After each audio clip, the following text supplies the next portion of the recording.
Hello everybody, Dylan here, and today we're going to be bringing back a segment we haven't done in a while, Creepypastas. Today we're going to be reading Sonic Faded Colors, so let's start into this. I had always been meaning to get into the Sonic franchise, but never had found any real good games other than Sonic Generations. It's not like you could go back to the Genesis games, or the Dreamcast games, or Google it, hell, even use YouTube, but apparently our author is lazy. One day, I was asking my friends at school again if they had an extra copy of Sonic Colors that I could borrow or use theirs for a while, because I'm cheap and I don't want to go on eBay. But then again, you know how eBay is. I almost gave up, because yet again, like I said, lazy! Until a strange boy came up to me. I knew this boy. I was in a few of his classes. Hello, he greeted me with an odd smile. Hey, I replied, do you need something? Oh no, he said, I just heard you were looking for Sonic Colors, and I have a copy I don't need. With that, I got really excited, but I wanted to be cautious. Do you have the disc with you, I asked, because this is obviously a drug deal. He pulled out a plastic baggie. Oh look, it is a drug deal. But this was no ordinary baggie. It was a baggie with a disc in it, with all of its glory inside. I grabbed it out in excitement and joy. Finally, I could play Sonic Colors. Don't get too excited, because you'll be really disappointed pretty quickly. I asked him if he wanted any money for it. I had $5 that my mommy had given me for an allowance when I was talking to him. Oh, I don't need the money. Consider it a gift from a friend, he replied as he winked and smiled again. Man, that's a creeper stare. You might want to back away from this guy. Just look at that. Pedo child. But then again, I'm sure you can trust this happy fellow. After school, I went home and did my homework and chores and worked on projects. I'm a good boy. My parents weren't home, so I decided to pop in the game and play it. I don't know what else I would do besides play it. Maybe I would just look at it, but that's besides the point. A feeling of joy came over me as the beginning cutscene played Reach for the Stars blasted out of the speakers. I love that song. I had it on my 3DS, even though I'd never heard of this game before, and I'm just now playing it for the first time. The first level was a pure joy rush. Learning all the basics was a breeze, and high-speed Sonic action was all I desired. But then I noticed something odd. Of course you did. It wouldn't be a creepypasta if you didn't. There were no wisps to save. The containers were mostly missing, but the ones you had to break through were all empty. Which is odd because I said I never played this game before, so how do I know what wisps are? But let's just keep going. I thought it was just a bug, so I completed the level and made it to the first boss area. There was no boss fight. Of course there wasn't. This is a creepypasta. Sonic looked around confused at the screen. For some reason, his color turned pale, and he said, "Was I too slow?" Hearing the most famous Sonic taunt used against him was shocking to say, at the least. How do I know this is Sonic's most famous taunt, even though I never heard of the franchise till here recently? I don't know.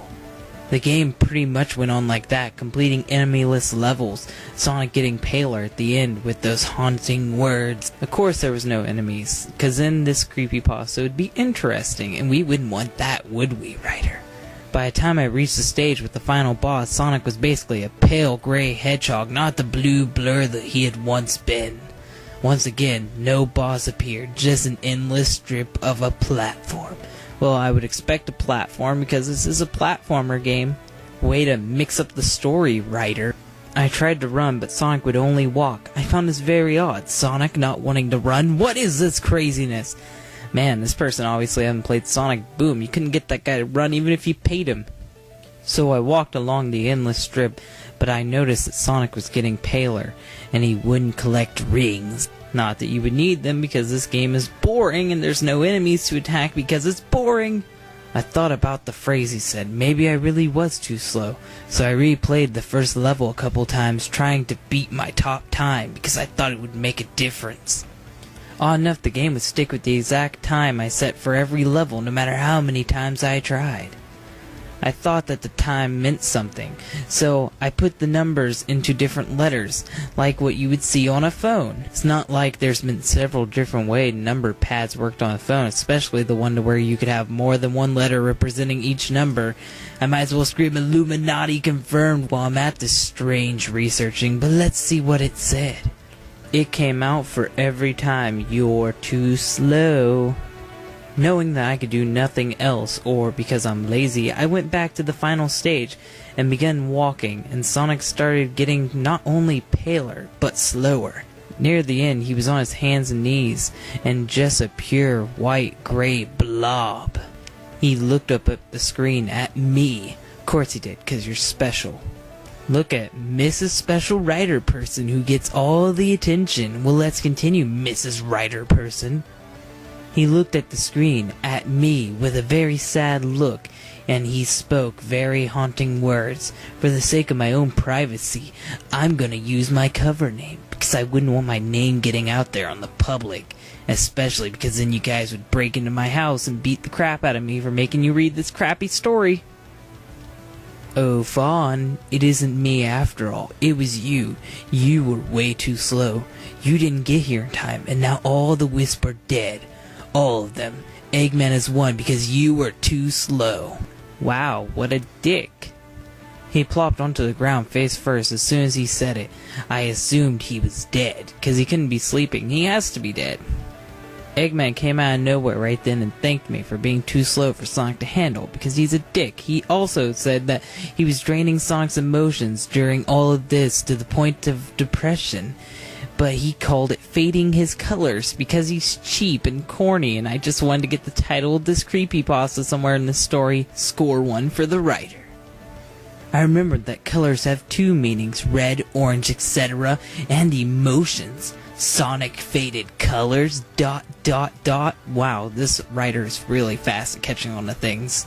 The screen went dead for a while, of course it did, then came back onto the Planet Wisp. I've never played this game before, so I should know what Planet Wisp is, but let's ignore that and keep moving on. A gray, slightly transparent Sonic was standing in front of the Mother Wisp place, whispering, Fawn, why were you too slow? Every important place he went, he said that. The place was just lifeless, everything except for the plants. Thank God the flowers are okay. After his dead tour, he walked into the screen, and it went black. Wow, writer, you really know how to mix this story up, don't you? After a while, he appeared standing over void. Not over a void, just over void. He had a grayish-blue coloring with a red tint, even though earlier I said he was completely gray, but let's forget about that. What he said next, I almost dare myself not to repeat. This is your fault, Fawn.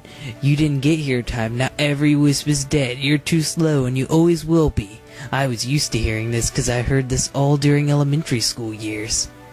No matter how fast you run, you will never escape me.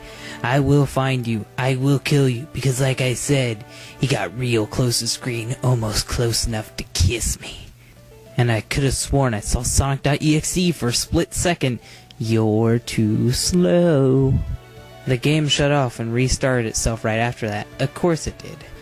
I immediately got a knock at the door, so I peered out the window to see who it was. It was the boy who gave me the game disc.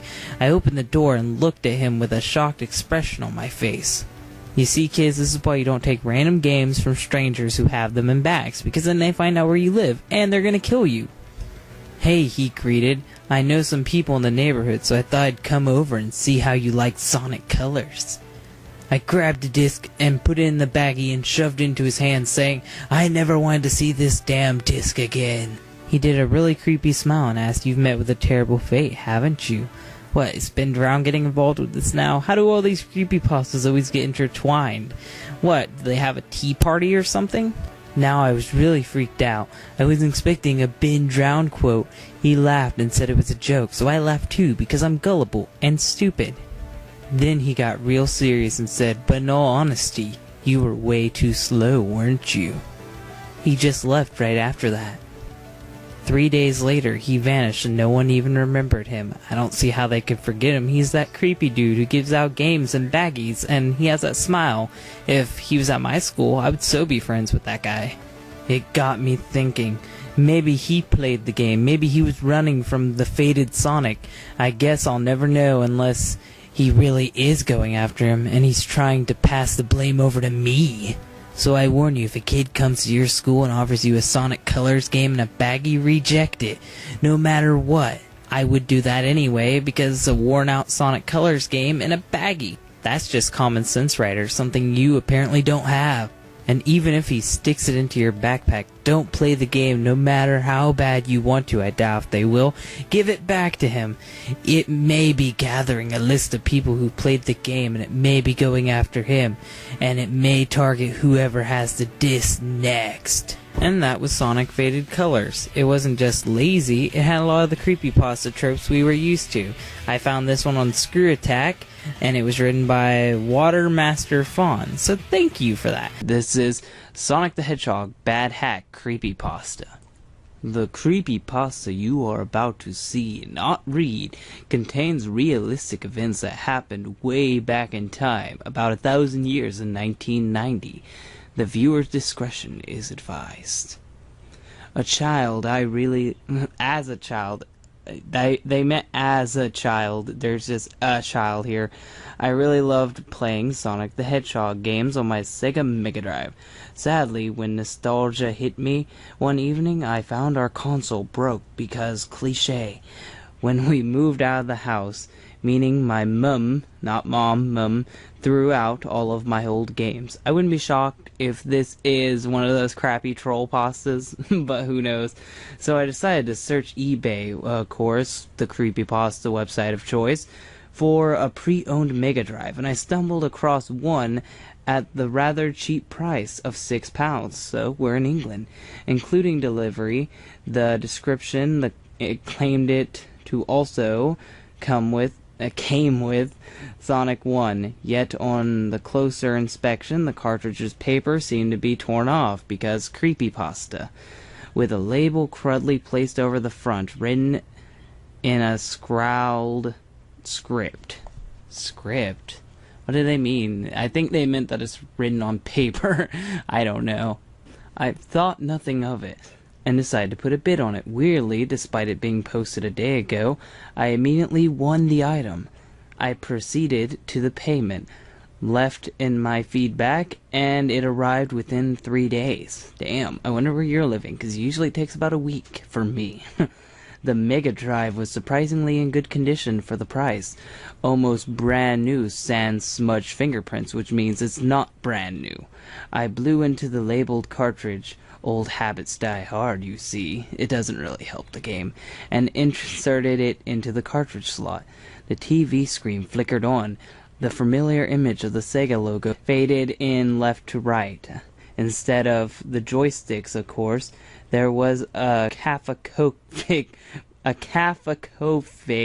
blast of static. Catacophic. Devin, that one's weird. Correct that if I'm wrong. No! Catacophic blast of static, which lasted far longer than it should have done. How do you know? But this is where things got weirder. Of course it did.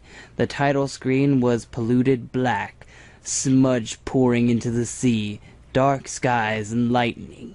The music was slower in a distant minor key, and when Sonic popped out of the Marquee? What the fuck's a Marquee? He looked genuinely terrified and afraid. I thought this must have been some sort of hack until I hit start. It could still be a hack. Just saying that now. I saw Robotnik in the graphics, far more realistic than possible for the time, which means this is a hack and I'm a dipshit. Holding back a lifelike rabbit by the... Wait! I'm pretty sure this is ripping off another creepypasta, but we'll just keep going on. Holding a lifelike rabbit by the ears, he looked full of malice and hatred. His piercing glasses glittering as he revealed in his other hand a machete because he's fucking crazy. He held it up to the defenseless animal's throat and slit it, blood pouring out like a fountain. Robotnik began to laugh, but it was more like he was in the room with me. So realistic. And I'm pretty sure I'm fucking high. Just saying that now, because that Sega Genesis can't do that, but whatever. And someone added on to this creepypasta, because this is a very weird creepypasta. The game went on the Green Hill Zone, where the music was replaced with a low buzzing drone. The background looked like it did on the title screen, and again Sonic looked visibly shaken. His skin was paler, but they spelt paler wrong, and he appeared to shake with fear. On running, he began to cry because he's a pussy. Nevertheless, I decided to play through as normal. It's not normal, and you're being a dick. Just to see if there was some sort of cruel joke. I ended up losing my rings against a Buzz Bomber. The noise on losing my rings with a harsh ringing, so it's the same. And I heard Robotnik chortle once more. Chortle? Whatever. I'm gonna say chuckle. I heard Robotnik chuckle once more, his face flashing in the stormy background. Sonic hit the floor.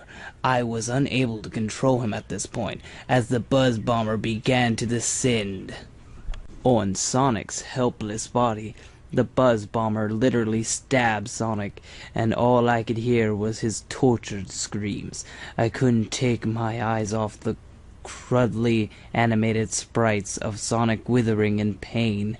The Buzz Bomber rammed into him again. This went on for a good 30 seconds before the Buzz Bomber flew off because he's a dick, leaving a bloodied Sonic corpse behind. The screams subsided as the screen faded to black. And just saying this now, Sonic's a pussy. He got killed by a Buzz Bomber. What a horrible way to go. I heard incredibly deep murmurings of some sort in a weird language. Maybe Japanese or Korean. Again, hyper-realistic Dr. Robotnik faded into view again. But this time he was holding a more realistic Sonic by the head. Sonic was crying and begging for mercy, sheer terror in his cries. But this time Robotnik didn't have a knife. I thought he had a machete, but whatever. He literally broke Sonic's neck, the sound reverberating as I was treated to the sight of Robotnik kicking the defensive Sonic corpse around because he's a dick. Blood flying everywhere, Sonic's spines breaking off, while at the time the distorted sounds of Robotnik's laughter screamed in the background. A message appeared in Japanese with a selection, yes or no. I chose yes, and somehow driven to continue, I appeared back in Green Hill Zone, but this time there were grays, and where the totem poles were. Sonic was even more faded, looking directly at the screen, as if begging me not to continue. I felt I had to, because I have to write a crappy story today. I continued through the game, of which its layout hadn't changed at all. The iconic loop-de-loops, was there. The tunnel Sonic spanned down. Everything was the same, but decaying and full of pollution, which means it's not the same. I reached the end of the level. However, it was the iconic boss level, you know, with the wrecking ball and all. Only when Robotnik appeared, there was a blast of loud, I don't even want to know what that word is, synth sound. Robotnik's face was contorted in sheer disgust for the hedgehog. And before I had a chance to attack, Robotnik's wrecking ball slammed into Sonic and crushed him against the side of the screen, making all of the haters of Sonic happy. Once more the screams played, but the screen began to glitch horrifically and turned gray. Wait, what? And Sonic turned gray, that's what they meant to say. Almost into the television static. Oh, I guess I didn't mean that. Before I had a chance to hit the power button and take out the cartridge, I heard clearly in a deep voice, let me just guess, it's gonna say your name. This is your fault, and your fault alone. I looked at the television, and a hyper-realistic Robotnik's face from before occupied the entry screen. The words, "Game Over," flashed over his face as I saw Sonic's hyper-realistic carcass fall and land on top of the letters, sliding off and hitting the floor. All you could hear was Sonic whimpering and crying like a bitch, asking why. Why did you do this? Why? Why did you play the game? I promptly ripped the game out of the console and threw them both in the garbage, because you know this is the console's fault too. To this day, I've never seen that eBay seller online again because he's a spooky ghost. My computer returned 404s on searching the history, and anyone I asked on the eBay forums claimed the user never existed in the first place. We are reading Tails Abuse, 'cause what's a friendship without a little bit of abuse? We all saw it coming. They should have had therapy several months ago. So, let's read into this. The author starts with, I'm a retro gamer. I love to play both recent and old games. Look at you being creative there. But especially games created by Sega. Great, so you like playing shit. Revenge of Shinomi and Streets of Rage and Sonic and Golden Axe. That's all of them. That's every game Sega made. But a month ago, something happened. Something made me look at these wonderful games in another perspective. He went onto the internet. It was a foggy night, 3 a.m. to be more specific. Oh, look who's up past bedtime. I was playing Sonic the Hedgehog 2 on an emulator, and look who's being risky. You don't even need a Genesis. You think you're so badass. Since I wasn't sleepy, I chose both Sonic and Tails as my characters and started playing. After reaching Chemical Plant Zone, because Green Hill Zone doesn't matter, I thought I didn't have to tell you about that. I got bored and decided to play a little bit with the characters, because I'm a dick. I went to part of the zone where I could find many enemies, such as a grabber. A spider that grabs the character, then self-destructs. A Spiny who shot balls of acid, and I used Tails to have a little bit more fun, because I'm an asshole. Since he's invincible and imitates every move Sonic does. I took a few steps so the enemy could see me, and when it attacked I ran, leaving Tails behind me. I did this several times until something weird happened. What, you got bored or you ran out of time because you're an asshole running around doing this shit? All of a sudden Tails' animation changed to the one he makes when he drowns. Yeah, liar. And the sound was different too. It was the sound your character makes when it touches the spikes without having any rings left, so the dying sound. The sound was very loud, too, even more than usual. I thought it was a bug, since the game was played on an emulator. I waited for Tails to appear again, but he never showed up. It's probably because you're an asshole. I wouldn't want to hang around with you either, you dick. Going around getting me killed. I don't care if I'm invincible or not. You're supposed to use that to your advantage, not just fuck with it, you dick. I decided to reset the game because you know Tails is the most important thing of that game. You can't even play it without Tails. Everything was normal, except for the part where the logo is supposed to appear, showing Tails and Sonic smiling. When I looked at it, Tails was missing. He just wasn't there at all, the definition of missing. And instead of smiling, Sonic had a weird reaction, like he was disappointed or depressed. I couldn't tell which one. I was getting a little scared since it was too weird to be a simple emulator bug, but I tried to dodge it and it began playing again. I went to the options and chose both Sonic and Tails like I did the last time, which you don't need to do. You automatically start with Sonic and Tails. Look at this asshole who's never played the game before. But the only options were only Sonic. The other options were missing. I didn't know what to think.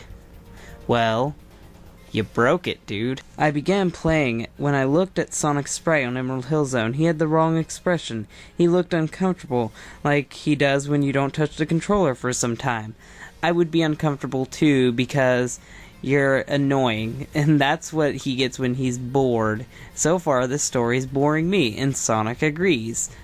I controlled Sonic, but even when running, his expression didn't change. I was seriously creeped out by this sudden facial changing. So I closed the emulator because it's the game's fault, and I turned on my Sega Genesis so I could play it correctly without all those. Wait a second, you have a Sega Genesis? Why are you even using the emulator? I guess you could use it if you were like bored and was working on something, but no, you went over there to turn on the Genesis. What the fuck are you, lazy? And this isn't a ROM hack, he's just being stupid. I wouldn't be playing my Sega Genesis emulator if I had a Genesis sitting over there. But whatever, author, let's just continue with your madness. I didn't even know what to call, but I'm sure those things weren't just bugs. They're called glitches, or someone's fucking with you by giving you a messed up ROM. When the game started, the Sega's logo was different. It was red, and the sound was louder, like the one I heard when Tails disappeared. Oh no, it's infected my Genesis. I tried to believe it was just a glitch, because that's how glitches work. It infects your Genesis too, because the console was already very old. Mine's old too, but I never have demons possessing it. I was starting to get my doubts. Well, I would get my doubts too at that point, because it happened on your emulator, then onto your Genesis. You just create a spooky ghost, man. That's all it is. Despite that weird glitch, everything was back to normal. Except for it's not, because that weird glitch happened. Remember that? Tails was there again. The sprites were okay. The sounds were too. I sighed in relief, because this game really matters to me. And I started playing. When I reached the boss, I didn't have any rings, and I accidentally let Tails touch Robotnik's car because I'm a clumsy dumbass, and made the same animation from the chemical plant zone because this is his fault. And the game froze. I started freaking out and reset it. Seriously, dude, you didn't cause this one. You weren't being a dick. You were just trying to play the game. What, does this happen whenever someone lets Tails die, even if it's by accident? Very fucked up ghost, man. The screen was now white. No Sega logo, no sprites, no sounds, no nothing. I quit. I was very creeped out now because I'm a pussy. And when I went to turn off the console, a text appeared because ghost. I couldn't believe it. I have never seen such a thing in this game. Neither have I. I was more surprised by the text. ... You killed him.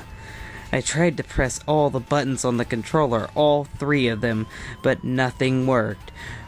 I also tried to turn off the console, but I couldn't, because I can't unplug it. That's not an option.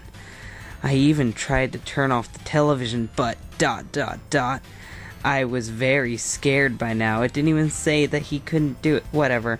I sat on the sofa and grabbed the controller again because I have no will. I can't leave the room. I can't burn down my house or whatever. I have to play this game and write a story about it. Another text box appeared. You destroyed his life. Are you gonna try to destroy mine too? Says the game that doesn't have a life. Are you having fun? Are you? And P.S. I don't know what you did, but that game's kind of pissed off. Those are fighting words. That game's gonna kick your ass, man. I'm just gonna laugh watching the Genesis console smack the writer right in the face multiple times. And when he's knocked out, the doctors will come and they will also laugh at you. I pressed the A button again and I was now in the chemical plant zone. The background was different though, and he spelled though wrong. The background was more darker than usual. I could see the different shades of red. What was it? ...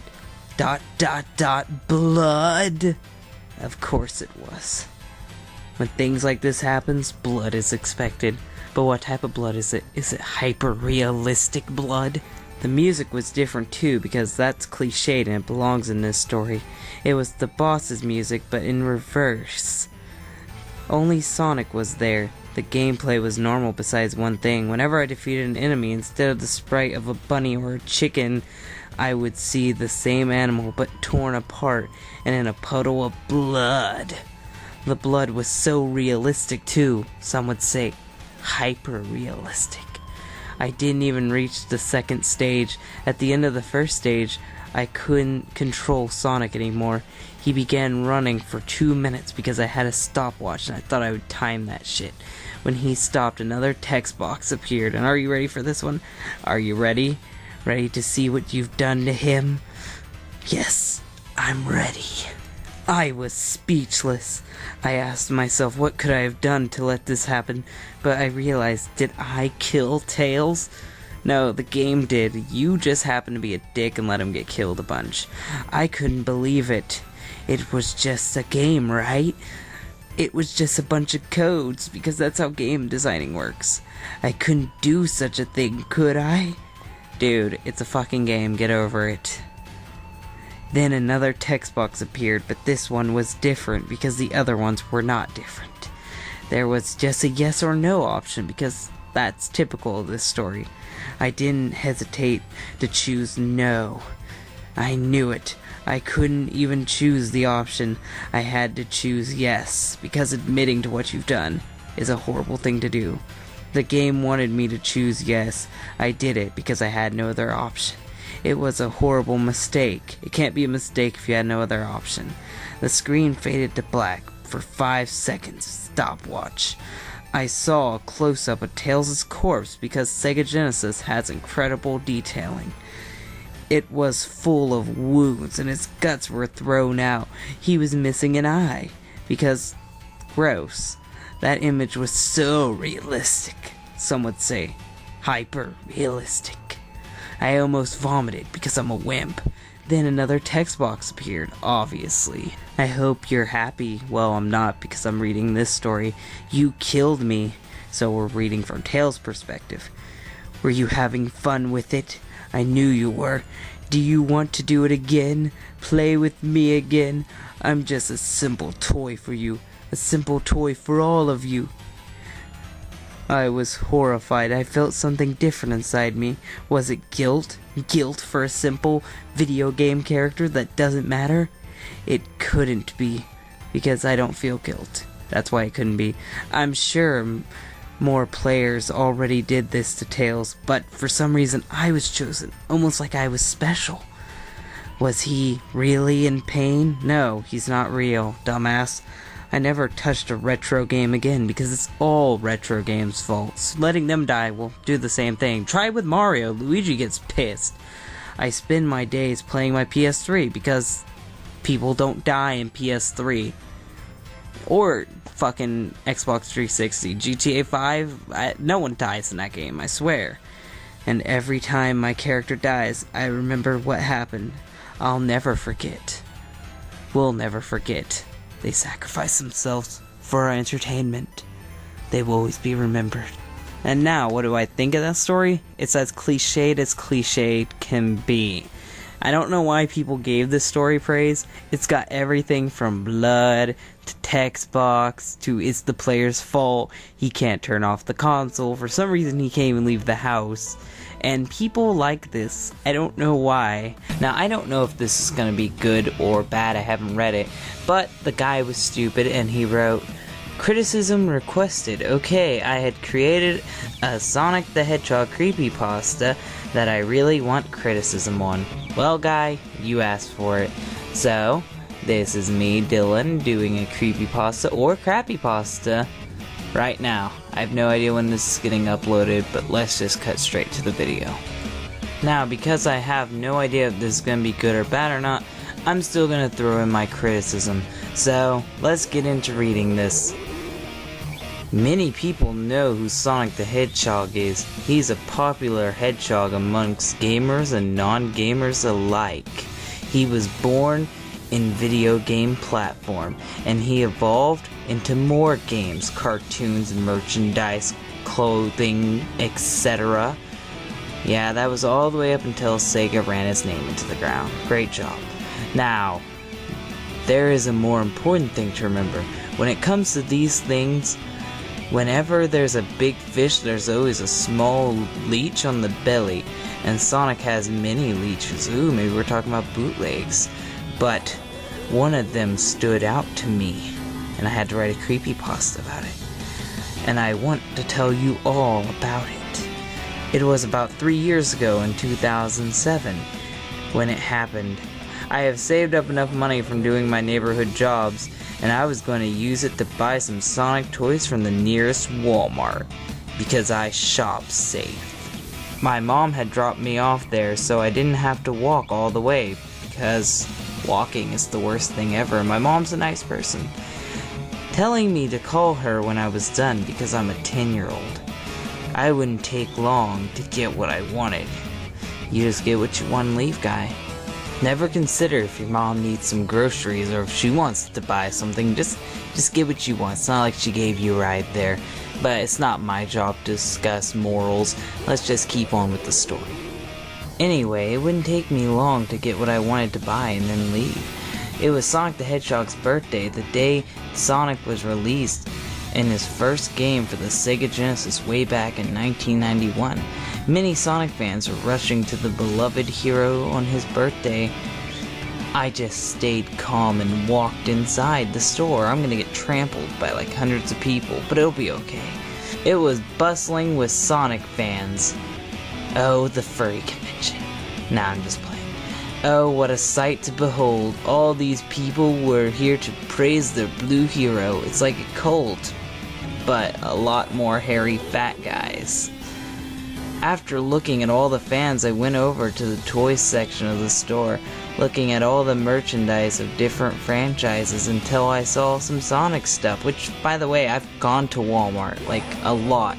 There's never any Sonic stuff. Like, seriously, there's DC stuff, there's car stuff, there's fucking everything but Sonic stuff, but whatever. I saw many different merchandises until I finally saw some Sonic stuff. There was remote control cars. Wait, remote control cars with Sonic in it? Fuck that, you're lying. All of which I had bought from Hastings the other day. Then why are you at Walmart? Some Sonic Bibles. Wait, what? Is he fucking around? Sonic Bibles? I'm just assuming he's fucking with me. Sonic plushies, and even some rigid figures of the blue hero and his friends. While I wanted to buy them, all I had to my collection, a certain toy had caught my eye. There was a rare antique Sonic action figure mixed in with all these brand new toys at Walmart. How the hell it got in there, he doesn't know. It had a switch on it that allowed it to figure turn Sonic into Super Sonic, which I'm bullshitting because that's not possible. The switch was uncovered to allow people to test it. I switched. Wait, how did you know it was antique, you asshole? If it's antique, it wouldn't be in the store. I'm sorry I'm holding off on this so long, but if it's antique, why is Walmart selling it? They're not an antique shop. They sell new shit. But whatever, lying author. For people to test it, I switched it on and the figure turned a shiny golden figure of Super Sonic. It was epic looking. I switched it on again, turning it on and off to its former look. It had also had small speakers placed inside its chest. See, there I go lying again. This figure made noises depending on what you said to it. Fuck that, I am lying. It's antique and it responds to talking. I'm a liar. It's what it's supposed to do. Well, at least the bubbles on the front and small package said. It was disabled though. You have to enable it upon unpackaging the toy. I checked the price tag of it, then checked the money I had because I don't remember that stuff. I had just enough to buy it. That means I have $4. And so I squealed with joy because I'm a 5-year-old girl. Or Bobby from King of the Hill. As I reached out my hand to grab it, a small hand gently grasped around my wrist. Not wrist, wrist. I looked down and saw a young boy. "Can I have it?" the boy asked. To be polite, I calmly said no. Actually, I freaked out and said, "Get the fuck away from me, my toy." But whatever. Then I gently patted his head and gave him a glass of water and told him to go back to bed. I'm not stealing Christmas. Oh, obscure references. With my money in hand, I walked up to check out the other booths. I chose the booth with the shortest line because I want to save time.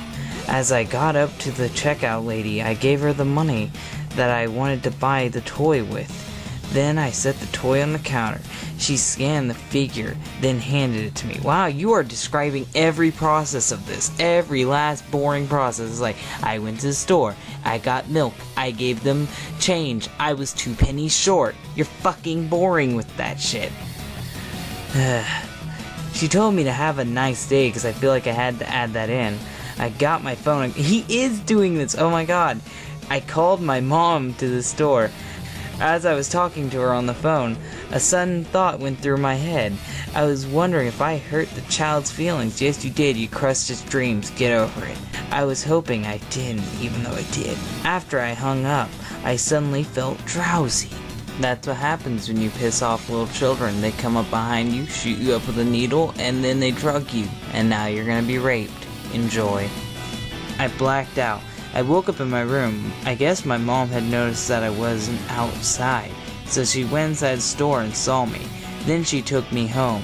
I had the toy on my chest because my mom's rude. She just didn't put it in a bag next to me or put it on the ground or anything. She put it on my chest in case I rolled over on it.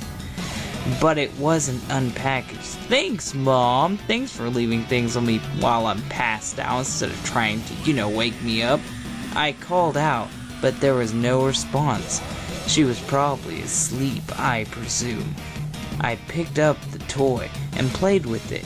The switch turning it on normal and unmorphed Sonic to golden shiny super Sonic.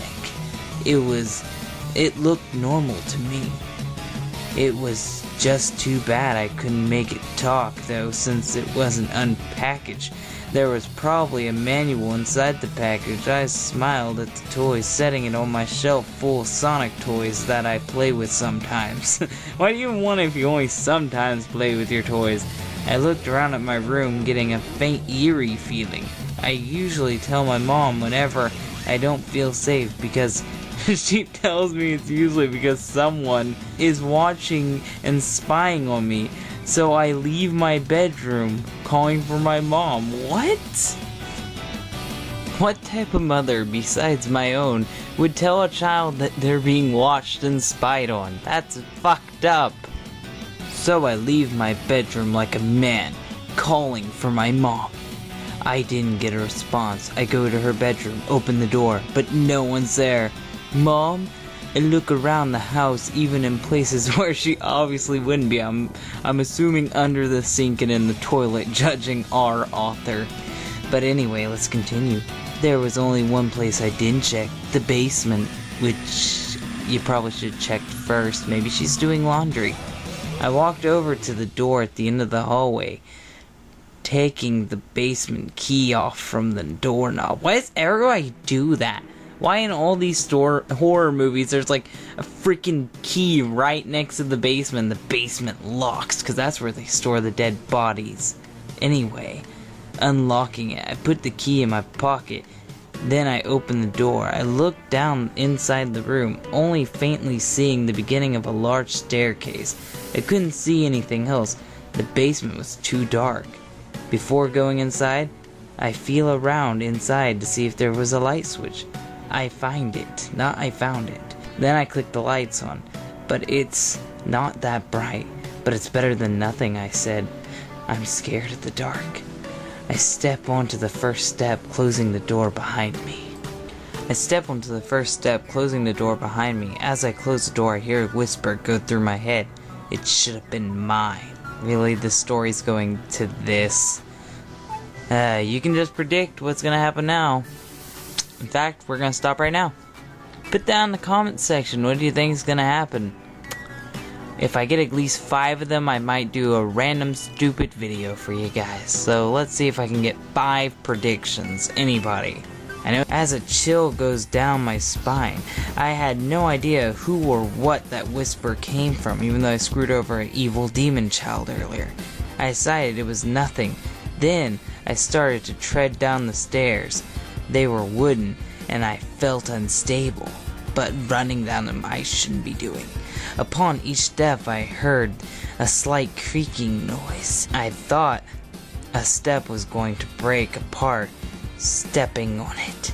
Luckily I made it to the bottom without any of them snapping. Unlucky for you though. Mom, I called out. All I really heard was the echo of my own voice, bouncing off the walls of the dusty boxes and old antique furniture. I heard the same whisper again. I looked around, not seeing anything. I decided to pull out my phone and try to call her. Maybe she just went to get some groceries. Well, maybe if I was more considerate earlier, she could have got fucking groceries while we were shopping. But anyway, I open up the list of apps, looking at my call app, because I don't know how to work my cell phone. Modern technology, you guys. All I saw was my collection of Angry Birds apps, because I like wasting money on garbage. And some Sonic apps, along with Skype and Facebook, and I'm just gonna keep listing off everything. Look, browsers. I couldn't find the call app at all. but I did find Pornhub. And my mom didn't use Skype, so I went on to my contacts app instead. That is associated with your call app, so I don't know how you have one and not the other, but whatever. And I found my mom's contact. I selected it. Usually whenever you select a contact, an option would pop up to let you call them. Yes, I know how a phone works. That option was gone. As a matter of fact, I noticed that my mom's number wasn't even there. Then how the fuck did you click on it? You said a second ago, I clicked on it. You're lying to me again. Damn it, I told you not to do that. It was as if I added a contact, but never added a phone number. Which makes no sense. It was very odd to me. It's odd to me too, guy. I can't understand a damn word you're saying. And would probably be odd to anyone else. She'll be back soon, then. I thought to myself. I didn't want to talk, as the echoes would be loud enough to probably scare me because I'm a chicken shit. Then the author states, try to win back his ego to us. You'd probably be scared of your own echo if you were in a situation like this. Yeah, if we were in a dark, creepy basement looking for our mommy, I would do that too. Suddenly, the darkness filled the room. The lights had been turned off, which repeats itself because that is the same thing. I started to panic because I'm a bitch, wondering what was going on. I then heard a voice that sounded dark, but similar to the voice of the young boy. It should have been mine, the voice said. I gasped. The boy was demonic. I was scared because I've been doing that this whole story. I looked around to see if I could finally see anybody, but nothing was there, only pure darkness. I tried to turn on my phone because that was so helpful earlier and use it as a light, but it was turned off conveniently. It seems the battery had ran out without alerting me. Since it wouldn't turn back on, my only charger was in my bedroom. Well, I wouldn't have came prepared for this either, dude. So who would thought your phone would die and then you'd be down in the dark? I give you one for that one. I then heard some footsteps. They were very, very slow, but got louder and louder. Who are you? I called out. Wondering who this was. Maybe this was some sort of weird joke. A very elaborate weird joke performed by some kid you barely screwed over at the store. Yeah, that's what this has to be. Maybe I was being stalked. This didn't seem good. Well, of course it doesn't seem good. I can't think of any way it would seem good.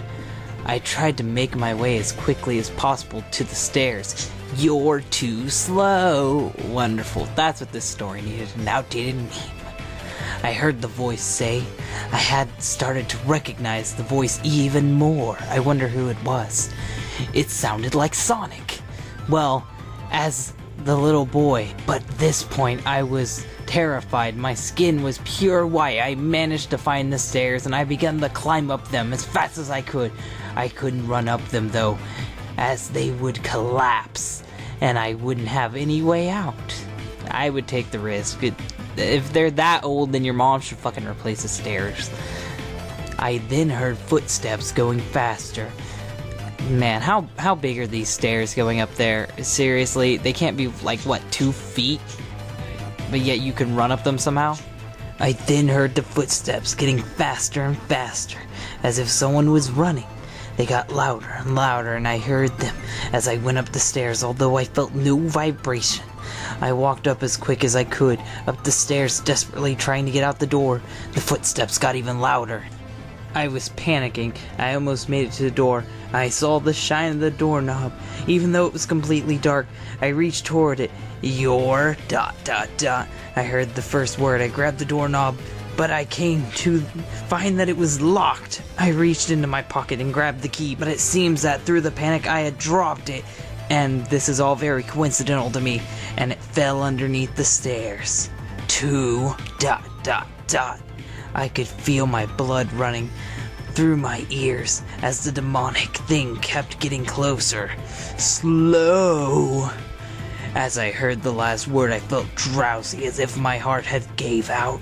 I fell over luckily, not tumbling down the stairs. Not lucky for you, though. The only thing I heard was limp on the wooden staircase, creaking as the footsteps approached me. I must have passed out from the panicking, as I never remembered the demonic thing touching me in any physical way, which is what touching means. Quit padding out your story. I remember having the feeling of being carried. I could hear the sound of my Sonic toys as they were being picked up and messed with, probably even being taken. Dear God, don't steal my collection. I regained consciousness, but I still acted as if I was passed out, which means I didn't. I wanted to think of it all. I tried to imagine the person chasing me was my hero, Sonic, trying to help me out, but I passed out, and now he's taking me somewhere where I could rest. I opened my eyes, and I had thought that I was only being held by Sonic. It's okay, we're gonna get you to the hospital, the person carrying me had said to me.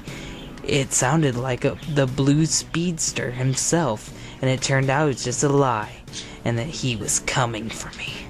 Man, that pasta was awful. The main problems is that it kept padding itself out to try and make it sound better, and adding big words, but it didn't help at all.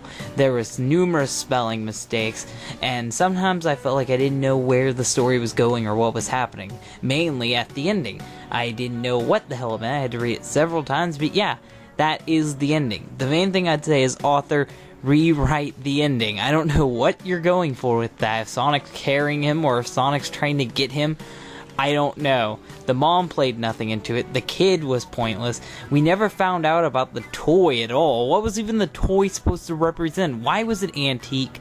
Why was it in a Walmart? We never got to find out. If I had to use one word to describe the story, especially because it took me 20 minutes to read it, waste of time would come to mind. So that's the one thing I'd say, author, is cut out the crap and just condense this pasta. You wanted some criticism, here's your criticism. Just fix that problem. Today's Crappypasta is known as the Creepypasta Creepy Sonic is from.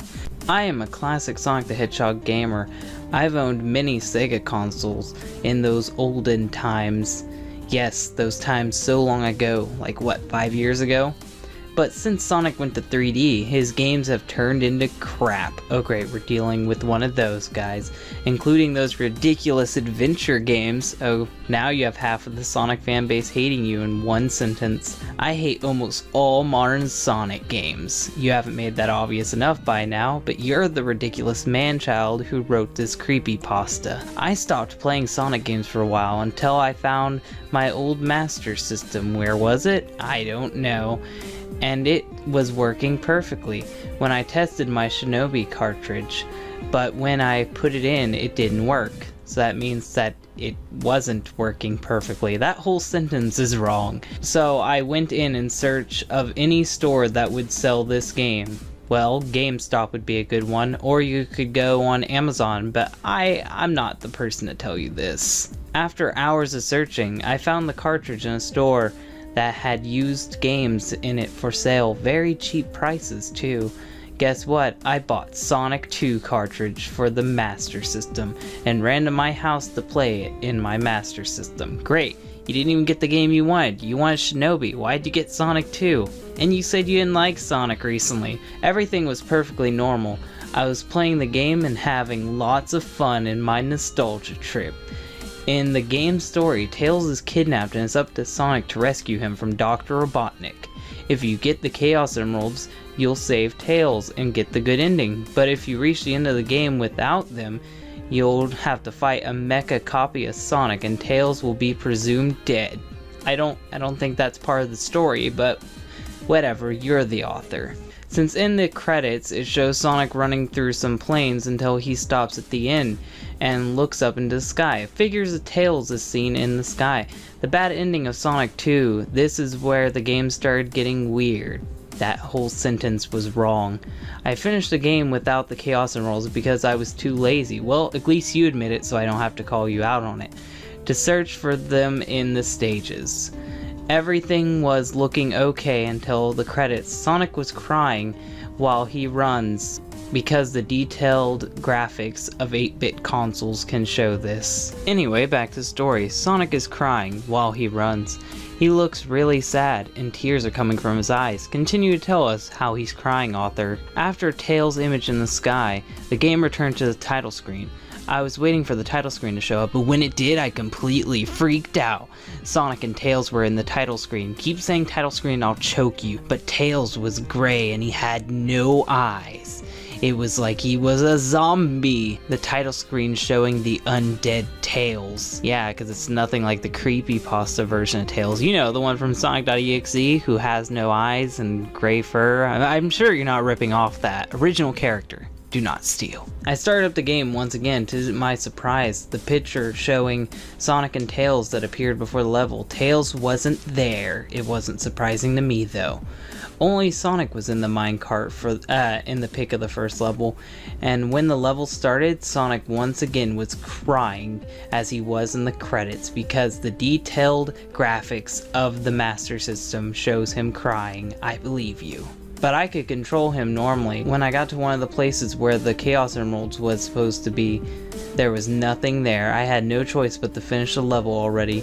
In the third act of the first level, there was an insect-like boss with pincers on its head. I couldn't control Sonic this time. He jumped into the boss and was cut with the pincers, and then the game froze to a black screen. I had to reset.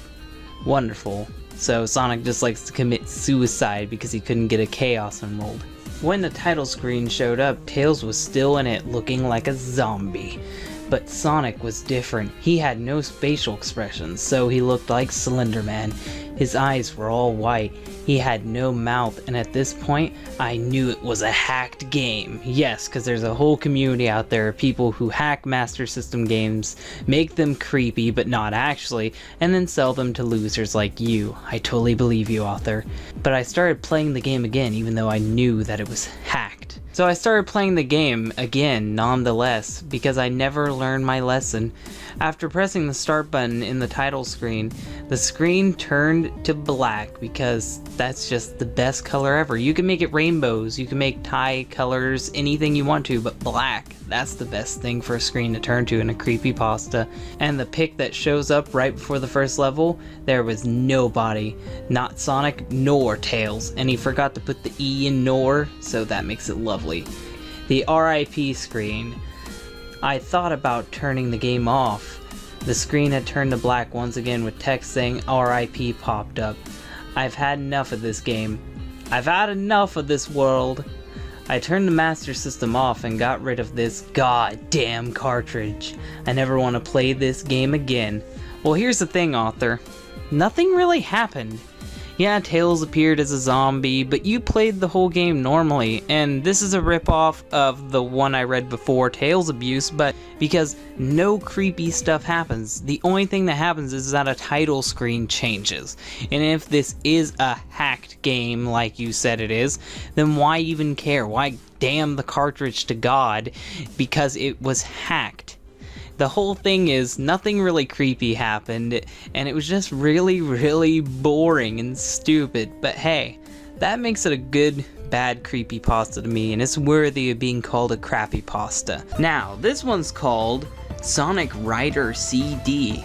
Funny that he doesn't even know the name of the game that he's writing this story about, seeing how it is Sonic Riders, but whatever. This story is labeled as fan fiction. Lovely. By Abby the Sheepdog, and it was posted over a year ago. I'm so fucking excited to read this story.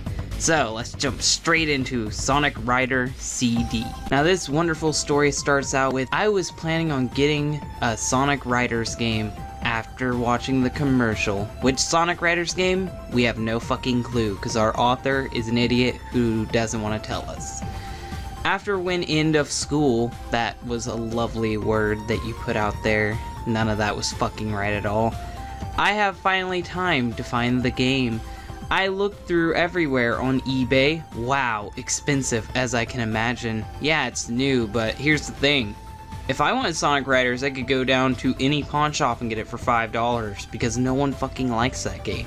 I only found the cheapest one, but it looks like a plain Sonic Riders CD, and it looked horribly scratched. Meh, I guess it could work. right? Right?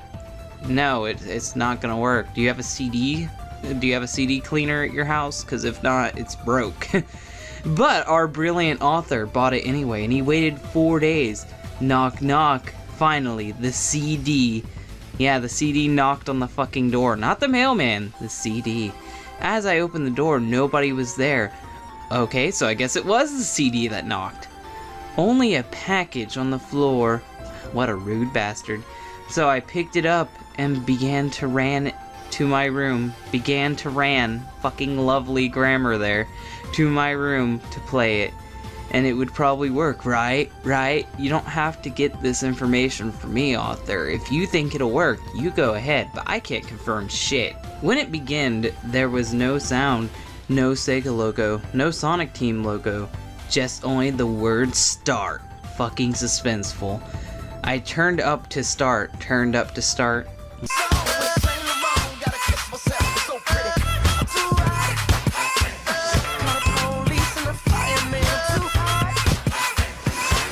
Lovely. There was Hero Cup, Babylon Cup. In the Babylon Cup picture, I saw the most disgusting, horrible, disgusting again picture of Jet ever. So I guess it's his normal photo, you asshole. His beak looked broken and ripped jaw. Lovely grammar there. Cut of ribs and lost eyes with broken goggles. I shrugged it off. Wait, what the fuck? You shrugged it off? You saw all that. I'm assuming it was in 3D. How do you shrug that off? Oh look, mutilated corpse. Never mind. I'll continue to try to play this game. Asshole. I shrugged it off. I played the Hero Cup. As the story began, fucking lovely grammar this author has given us today. It was original. Original. He spelled it O-R-I-G-A-N-I-L. Fucking lovely. But I was just only Sonic. Sonic was getting beat up by Jet, roughly smashing in his every bloody body that a Hawk broke. Wait, what Hawk? Tony Hawk? Tony Hawk beat up Sonic? That asshole. Sonic was crying in pain. I felt like crying when I saw this. You fucking pussy. The raw Hawk put his feet on Sonic's head. I heard whimpering softly and a whispering voice. No, no, please. It was Sonic. Sonic was whimpering and crying in pain. That fucking bitch. But it's actually excusable this time because he's getting the shit beat out of him. Jet didn't cared and crushed his head and broke it with his own booted foot. No, and crushed it with his own booted feet. Fucking lovely. Before it showed him crushing Sonic the Hedgehog's head, the game restarted. I was shocked at seeing this till I yelled at a screen. Well, fucking lovely. Yelling at the screen's gonna help. The loud music in the game was too loud. Turned down the TV. I turned it back low. Turn it back low. I don't care. You can dance all you want to, author. I'll dance too. Hell. I was going to play the Hero Cup again. Why play this game anymore? You've seen all this fucked up shit, but yeah, I'm gonna continue playing. Maybe it'll be normal this time. Nothing was there. The characters were gone. I can't play Hero Cup anymore. Fucking lovely grammar. Only play Babylon Cup. Fucking amazing, author. I was pretty scared to play and try to let it go. You just let it go, author. In the story, Jet looks upset sitting on the cliff looking at the sky. Fucking majestic.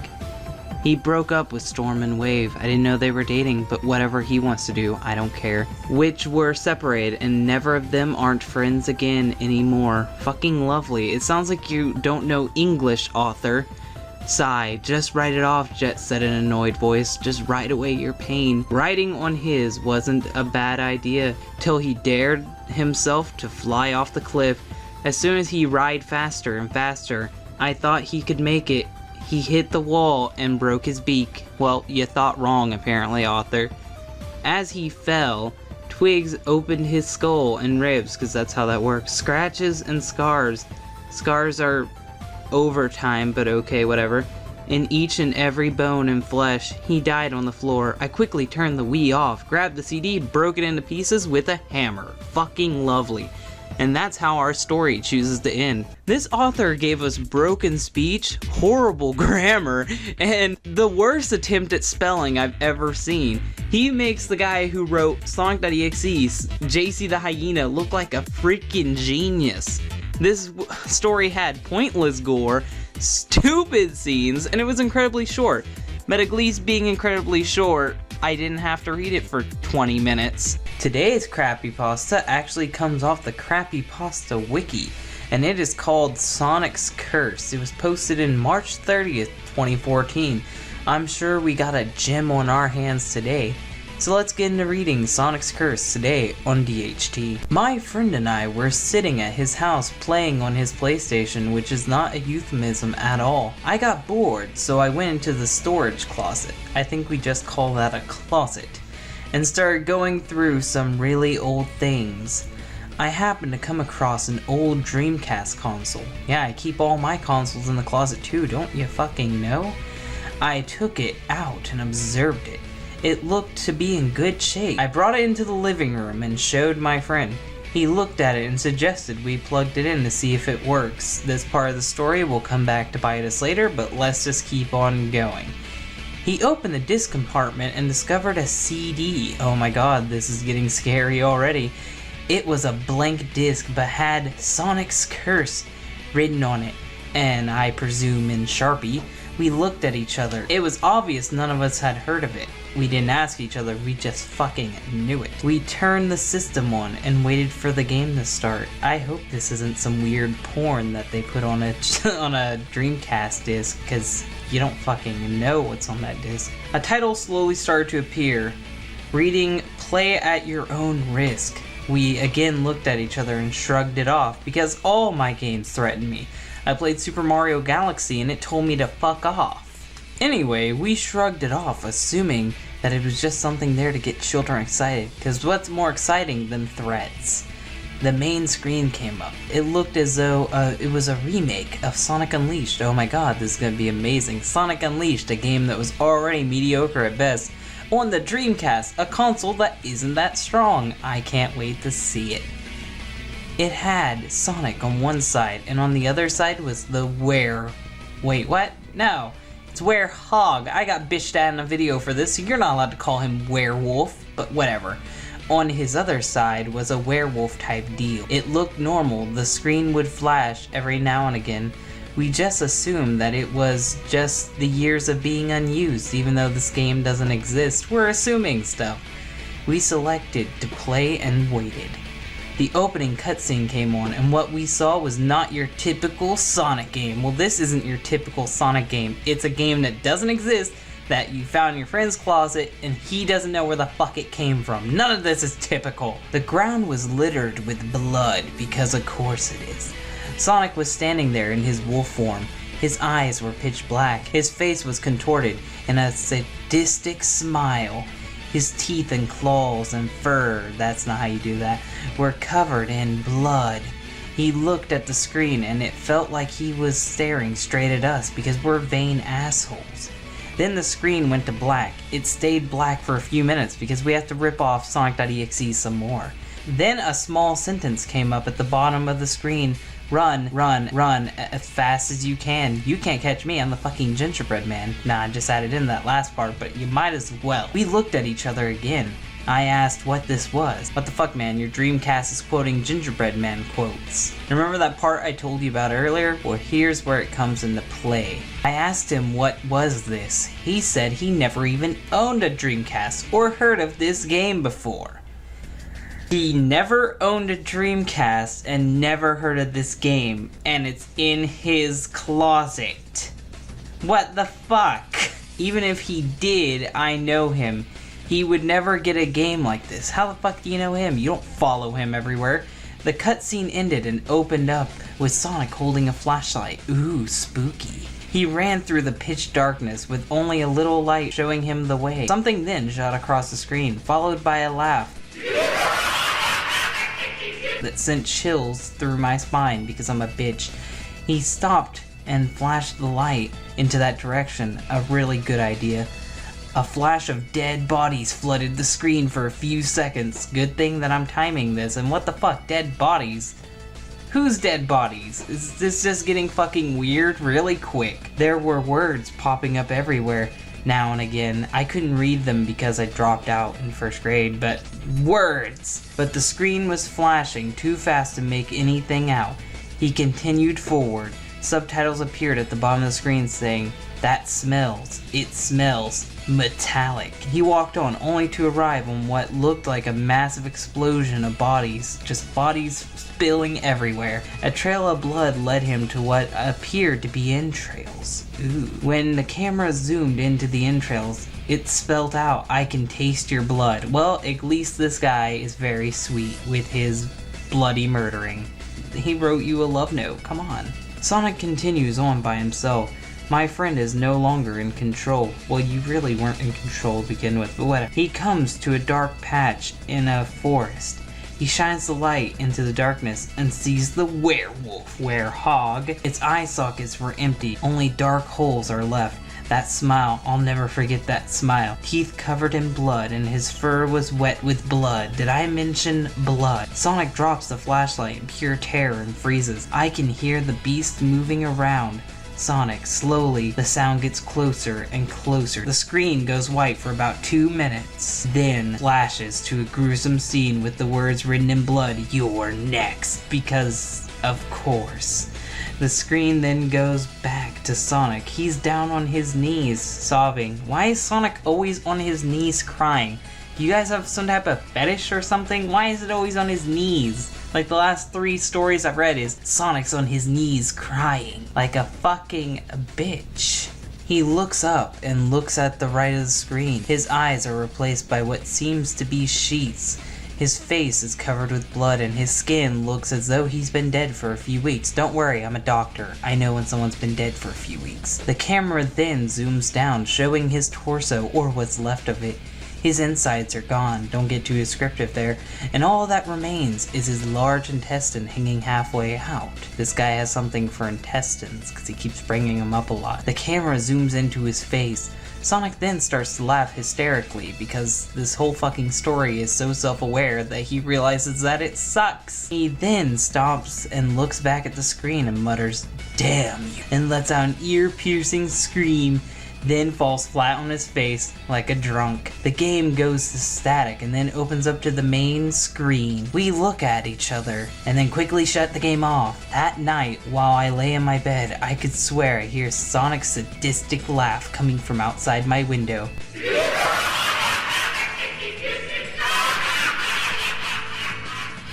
And this story is credited to Danny Pfeiffer. Accredited to, and then he put his email down below. He was so fucking proud of this story, dear God. And the worst part is that it got a 4.5 star rating. What the hell's up with this story? I'm assuming people gave it a positive rating because they knew it sucked and this is a troll website, but I'm reassuring you, someone actually wrote this and it did suck this bad, so it got put onto the Crappypasta wiki. So I hope you enjoyed Sonic's Curse. It was a story filled with blood and Sonic Unleashed for the Sega Dreamcast. Only things we can dream about in our world. Now today's Crappypasta caught my interest right when I read the title. It's a very short Crappypasta, but I believe we're gonna get our money's worth out of it. It's entitled The Eerie Truth Behind Big the Cat. So yeah, with that title alone, it's already got me intrigued, because as you guys know, Big the Cat is one of my favorite characters of all time. So let's get right into reading this Crappypasta today on DHT. What I'm about to tell you is yours to believe or deny. I believe it to be true, and that Sega covered this up to avoid losing some employees as well as avoiding lawsuits. So with that disclaimer aside, I can already tell this story is going to be total bullshit, because it starts off with a fucking disclaimer. It's like, oh yeah, I'm about to make some stuff up, but I believe it's true. I don't care if you do. Sega is lying and they're evil. So we're already off to a good start here. Big the Cat is not actually supposed to be in any Sonic game. Well, at least someone's willing to admit that Big the Cat was a mistake. Big was the nickname given to a programmer in Sonic Team working on the first Sonic adventure, and we've already started off with a bad cliche. I have a feeling that we're gonna get a Squidward suicide up in this story, which at the time was being planned for the Sega Saturn. Due to consistent teasing of his co-workers, he went insane, because yeah, that happens all the time, and becoming increasingly agitated, stressed, and depressed. Okay, all that's wonderful. This caused him to create a useless, pointless character named Big, which he coded into the game as a playable character and required to beat the game. He wove it into the source code, thus destroying the files if he were to be removed. Now, here's the thing. I don't know if you know how programming works, but programming is not like that. In order for Big to get into the file, he would have to give it to the person designing the character models. Then he would have to give it to the programmer to insert into the game. Now, if he is the programmer, there's no way he could design the concept for Big, design the levels for Big, design the gameplay for Big, design the character model, and put it in the game without anybody noticing. So, I'm already calling you out on some major bullshit, because you have no idea how a game is made. It's not just made by one person who's doing everything. It's made by several different people. Big wouldn't have gotten into the game if they didn't want him in there. After that, he committed suicide. Well, at least he realized how much of a big fucking mistake that he made, no pun intended, by bringing this monstrosity into the Sonic landscape. At least he killed himself. That's the advice I was given by a wise man, leaving the dev team with no other way of removing Big. Since then, Big has made cameo appearances in the Sonic series in very eerie ways, unexplainable ways.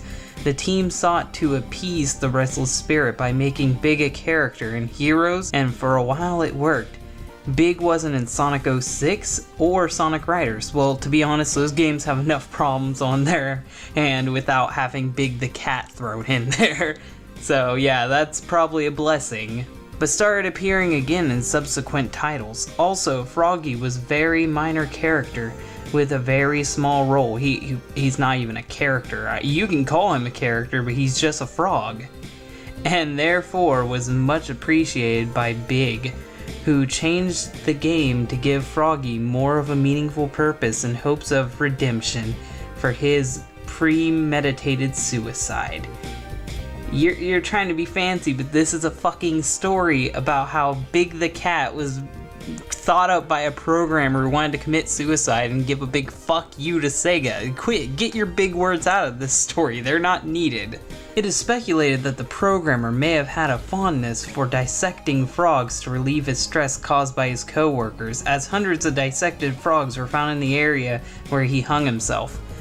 Okay, I don't know if you know how corporations work, but there's cameras set up. Unless he killed the cameraman, there's no way he could be just sitting in there dissecting frogs all day while programming half the fucking game. And another thing is how did he get these frogs in? Did he shove them in his pants? Did he shove them up his butt? You just can't walk into a video game company with a box of frogs and be like, oh yeah, that's just the programmer. He's working on Big the Cat, the next epic Sega star. No, that's not how that works. Since then, dead frogs have shown up in and around Sega and Sonic Team offices in Japan. Every time a dead frog shows up at the offices during development of a Sonic game, Big eerily creeps into the game's environment or cutscenes. This has caused many developers to become unnerved and leave the company. No, they leave the company because it's going downhill and it's smart to leave while you still have a reputation. Sega dismisses this harmless prank invented by the dev team to scare people they dislike. However, the team has said otherwise, which was promptly pulled from the media by Sega. Now this was credited to Shiny Vaporon. So yeah, another fucking Pokemon name. There's a lot of problems with this story. One, there's some sick Japanese fuck who likes hanging himself and dissecting frogs while making pointless characters in video games. Two, no one noticed that he was doing this weird shit in a corporate video game office in Japan. Now Japanese people are weird, but they're not that fucking weird. And three, Big the Cat is a joke character. After Sonic Adventure 1, Sega realized how much of a fucking joke he was, so they only pop him in every now and again to make fun of him. That's all he's ever existed for. It's not some ghost. It's not some spooky guy who haunts Sega. Big the Cat is just another fucking ridiculous character that Sega team came up with and have no idea what to do with him. So instead of giving him his own game or giving him roles in games, they just shove him in whenever they want to get a laugh out of it. That's the real truth behind Big the Cat. So yeah, if I had to say, this Crappypasta is awful. It's too short, it rips off Squidward's suicide. It's not even graphic enough for me to go, oh my god, this was so ridiculous, I loved it. It has nothing going on. It's really boring and stupid. And today's story is Sonic the Hedgehog. So I'm sure we're in good hands with this masterful tale. Now, because this is only going to be the first video for this Crappypasta month, it's relatively short, and unfortunately the author spazzed out and never finished the story, so we're gonna try to read what this person calls English. I was a fan of Sega with a lowercase I, and 4 kids. I, also lowercase, watched his shows. Watched Sega's shows? Sega's a guy now, confirmed. It doesn't matter how many genders you think there are, Sega is most definitely a boy. I watched all of his shows. I think they mean Sonic. I don't even fucking know. When there was a episode popping up, it said Sonic X. I was excited, but when it came, it said Sonic the Hedgehog. I thought the name was weird, but the show started getting regular with everybody in it. Well, that's pretty fucking normal, but Sonic was full of blood and his eyes were red. Why would you just say that it was fucking normal and everybody was in it? When his eyes are red, full of blood, that's not fucking normal. His eyes are literally having a period. This is not fucking normal at all. Instead of green, it's like he was a demon once. Wait, what? You forgot a period. It's like he was a demon. Once he saw Amy, he killed her. That was my sis fave character. Fucking lovely grammar you have there. But mine was Sonic. But he looked still weird. Tails.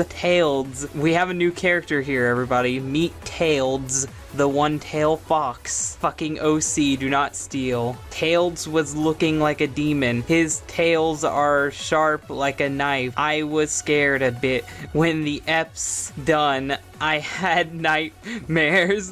When I woke up, there were 100% repeats of Sonic the Hedgehog.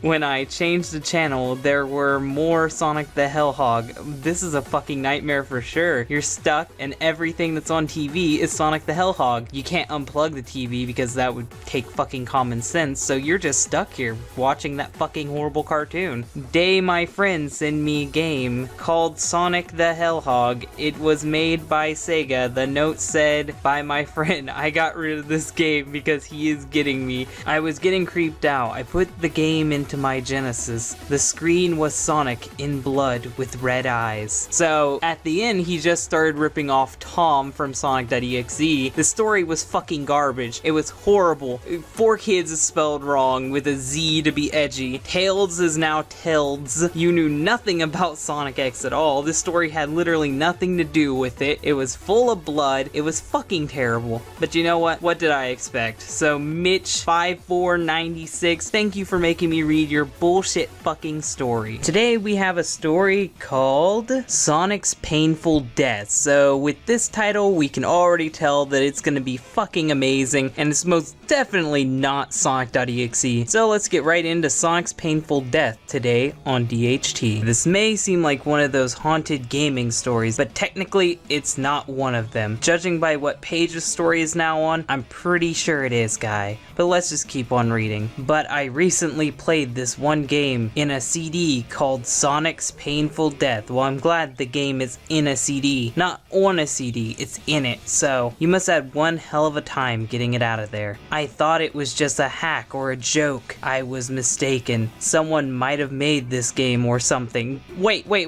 You said you thought it was a hack, but you were mistaken. But then you follow that up immediately with someone might have made this game or something along those lines other than Sega. That means it's a hack, you dipshit, or a fan game. But you just the contradictions are killing me, guy. what is it? Now, I know you're gonna be mad at me for this, but I have played countless Sonic games, from classic to modern Sonic. Well, I'm glad you know me, because I don't give two shits if you played Sonic games. It was a long afternoon and I was playing Sonic Dash on my iPhone. Then I just knew beyond a point, okay, whatever, that something was in my mailbox. He has psychic powers. He has, out of all the powers he could have, he has the psychic ability to know when the mailman arrives. What a fucking hero we have here. In the mail was a CD case for computers. A CD case for computers. And to my surprise, it was a CD copy of Sonic 1. You know, that game that wasn't released on CD, but whatever. But what was in the CD was some text in blue marker that read, "Do not play this game." I was really confused. Then I thought to myself, how can a Sonic game be that big of a scary game? Well, obviously you haven't read Sonic.exe, that shit's fucking terrifying, man. Or maybe you have read it and this is a direct fucking ripoff of it, but let's keep going, not Tom. That's what I was about to find out when I went into my room. I put the CD into my computer CD tray, telling you in detail every step of it, and the game started up. What was odd, however, was that it had no Sega logo when I started up the game. It just went to the title screen, and he has a little screen capture here. Fucking lovely. Now let's look at this majestic screenshot we have here. Sonic is fucking grossed out, and it looks like he's so disturbed that he has like a little bit of a twitch going on there. This is a very scary screenshot for sure. The strange thing is that Sonic looked very, very nervous and somewhat afraid, and the music that was playing in the background was from Sonic 4 Episode 1, the title screen music, which isn't scary at all. Only playing in reverse. Well, now that's a little bit irritating, but still not scary at all. There was no Sega 1991 text. This is strange. I said to myself. I pressed the start button and the title screen faded, but I was somewhat dumbfounded when the title card popped up. And then we are presented with another screenshot of the spooky game, and the title of the level is called Suicide. Ooh, totally scary and original. I can't wait till this story's over. What the fuck? Is this some kind of joke or a hack? That's when Sonic, the Green Hill Zone, and the monitors appeared in the zone, but the background was pitch black, with no clouds, no river, anything. Things being pitch black in a creepypasta? Never done before. I'm totally original, says the author. And the music was, to my surprise, the Green Hill Zone theme. It's my surprise because we're in Green Hill Zone and the actual theme is playing to it. But it was barely slowed down. If it's in reverse, why are you surprised? At all. It's just the same typical creepy bullshit.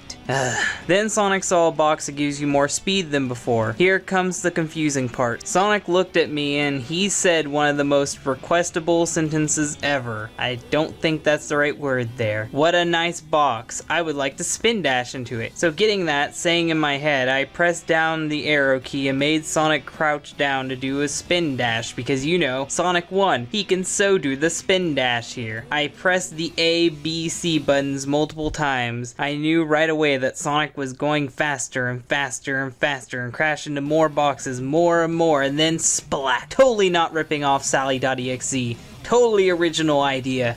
Me author, me brilliant. And as you can see here, we're giving yet again another brilliant screenshot. This one's of Sonic being smashed in the spikes. He doesn't look like he's dead, he just kind of looks like he's in a little bit of pain. And as you can tell, this is ripping off Cream's death in Sally.exe. So way to be a flat out plagiarist, author. It was awful. Poor Sonic was in pieces. Then the stage started to melt. It just cut to static for approximately 10 seconds because just like Tom, I have a stopwatch on me at all times. Always come prepared when weird shit arrives in my mailbox. The screen was pitch black now. No Sonic, no levels, because this is something that never happens in creepypastas. Then a cutscene just played after the blackness. It was Sonic, but he had no eyes and red pupils. I think you mean he had black eyes, because if you have no eyes, you can't have pupils. The background was blood red. The dead Sonic passed by a brown pole with Tails, because Tails secretly always wanted to be a stripper. Didn't you know that? From this new screenshot, we see that Tails is stabbed through a pole. The pole starts by going up his ass and popping out of the top of his head, and for some reason this made blood come out of his eyes. Sonic's just strolling by like he doesn't even give a shit. So yeah, this is a very good screenshot, totally not fake, and that Sonic, totally not Sonic.exe. Like, they got rid of the tier blood, so totally original character now. And you're doing a real good job of not ripping off any other creepypastas. You certainly don't deserve to be on here. And unlike Sonic.exe, this author doesn't pad out his story. He gets straight to all the characters being dead, because next, the author says, "What in the world is going on with this game?" I said. "The dead Sonic passed by another brown pole. This time it had Knuckles, and as we can see, Knuckles is also stabbed through the ass, but this time he's clearly showing that he is in a lot of pain, and Sonic walks by like he doesn't even give a fuck." Now that's just plain creepy, I said to myself. Dead Sonic went by the last pole, and it was Sonic in a very weird and sexually suggestive pose. The dead Sonic stood there looking at Sonic for about approximately 15 to 20 seconds, because he is timing this out for no in particular reason. Then static came back, but only for half a second. How did you count half a second? How did you count half a second and write this down? Your priorities are just everywhere, man. And I was very scared when I saw this. The totally not Sonic.exe title screen. I mean, there's no blood tears, so this has to be a whole different guy. It's totally original, people. He's not a ripoff. The title screen came back on in a really freaky way. The dead Sonic with his red eyes was now there. The text said Sega 1991 was replaced with Sega Dead, because that's fucking spooky apparently. The sky was gray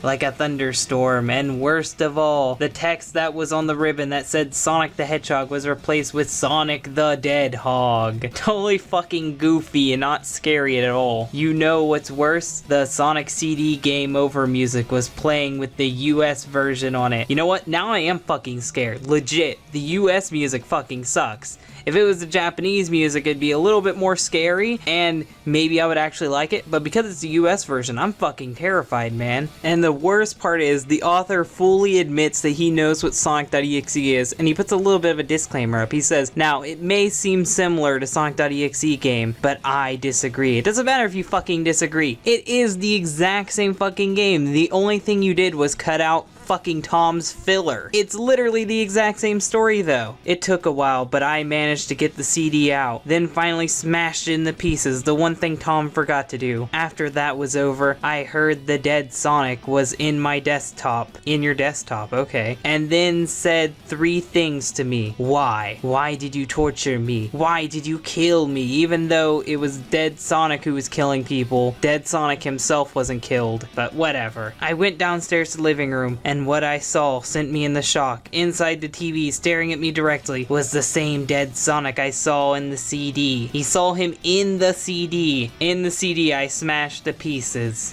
He is on my TV with blood red static in the background. It was terrible. It sounds terrible. It's probably about as terrible as this fucking story. This story concludes with note to self: don't get any creepy CD from anyone, even though you got yours from the mailbox and you didn't get it from anyone at all, unless it's a game, a ROM, an official game, or an unofficial CD. I don't know what you were trying to say there. I'm not gonna piece it together. I'm not the author. You are. Get your shit straight, because it sounds like to me you're gonna be doing this exact same shit again. I'm not calling it quits because of this incident though, so you are gonna do this shit again. You are gonna die. Some spooky ghost is gonna come out of your CD and kill you. I'll probably continue Sonic gaming for the rest of my days, but I will never forget the incident that happened with dead Sonic, and it will happen again because you are a fucking dumbass. What do I have to think of this story? It fucking sucked. I hated this story. It was way too long. It was horrible, and in the end, it's just a flat out rip off of Sonic.exe. I've wasted 20 minutes of my life reading this thing.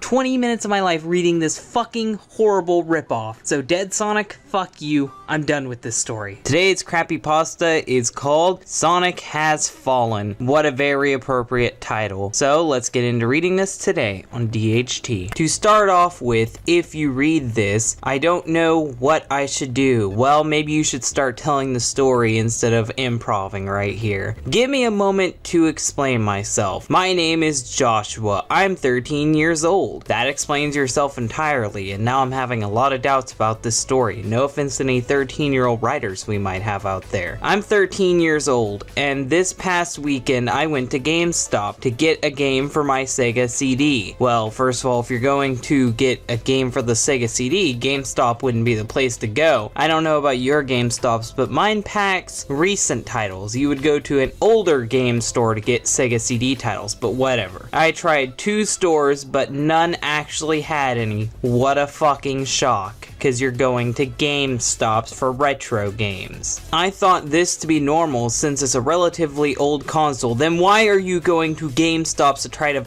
I don't even care anymore. But on my 3rd store attempt, I found, you forgot a D there, a Sonic game that I had played once or twice as a kid, but didn't remember much of. He doesn't give a title to this Sonic game, so I can't call him out on his bullshit when it's nothing like the game actually is. Or what even console it's for. Lovely! I went over to the checkout, got back on my bike, and went back home. I'm gonna assume that he also paid for it and just forgot to put that in the store, because I wouldn't want to assume that he's stealing. I put in the cartridge and started up the game. Once it started up, the display screen was a bit off because the text that said the year was missing. Okay, so I'm gonna assume that this is a Game Gear game because you mentioned a display screen. Because you're looking for an old Sonic game, I'm not gonna assume it's a Game Boy. So you can tell me later if I'm wrong, if you ever do end up reading this. Next time, say what console it is, say what game it is, so I don't have to guess. I thought it was just a small glitch. When I got the game, it was pre-owned, so I thought that over constant use there was bound to be some complications. If you got it from a GameStop, they should fix that, so that shouldn't be a problem. I carried on and started playing the game. That's when I noticed the counter was off. It kept presenting me with the number 5 when I had no extra lives. If it's off and only shows you number 5, how would you ever know when you run out of lives unless you carefully count it, and that would be stupid. But because you're a Creepypasta writer, I'll assume you did that. Just to be sure that everything was okay, I saved my file. So I assume that this was a Game Gear game, but somehow you're saving a file, so it's Sonic 3, the only Sonic game for classic consoles that had a save feature? What are you playing this on, the Sega Nomad? Or are you playing this on the DS? I don't get what you're playing. What game are you playing, and what console are you playing it on? This is a bigger deal than what you know, author. Then we came back to the title screen with the numbers there this time. I felt better. At least that was fixed. Yeah, because the date in which this game that I have no idea what it is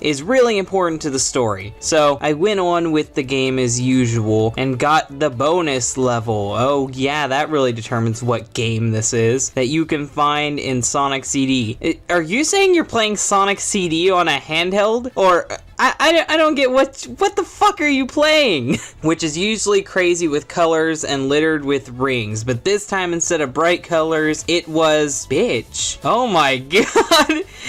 Oh my god, he meant to say pitch, but instead he made the best typo ever. Instead of bright colors, it was bitch black, and instead of rings, it was just empty space. A lot of bitch black there.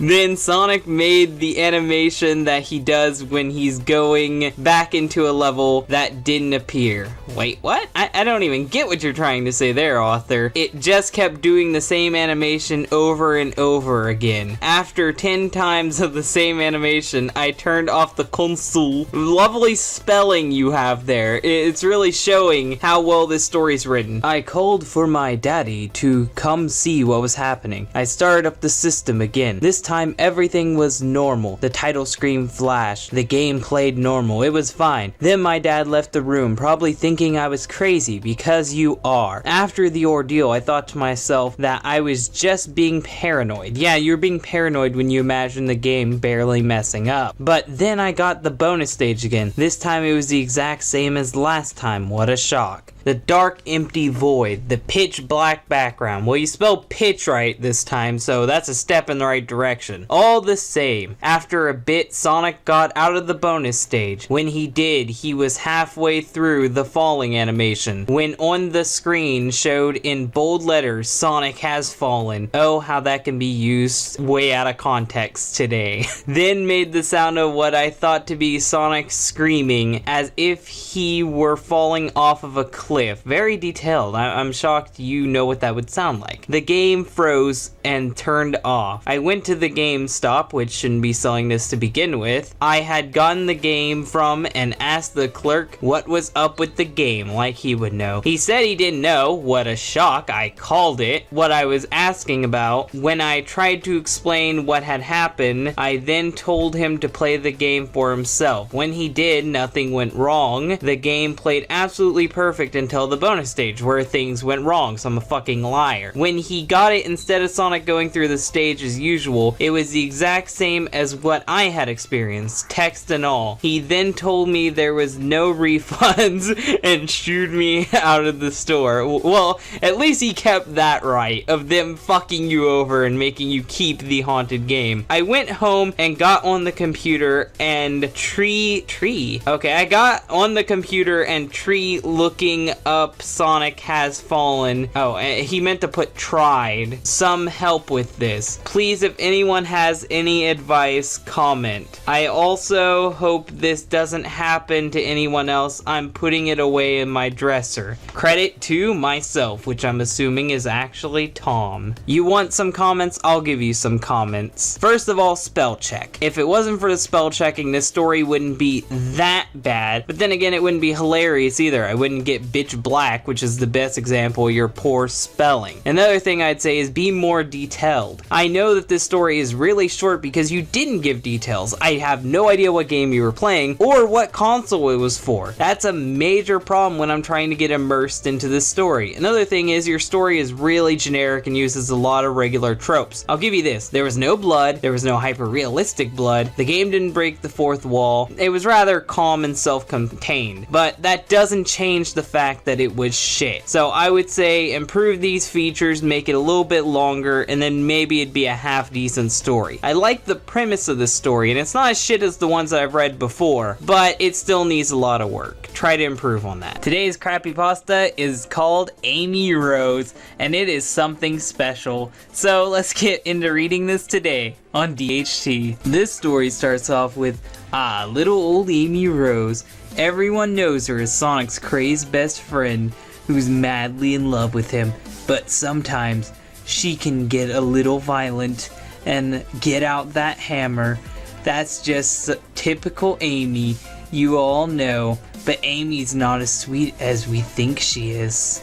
Creepypasta, Amy Rose. That's a damn good summary for what we're in for. It was a quiet and peaceful day on the homeland of the many heroes. A blue hedgehog sat on a hill from his long, exhausting day. He had fallen asleep. Amy Rose ran by and saw her hero lying peacefully. "Oh, my Sonic who's asleep," she cooed, and ran over to him.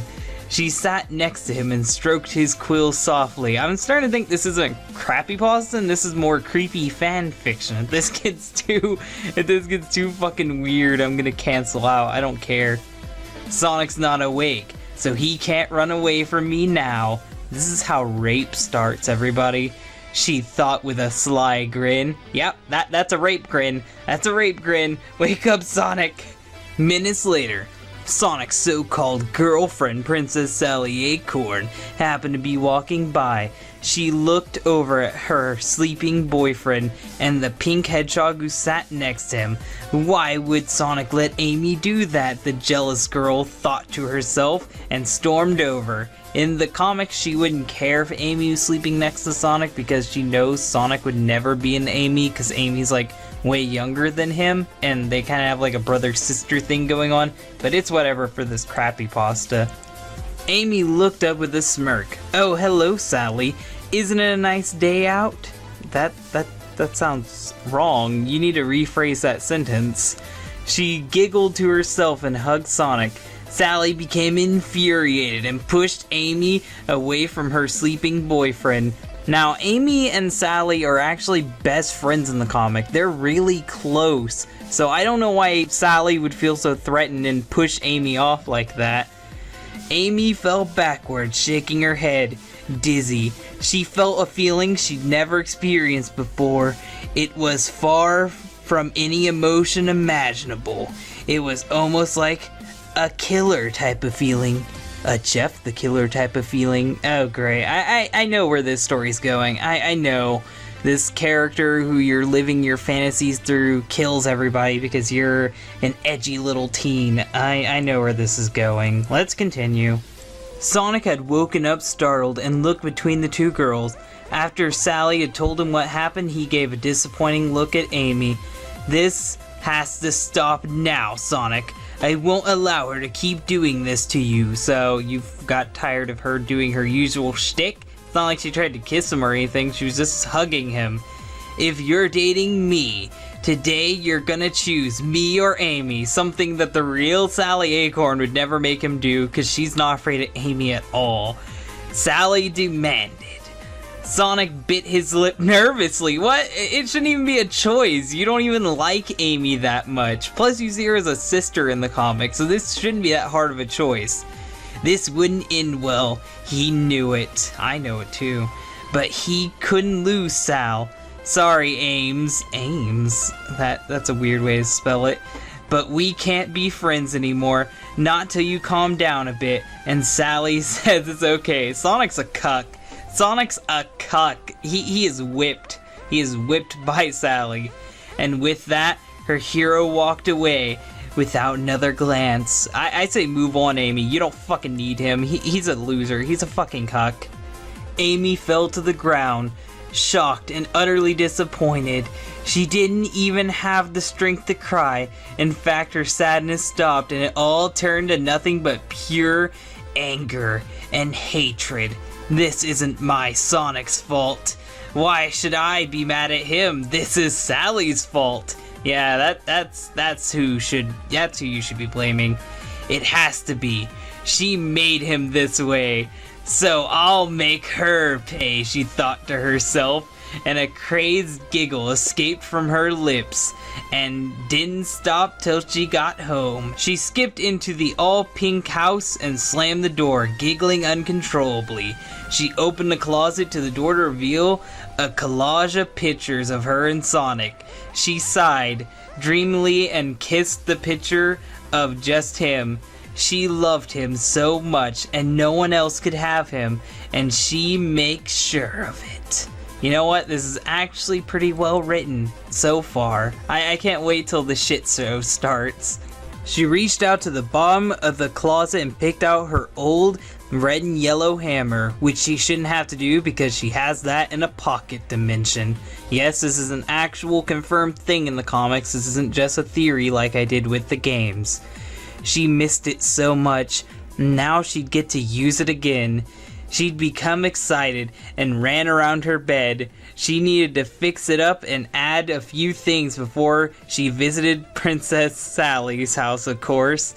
I love that she's gleeful at premeditated murder. I'm not feeling sorry for her at all. If it would have happened in like a fit of passion, like right then and there when Sally pushed her off, I could have sympathized for her. But now I think she's just a cunt. She polished it up, making sure it was perfectly shiny. Then she began tougher work. She grabbed the handle and went all the way to the bottom end. That's a horrible sentence to read out loud. And began to sharpen it, as well with a knife. After half an hour, the bottom was perfectly sharp. She smiled. So this is the origin to Anti-Amy? Because Anti-Amy has a hammer very similar to this. I think you're mixing up Amy's, but I don't mind. She's a complete fucking psychopath, but I don't mind. Then she looked it over and snapped her fingers. She grabbed a couple spikes she just has lying around in her room for some reason, I guess, and turned to the hammer part. She started at the first end, then put the spikes in carefully and made sure they would stay. Then she filled the other side with spikes, making it a death trap to make her angry. making it a death trap to make her angry. That's how she chose to end that sentence. She looked it over and smiled once again, sharp enough surely, but something was missing. She finally decided maybe she couldn't add any more since it was just a hammer, and so she decided to color it. See, she's getting creative with her murder. She began to paint the hammer part. Wait, what? Paint? You mean paint. Typo already, which is the yellow part, black. She then began painting the handle back as well. Well, you spell paint right this time, so you're doing a little bit better. She decided to keep the red part red, but she paint it a little darker red. Well, then she didn't decide to keep it red. She painted a different color. Don't confuse me. She giggled and hugged the hammer to her chest, delighted. Then she suddenly gasped, seeing the hammer had poked her in the shoulder. See, that's what happens when you're a fucking dumbass. Why would you hug something you just put spikes into, you moron? The red blood trickled down slowly. She wiped it off. She no longer cared for what happened to her. As long as she had Sonic, she would do anything. Capitalized, making me more terrified. ... It had finally become dark out, and Amy grabbed the hammer. Most people were asleep by now, so Amy found it was the perfect time. She ran to Sally's small little cottage, where she chose to live until she was queen. But silly old Sally didn't know what was coming for her. She wouldn't live to be queen, or the princess anymore. The line was perfect as queen anymore, and you had to fuck it up. Amy looked through her window and saw Sally looking into her closet for something. She slowly pulled out the blanket and went over to her bed, turning out the light. Amy giggled sweetly as she ran to the front door. She quietly crept the knob and twisted it. Locked. Oh my god, people lock their doors? Who could have guessed? Well, Amy wasn't the type to give up so quickly. She ran to the nearest window where she could see and lifted up with ease. Sally, Sally, Sally, what a shame, leaving your window unlocked. Wow, you're a fucking creep. How do you expect to sneak in with that giant fucking hammer, you fucking lunatic? Amy walked through the house quietly with a giant hammer behind her and looked over at Sally's bedroom door. She turned the knob slowly and peeked in. Sally was rustled around a little, but it was clear she was asleep. A sly grin spread across Amy's face. She crawled down low so Sally wouldn't wake up too soon. I feel like this is like that scene from How the Grinch Stole Christmas, the animated feature, where he's just like slithering across the floor. I could picture that right now. By now, Amy was by Sally's bedside, staring down at her peacefully. She looked so adorable when she slept. Too bad Amy would have to end it. Amy grabbed the nearest thing she could find, which was the lamp's cord, and she began tying Sally's tight wrists to the bedpost. Sally didn't wake up this whole time from that. I get kinkily tied to beds all the time, and I never wake up from it, so she didn't wake up from it. That's not a normal thing. The lamp, however, was still plugged in. You're the worst, Amy. You're just the worst at this. For the cord was very long.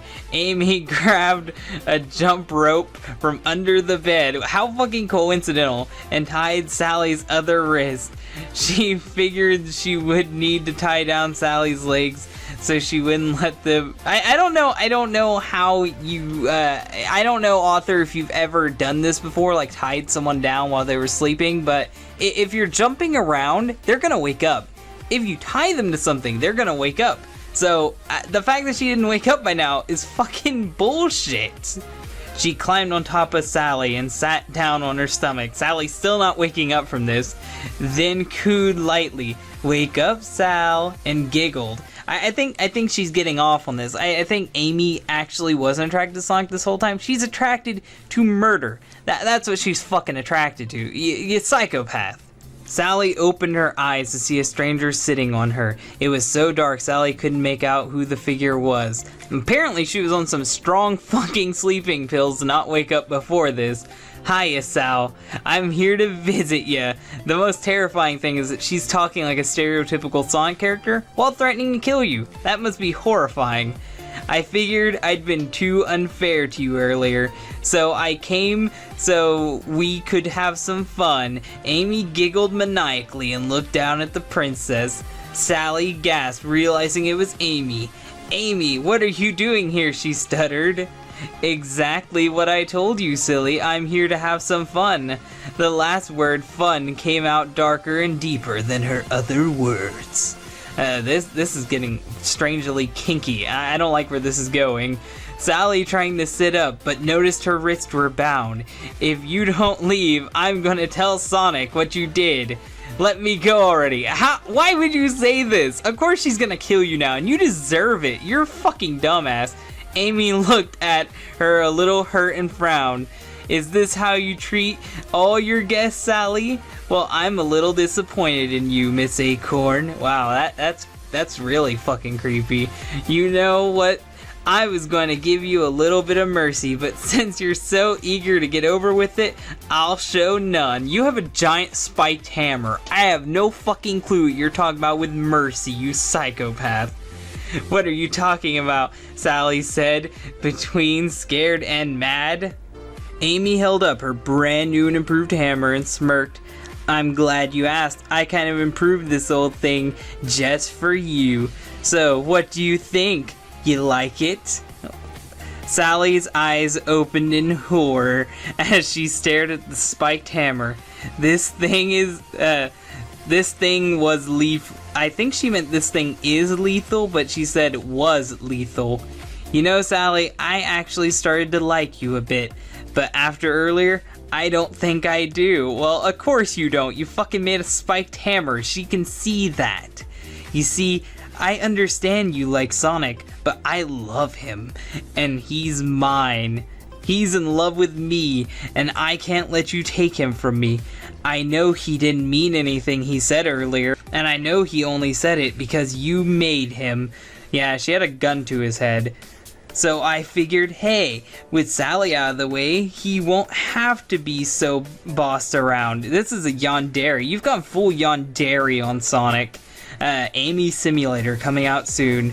Do you catch my drift? Amy raised an eyebrow. This is really weird and sexual for some reason. Sally looked in shocked at the pink hedgehog. Amy, that's completely insane. Her mouth hung open. Amy giggled. I know, but you made me this way after all. All she did was push you off. You were already a psychopath, you fucking liar. Amy sighed and looked at the clock. But enough talking. I've got to get started. Yeah, she's got to go to Denny's in 5 minutes, so she's gonna kill you quickly. Sally watched as Amy grabbed her hammer and lowered it to Sally's wrist. She then took the sharpened end of the hammer and began to dig into Sally's skin harshly. She's crucifying her. She's turning Sally into Jesus. Sally died for your sins, damn it. Sally screamed out loud, the pain filling her whole arm. Amy found this a bit annoying. They're in a cottage in a village and no one's hearing this screaming. This neighborhood sucks. This neighborhood's gone to total shit.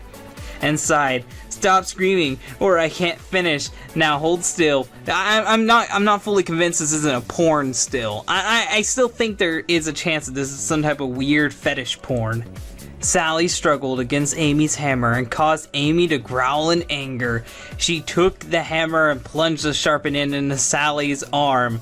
The whole end of the hammer went through Sally's arm. Sally screamed louder. The neighbors don't notice because they don't give a shit. They never liked her to begin with. Than she had ever before. The pain was unbelievable. See what you made me do? Oh great, now she's victim blaming. That's gonna get the SJWs on you now, Amy. Amy screeched. Sally watched in horror as Amy's eyes began to turn soulless black. So now she's turning into a demon because she murdered someone. This is what happens to all murders. It's easy to identify them when their eyes turn pure black. And the only remainder of life in them were her little tiny red pupil in the center. So she turned to Sonic.exe for murder. I don't think that's how that works, Amy. Amy had enough of her screaming and resisting. She got up and grabbed a shirt, shoving it into Sally's mouth, silencing her. You should have done that from the beginning. Now the neighbors know you're murdering someone. Thank God they don't like Sally. An idea came into Amy's head as she looked at the lamp with a grin. She ran to the kitchen and grabbed a cup of water and ran back to the bedroom. Sally stared at the water and back at her wrist tied to the lamp cord. She started to panic, though the shirt blocking her screams. Amy didn't care for the screams. She shrugged them off. She was in complete insanity right now, and nothing else mattered, and nothing else matters. She tipped the cup over the wire and watched it pour down onto it, making the whole electricity in the house go out, because that's not how you kill someone. She looked back at Sally and waited. The wire had begun to react.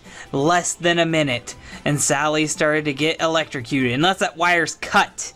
That wouldn't happen. You didn't cut the wire, so she wouldn't be electrocuted, you moron. Amy laughed loudly as Sally's body began to shiver and shook from the electrical shock running through her. That would have killed her. That would have fucking killed her. She watched as Sally tried to cry through the shirt lodged into her mouth. This has become porn at this moment. This is gore porn. This is shit. Amy climbed back onto Sally's stomach and kicked the lamp onto the floor because she doesn't care about how the house looks. And the electrical shock stopped. That's not how lamps work. Sally still shivered and shook at the same time and looked at Amy with sad eyes. It should be more than sad eyes. It should be almost dead eyes, or completely dead eyes, judging from how long you were being shocked. Amy could care less, though. She deserved everything she was getting into in Amy's mind. Amy grabbed her hammer again and smirked, and brought it to Sally's left arm and dug it deeper into her skin. Sally's muffled screams became quivers in seconds. Obviously, she began begging for Amy to stop. She should have begged before. Like, literally, she's being crucified right now. Amy pondered for a bit and shook her head. No can do, Sal. How dare she want you to get off her boyfriend? That cunt, she deserves to die. But let's move on to a different place, perhaps. Amy moved the handle to Sally's stomach, and Amy began to climb off Sally so she could get to Sally's stomach better. This is getting weird. This is getting really fucking weird. Sally instantly shook her head and wide-eyed began to scream again, but she has a shirt in her mouth, so she can't really scream. Amy used the end to cut open Sally's stomach to reveal Sally's mini intestines and looked over in amazement in the mess in front of her and giggled. How do you know? Red was my favorite color, Sally. You sick fuck. She started to rummage through Sally's mini organs, pulled out and throwing them all over the floor and scattered around onto the floor in a heap of mess. Maybe this should be called Amy the Killer, because that's what this is reminding me of. A shitty Jeff the Killer knockoff. Amy stopped once she saw Sally's heart. That isn't how the anatomy works. She would be dead. It wouldn't be barely beating. You just can't mix organs around like that, you fucking idiot. Barely beating inside of her, Amy looked up at Sally, whose eyes were slowly lowering, and sighed. Oh well, Sal. Wish I could have said I liked you, but you know, I don't. That's what you say when you're killing someone. She smiled and ripped out her heart, causing blood to spurtle all over the bed and the floor and the lifeless princess, and she ate the heart because she went full Mortal Kombat on her ass. Amy looked down at Sally's face and frowned. I wish she wouldn't have gone to sleep so fast, then we could have played a bit longer. She shrugged it off once again and removed the shirt from Sally's mouth, throwing it onto the floor. Where did you get that shirt from? Sally doesn't even wear shirts. What continuity is this taking place in? I shouldn't be thinking that when there's murder going on, but that's what I'm thinking about. What continuity is this? Because I remember her wearing a jacket. She looked at Sally's face one more time. It's missing something, she mumbled. She got close to Sally's cheek and carved a heart into it. There, that's better, she snickered. Amy hopped out the window with her hammer in hand and her eyes still pitch black with her glowing red pupils. She had headed home to her little home and started to clean out the evidence from the hammer. And that's how that story ends. Oh my god, this story was so fucking awful. It wasn't awful because of the numerous spelling errors, but those did help. It was awful because of the gore. The gore was so fucking strong in this story that I legit feel like that this is someone's sick fucking fetish. It's like Jeff the Killer had a love baby with Sonic the Hedgehog. This story had no motivation for Amy to do this to Sally, and I just didn't feel any sympathy for her. She's just someone's fucking pawn. This is just someone's fucking snuff film. This is shit. This is pure shit. I fucking enjoyed reading it because of how fucking insane it was, but it just turned into fucking gore at the end of it. So I can't recommend this story to anybody. Like, when stories feel like they have to shove an abundance of gore because they don't know how to end or just don't know how to create character motivations, it just makes me sad. So yeah, this story was shit, but it was shit in ways that no story before on Crappypastas have been. Today's Crappypasta is called Sonic-Exe, and judging by that title alone, you can tell we're gonna have a fun time with this story. So let's get into this today on DHT. So, you've all heard of the game Sonic Dash. It's a game on the App Store where you play as the fast-running blue hedgehog himself, Sonic the Hedgehog. Sonic is by now an icon of culture. Well, yeah, obviously. Everybody knows who Sonic is. I doubt some people in like third world countries do, but whatever. And rightly so. The charming blue hedgehog is well loved and respected hero and idol to many, including myself. Well, I don't think you respect him because you wrote this story, so I'm starting to doubt how much respect you actually have for him. Sonic Dash brings the elements universally loved of the Sonic games, new and old, and brings it into a modern app culture. Please tell me what app culture is. I have no fucking clue what it is. Microtransactions? Is that what you mean? You're being too vague there. In Sonic Dash, you play as Sonic, obviously, and run. Though not quite as iconic as the classic games, it's certainly a welcome addition to the Sonic universe, or so I thought. I think you need to learn how to adapt to modern English, cause you're not very good at it. This story is hurting my eyes just to read it. I was on my dad Trevor's iPad. Way to name drop your dad like that. Better be glad no psychopaths are reading this or else they'd hunt him down.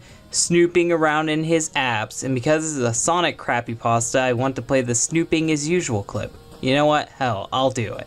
Snooping as usual, I see. Snooping around his apps when I saw what looked like Sonic Dash, although with further inspection it clearly said Sonic-Dash.exe, because I'm sure that the game on the App Store runs on an exe, but I don't even think people know what exe files are anymore. I think they're just doing it because of the cliche, and that's just sad. I clicked on the icon and was shocked to see Sonic's face. It was Sonic alright, but his eyes I shall never forget because I'm ripping off Sonic.exe directly. The indescribable horror of those beady white balls of eye. Wait, what? Balls of eye? English not very good, I speak. Stared into my soul. I moved my head and almost choked. I think that's a little bit of an overreaction. You saw some eyes that you don't really go into detail very much, and that made you choke? How? How are you choking? Sonic's eyes followed me.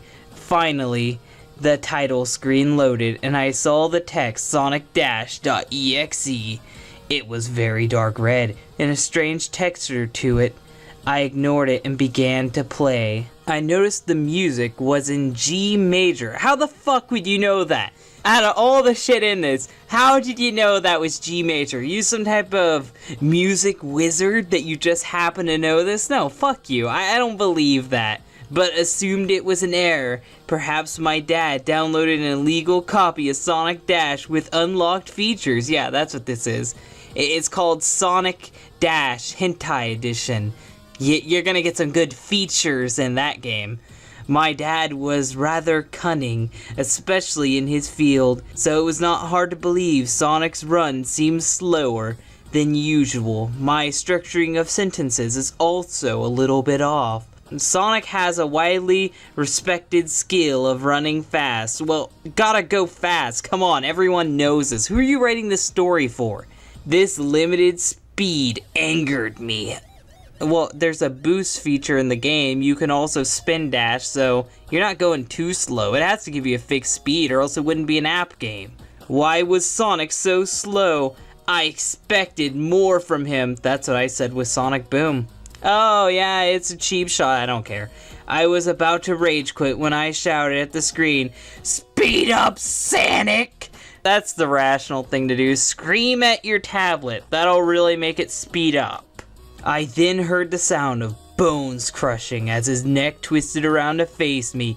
He had no eyes. Oh, that's pretty fucking creepy. "Too slow for ya," he chuckled in a raspy voice. "You're not Sonic," I muttered back at the demon, acting like the computer program can understand me. I immediately closed the app. I wasn't going to continue playing after that horror. Yeah, it tried to get me to share to Facebook. It was fucking terrible. I went to delete it when I saw it wouldn't let me. Yeah, it wouldn't let you delete the app. I checked the iPad settings and saw that the game was never installed. Spooky. It came already on the iPad. Surely this must have been a promotional app. If it was already on the iPad, how did your dad not notice this demon? You're not even thinking this through. But why was it so twisted? I shut the iPad off and tossed it aside and went to bed. Wow, you really sound like someone I know. His name is Tom. I woke up at 3 a.m. I looked at the iPad and felt strangely drawn to it. As I got up, I grabbed it and heard a low chuckle. Just one more game. As I opened Sonic-exe because I'm a retard, I saw Sonic's twisted face again. No, and whatever the fuck that symbol is. I don't want to call it Sonic's face. That thing is not Sonic. You're back. It smiled at me. Who are you, and what do you want with me? I yelled in fear at the demonic hedgehog in my tablet. I am sane, everyone. He just smiled a toothy grin. Toothy grin? Wait, what? It doesn't all grins involve teeth? I don't know what you're getting at there. And I saw his razor-sharp teeth glisten in the light. I want you, he screamed in anger. I got scared and threw the iPad across the room. Fuck my dad's money. How could this be a Sonic game? Sonic is a well-respected, wholesome game. He is a Christian, I tell you. Game, how could this be? I felt punched in the gut. Wait, what? Sentence structure. You need to learn how to do it. As the thought of my idol's sharp teeth ran through my head, that's what you're worried about, his teeth being sharp. I picked up the iPad one last time. I'm shocked it isn't broke. You know how good the screens are on iPads. The screen being the only light in the room. I clicked play, because when there's a demon in a tablet, best thing to do is play it in the dark. Sonic began running backwards. That's so goofy. That's not scary. I screamed as I swiped everywhere. I can just see this guy in his room. Everything's dark. He's just spurring out while Sonic's trolling him. I screamed as I swiped everywhere on the screen, praying for my safety. Sonic was a Christian. I knew it. He jumped over obstacles until he reached a halt. He had stopped running, and he finally spoke. You mean all those times when you were speaking before? Those don't count. Those aren't canon. You thought it'd be easy, kid, he snarled.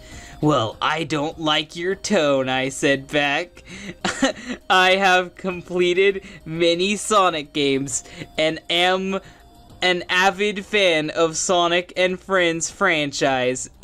What country are you from? This is not English, kid. I can barely understand what you are saying. I am not Sonic. I'm something much worse. I am the genuine article, it spoke. I remembered what it had said, that it wanted me. I immediately clicked exit game and went back to title screen. As I looked at the text once more, I noticed something.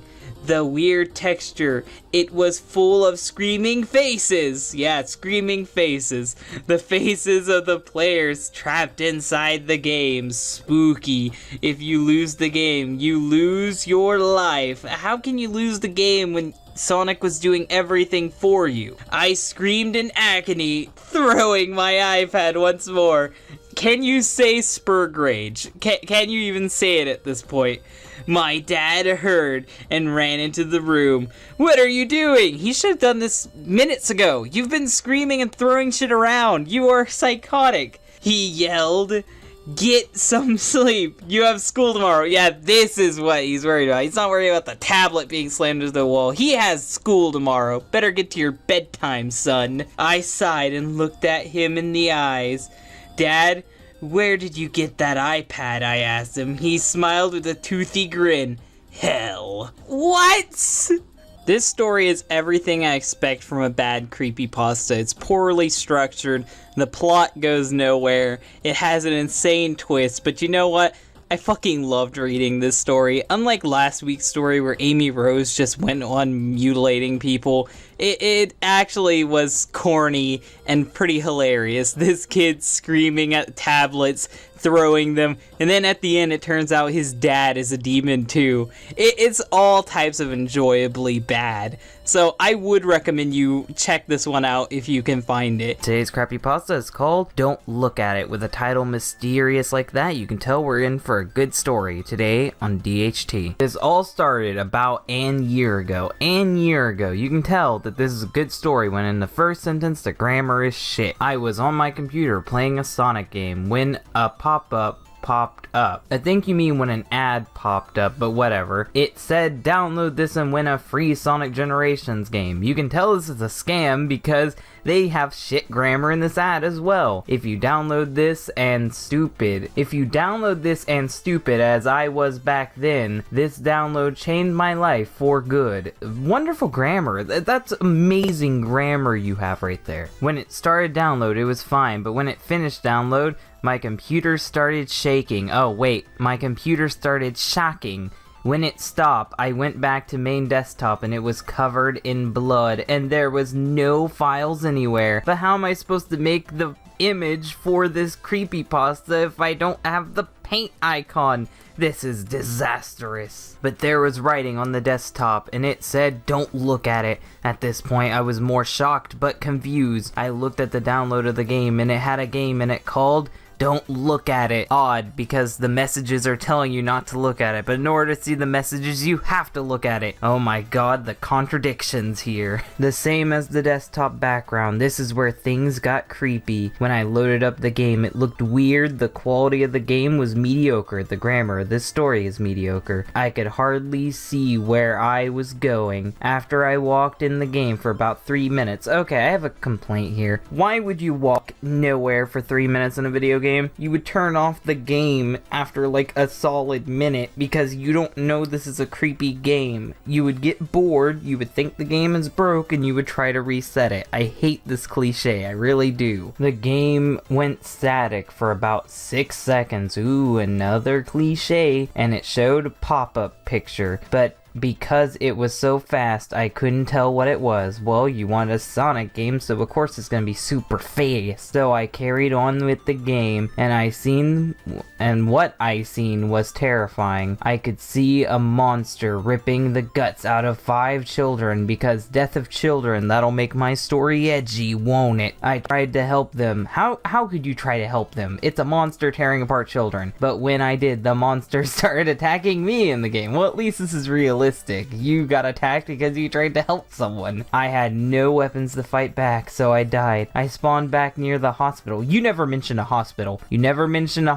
So don't call it the hospital, call it a hospital, where the monster was, and it wasn't there anymore. Now I was confused. I've been confused this whole story. I really have. I thought to myself, did I actually see the monster rip out the guts of those children? Well, yeah, you had to because it's a video game and I didn't hear you passing out like a bitch, so yeah, you saw that. I don't think so. You're fucking dumb. So I carried on. You're really fucking dumb. I carried on. I got to the last level. There can't be levels if it's just one straight area that never has an end screen or a start screen. The game started acting weird again. It was weird all along. It went static again, not shock. But I came back. It had such scary pop-up. It flung me out of my chair and banged my head.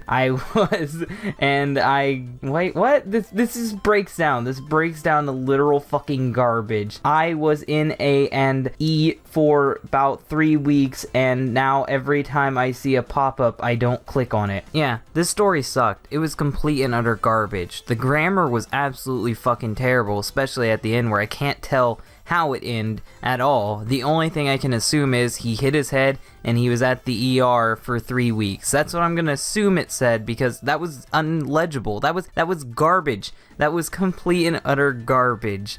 We didn't get to know what the monster was. We didn't get to know what the monster looked like. There was cliches like blood and static and Sanic, but we didn't even know if Sanic was the monster ripping apart those kids. We got no closure to the story. The story is what we call pointless. It was pointless to read, and I feel like I wasted my time reading it. I'm sure that you guys heard recently that Archie lost the right to make Sonic comics, so I thought in honor of this I would do a creepypasta reading that would be Archie comics themed, and I seem to have found one today. It's called You Left Us Here, and with that title, I'm sure that you guys will know where this story's going. So let's get into reading this today on DHT. I love the Sonic Archie comics. They're a guilty pleasure of mine. I don't know why it'd be a guilty pleasure. It's perfectly normal to be reading these. I never got to see the original comics, but the newer ones were good. Apparently not too good if Sega decided to pull the license from Archie. I also play the games. I own almost every game except for the rare ones. One day I was looking for something in the trash that I threw away and regretted it. That's not a sentence. That's not how you sentence. But I found something way more interesting in there. Wait, what? Something more interesting. I'm terrified. It was a CD that said Sonic in marker. I smiled and decided to take it home. Wait a second, home? Isn't this your trash can? Whose trash can were you throwing stuff in? I'm honestly shocked. Why would you dig in someone else's trash can? Why were you throwing your trash away in there? What the hell? I put it into my GameCube and started to play it. First thing I saw is that I wasn't playing as Sonic. I was playing as Sally. Wait, what game is this? You never even told us what game this is. It's on the GameCube, so maybe it's one of the adventure titles that were re-released, or it could be the Gems collection. We don't know. This asshole never told us. This was probably hacked. You would know if it's hacked if I could actually see what game it is so I could tell you, but as far as I know, it could be a fan game. But I didn't care. It was awesome. The gameplay was similar to Sonic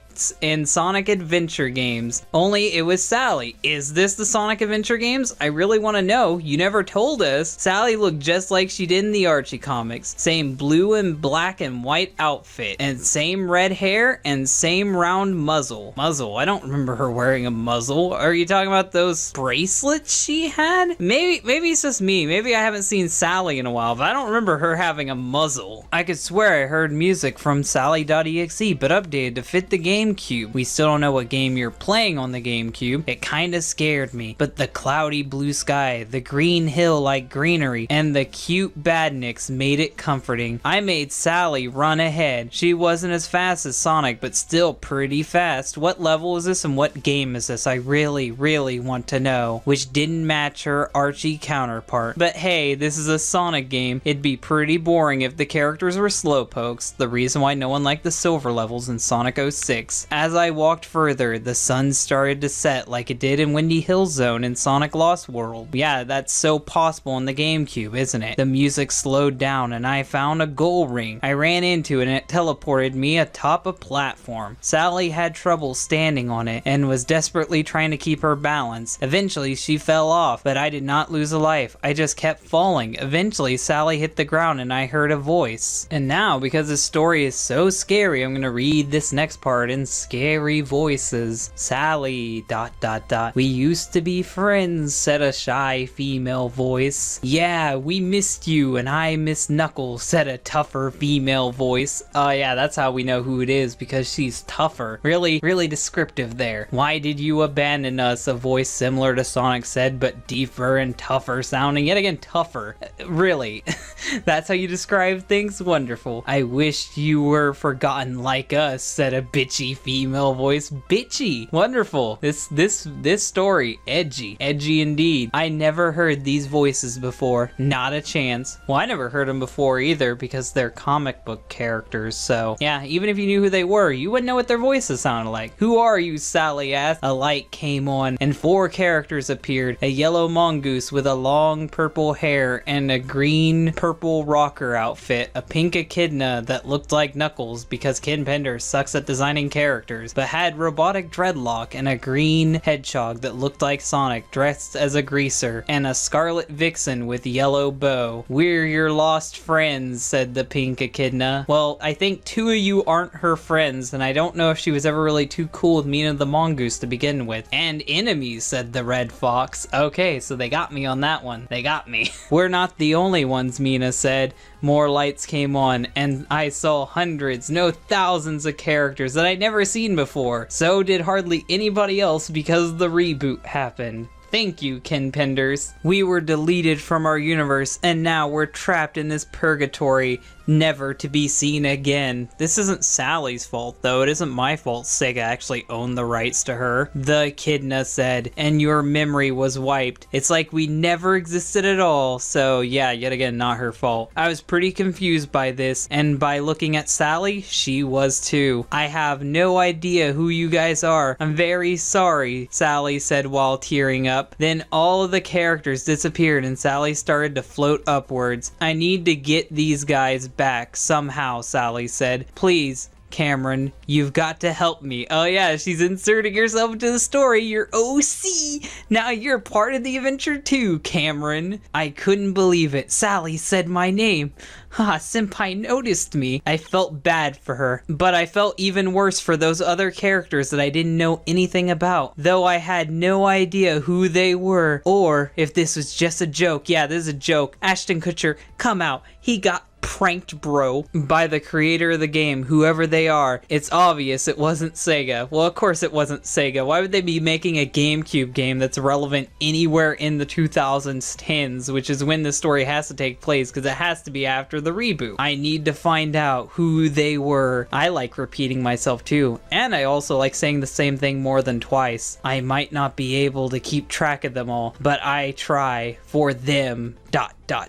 This was a very wonderful story. The grammar was shit, the story was shit, and the Archie comic characters didn't really do anything creepy. The story isn't creepy. I understand why it got on Crappypastas, because nothing terrifying happened. Characters showed up, said they were deleted, they didn't kill her, they didn't attack her, no spooky ghost floated out of the game. It's just an open and shut creepypasta. It's boring. I would advise you not to read this one, but I read it anyway due to it sucking and the fact that it's Archie comic related, and I just wanted to talk about the Archie comics again because I'm terrified if IDW will actually make good comics. Today we are going to be reading a creepypasta called Sonic the Hedgehog 2 Gone Wrong. So let's read this right now on DHT. One day I was going through my attic and found an old Sega Genesis. No, you are not mistaken. This wasn't a creepypasta I read before. They just all happened to start off like this. I was sitting there, remembering all the fun I used to have with it, you and the other 7 creepypasta writers. I looked to see if I had any game. I didn't. That's not how you spell didn't. So I decided to go to my local game store called Just Press Play. I don't know if this place exists. I'm gonna assume it doesn't. If it does, you can bitch at me in the comments section. I found a copy of Sonic 2. Okay, wonderful. I bought a copy of the cartridge for $1.99. That's not how you write $1.99. I went home and started the game, the Sega logo came up and the voice said Sega, but it sounded deep and demonic. The title screen came up and it was just a horrible looking Sonic was smiling with the mountains slowly crumbling in the background. I pressed start and the level Emerald Hill Zone appeared. Well, it'd be weird if it didn't, seeing how you're playing Sonic 2. But may I say, Sega must have been retarded because they spelt emerald wrong. And the sky was pitch black. Then the red pixels started to fall from the sky. It looked like blood. One landed in front of Sonic and the red pixels started everywhere. It looked horrifying. I began to move Sonic. Then I realized, where's Tails? That's not how you spell where, that's how you spell werehog. I have to know this because people bitch at me in the comments about it. I went through the level normally, then I saw Tails with spikes through his heart. Glad you can tell that with the 16-bit graphics. And then in the background I heard Dr. Robotnik laughing. It's Dr. Eggman now. All of a sudden the spikes fell and killed Sonic with blue going everywhere. Blue going everywhere. Did you even fucking read the story? Blue? Then I was spawned in Chemical Plant Zone with the chemicals surrounding Sonic. Sonic drowning and he flew out of the chemicals and hit the ground coughing up blood, and he said, "You did this to me," and died. I don't see how the player did this to him. All this shit just happened because of cutscenes. If the player actually sucked at the game, I could understand this, but the player had no input. So Eggman did this to you, the shitty game did this to you, the author did this to you, but not the player. At this point, I ripped out the cartridge, wonderful way of spelling cartridge by the way, and burned it. End. What a lovely ending. Well, what can I say about this game besides the fact that it's short, simple, and it gets directly to the point. It's very shitty, it's full of cliches, the spelling is absolutely horrible. There's a moment where I paused because instead of just putting the number 2, he spelt out 2. Like, his writing is lazy in every other part, but he decided to spell out the number 2, so it just threw me off altogether. Besides that, most of the time he couldn't even fucking spell to save his life. This story was terrible. I've read 100 different stories just like it, and I really hope that the next time I read a story, it's at least more original than this. This is just a rehash of everything else I've read thus far. So yeah, this story can go fuck itself. I hated it. It was terrible. Today's creepypasta is called Sonic the Hedgehog 2006. I'm sure with a title like that, it'll be just about as good as the game itself. So let's get into reading this today on DHT. For my birthday last year, I received a copy of the infamous Sonic the Hedgehog 2006 in strangely good condition. I found this to be curious, so I asked my dad where he got the game from. Well, just about anywhere really. There's a lot of copies and a lot of game stores I go to. Not a lot of people were satisfied with the game, so they returned it. So I'm assuming you could have just got it from anywhere. This is a weird question to ask someone.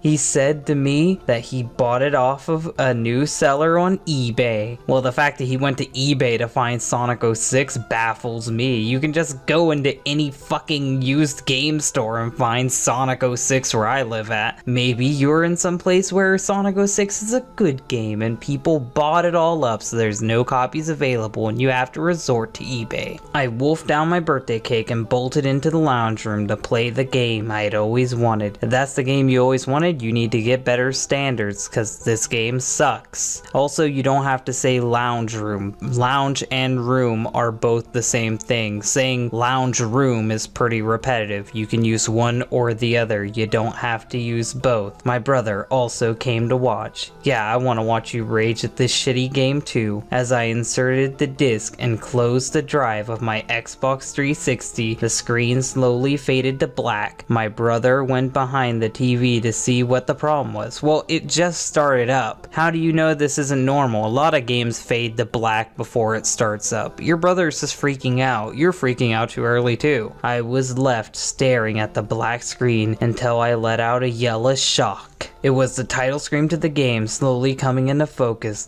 as we both sat and watched the word on the bottom of the screen, Sonic, distorted and changed to the word stab. Stab. So scary. What the fuck? Stab? Really? You couldn't say dead or you're gonna die or anything dramatic. Stab. Okay, I guess because it begins with an S, that's creepy. So the title menu read, Stab the Hedgehog. Stab the Hedgehog, my favorite OC. Wonderful. Me and my brother held our breath until the word distorted itself back to Sonic. As my brother went to click start, I noticed Sonic's eyes were glaring at us. So normal? Actually, that's not normal. Sonic isn't even on the title screen of Sonic 06. Did you even play Sonic 06 before you wrote this story? Have you even knew what Sonic 06 was gonna look like before this story was written? Like, this must be some hacked game if Sonic's on the title screen of this game. Before I could point this out, my brother had already pressed start. That bastard, he doomed you both. We started the game as Sonic since he was the only one there. We watched the opening cutscene and marveled, I think you mean marveled, at the good quality as Sonic arrived, but this wasn't Sonic. I knew, weird colon thing. As he stood above Elise, he grinned and I saw he had huge fangs and red eyes. He had are burned in my memory. While his fur was dark blue, his quills looked as though they had been ripped off of his head. What do you even mean by that? What is that? Ripped out of his head? What does that mean? As this character introduced himself, I nearly had a heart attack. Explanation point. This is dramatic, guys. He's having a heart attack over a video game. He said, I'm Stab. Stab the Hedgehog. Okay, so we're really going with this. He's the OC Stab the Hedgehog. Red eyes, huge fangs, weird looking quills. Okay, he stabbed the hedgehog, everybody. Everyone's new favorite OC. Me and my brother gaped at each other. Gaped. Lovely wording. As the cutscene changed, the hedgehog changed to Sonic. My brother figured out the game was probably glitches. It's probably glitches. What does that even mean? Glitches and it's nothing to worry about. That's not a sentence. That's not how you structure that. You should have said my brother figured the game had glitched and that it was nothing to worry about. There, I helped you with your grammar. The game worked almost perfectly for the rest of the time. A noticeable difference was that Soliana had changed to Suliana. What are you doing? It's just soul now. Like, your soul in your body. And it's spelled a little weirder. I don't even want to call it Soliana, because then there's no point for this change. Halfway through the game, when Silver the Hedgehog arrived, I got ready for the boss fight, but it never came. So I guess it's no use waiting for it. Yeah, I'll go kill myself. Instead, the cutscene before my hand had Sonic change back to Stab. That's not a sentence. I don't even know what you were trying to say there. Like, I can't even begin to try to understand that. And walked towards Silver. Silver had said he wasn't afraid until Stab grabbed him and broke his neck. Ah yeah, Stab the Hedgehog, most notable for breaking necks. Who would have thought that he would stab someone?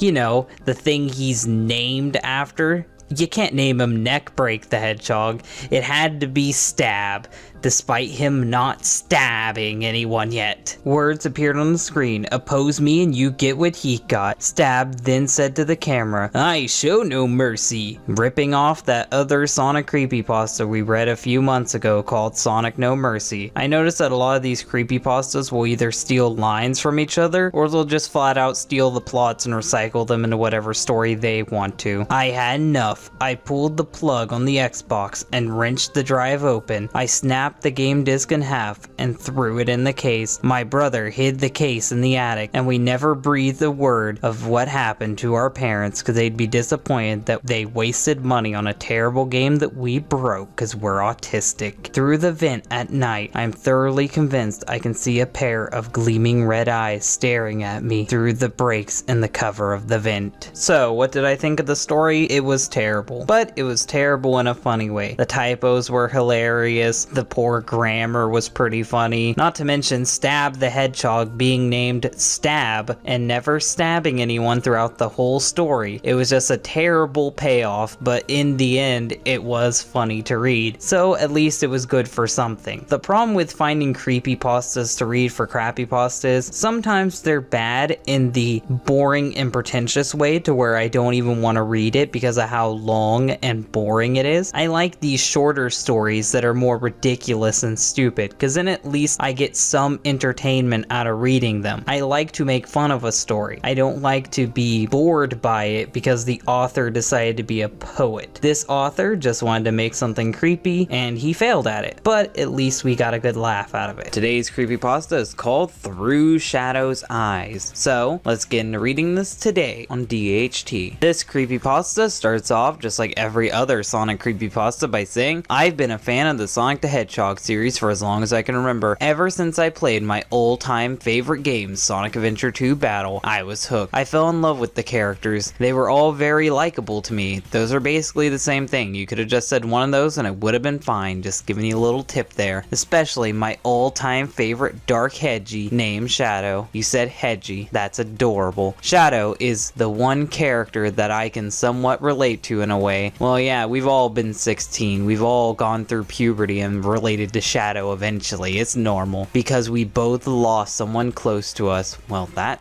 turned sad really quickly. My mother died in a car accident when she was on her way home from work 10 years ago. 10 years ago. That's pretty long ago. Yeah. Some drunken bastard drove past the speed limit and T-boned her, killing her instantly. I hated that man for what he did, just like Shadow hated Gun for killing Maria Robotnik. Well, there are some sustainable differences in your story, because when it came to Maria, she was just trying to help Shadow, and then Gun broke in, saw a defenseless little girl, and chose to shoot her. Meanwhile, your mom was driving and died in a car accident, which can literally happen to anyone. I think Shadow has more of a reason to be mad that the government, the thing that's supposed to protect the people, decided to kill one of the people. I think Shadow's story is a little bit more tragic, but I see what you're coming from here. When I got my hands on the GameCube copy of a game called Shadow the Hedgehog, I was excited. I got it from my mother on my 15th birthday before she died a couple nights later. That's really coincidental. That is really coincidental. I think that's a little too coincidental, but hey, you didn't get it from GameStop, so I guess I'm happy. She knew I wanted it so badly, and she decided to get it so we could play it together. I really doubt your mom would want to play this game with you, no offense. The only thing that she might enjoy is the battle mode, because when you're playing 2-player, she just gets to play as one of the background characters, only if you're playing missions involving Team Sonic. So I really doubt she wanted to play it together. We tried out the 2-player mode for the night. In the controls, I admitted, wait, you said 2-player mode. Do you mean 2-player battle or 2-player mode like Team Sonic? Just curious, because that's weird. The controls were kind of slippery, but we didn't care. We were having so much fun playing it against each other. Okay, so they were fighting. Okay, so she answered it. We laughed at each other's accidental deaths, and after a while, we got used to the controls. See, I told people, Shadow can be a good game, you just have to know how to play it. Everyone keeps insisting it's worse than 06 when I think it's 10 times better, but whatever. It may not be the best Sonic game, but we had a lot of fun playing it despite its flaws. I did too. Thank you. One night, I found out my mother died. I was really upset. I was crying all night and wished the whole thing had been a horrible dream, but it wasn't. It was real. See, you have a bad problem of repeating yourself. I get that you're trying to make it more dramatic, but it really just kind of pads out the story. Filled with anger and sadness, I decided to play through Shadow the Hedgehog story mode. I know it's supposed to sound dramatic, but it just sounds silly. I'm upset. Time to play as a fictional hedgehog. Yeah, it's not very sad. I took as many dark missions as I possibly could. Originally, I wanted to make Shadow a hero first. I even told my mother this,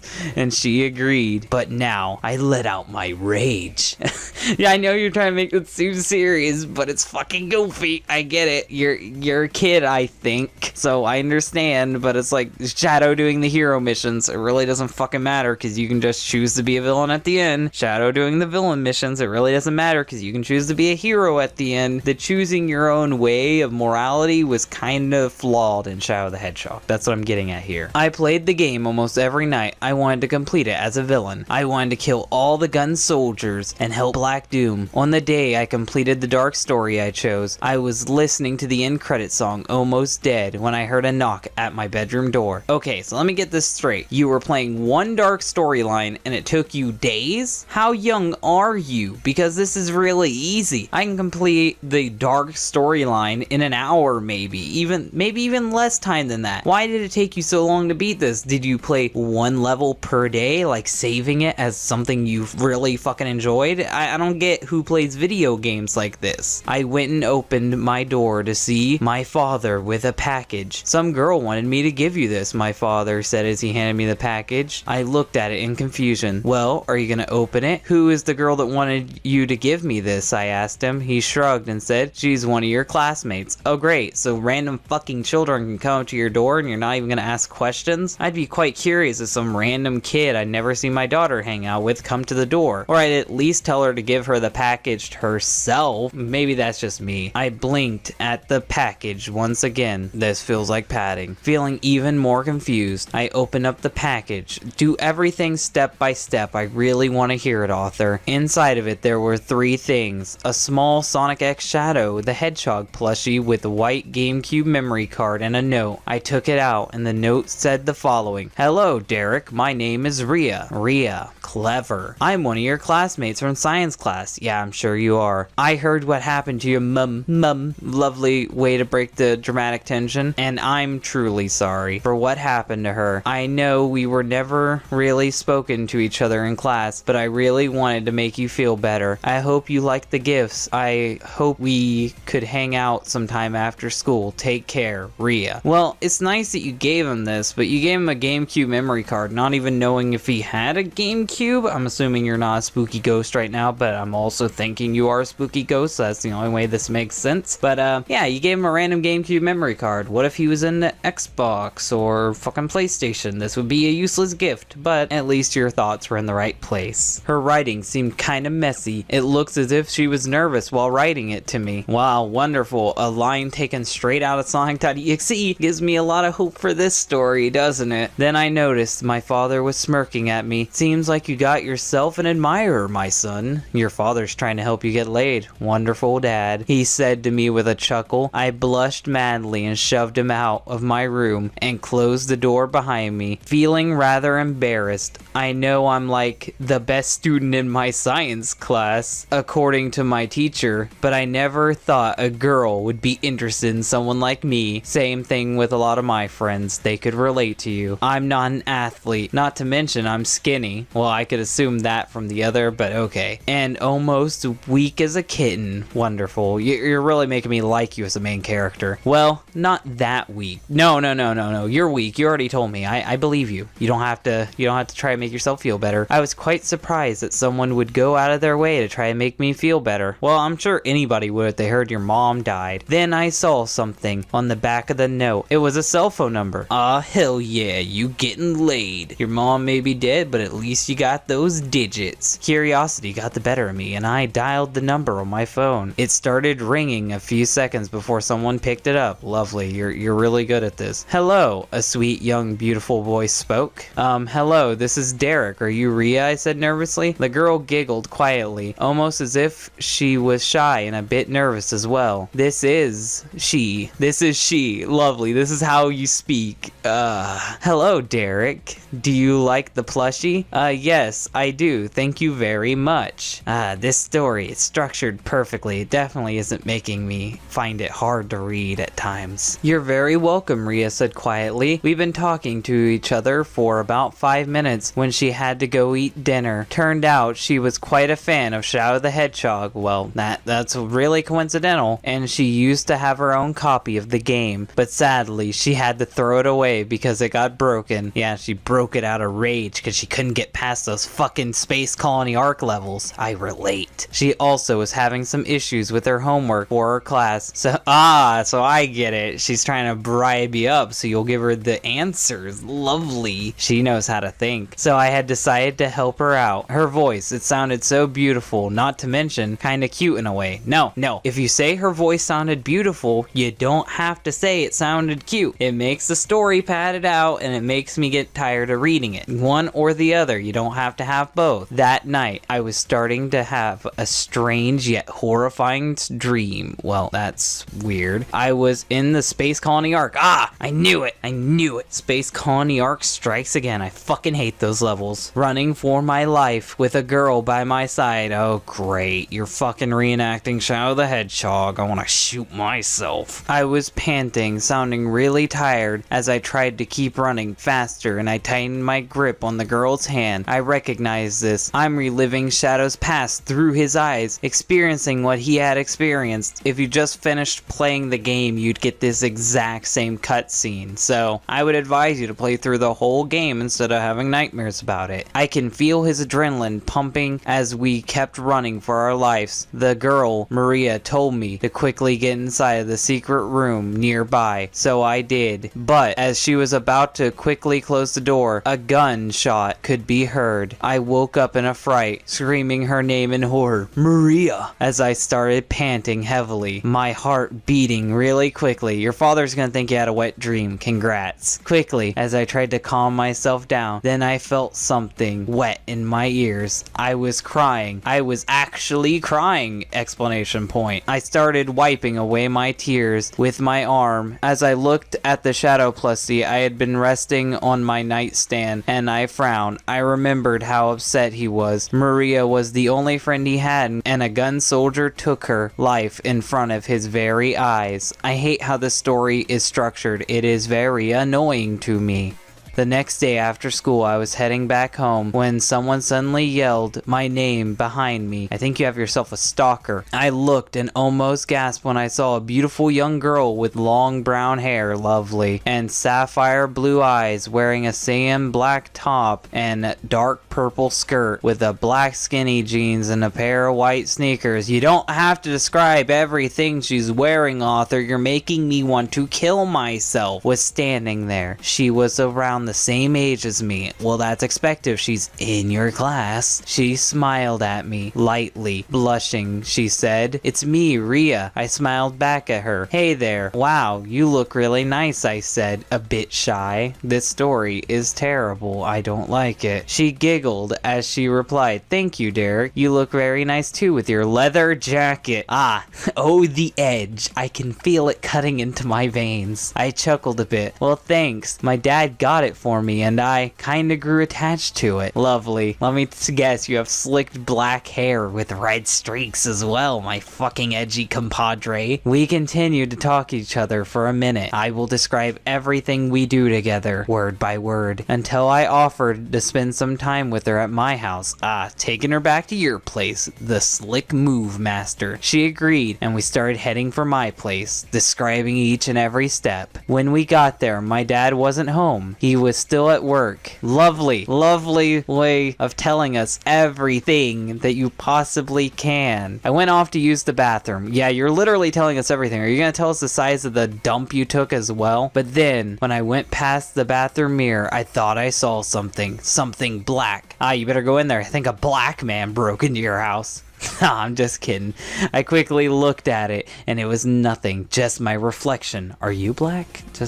I'm not gonna say anything if you are. I'm just curious. I look perfectly normal. I had brown hair, green eyes, and tannish colored skin. I was wearing my leather jacket with my red t-shirt and dark blue worn out jeans. Quit telling us everything you're wearing, please. It's not needed. I don't need to hear it. I wasn't sure what it was, but I didn't worry about it too much. After a few minutes, I started playing Shadow the Hedgehog with Ria watching me. Lovely. That's the best thing you can do when someone's playing Shadow, is just watch. I wanted to make Shadow a hero because I feel heroic again. She was helping me through some of the parts. Well, then she's not just watching you, she's playing with you. Or maybe she is helping you. And we beat the final boss. So you beat the final boss, something that took me a couple weeks to do when I first played the game. Real quickly, one afternoon. It took you a whole fucking fucking week to beat one route of the story. You make a lot of sense, author, a lot of sense. We cheered happily, and then suddenly she hugged me, causing me to blush. Also, in order to beat the whole storyline to get the good ending, you have to beat every possible ending, which means sometimes Shadow is neutral and you never told us about that. Sometimes he's a hero, you barely told us about that, and sometimes he's a villain, but you told us you only beat one story arc earlier. So you're making people believe that you can beat one villain story arc, one hero story arc, and then get the final boss? You're lying. That's not how that works. The warmth of her hug, very relaxing. I quickly hid my expression from her as we started playing the 2-player mode before she had to head back home. I felt kinda sad when she left for some reason. I didn't want her to leave. I've been there,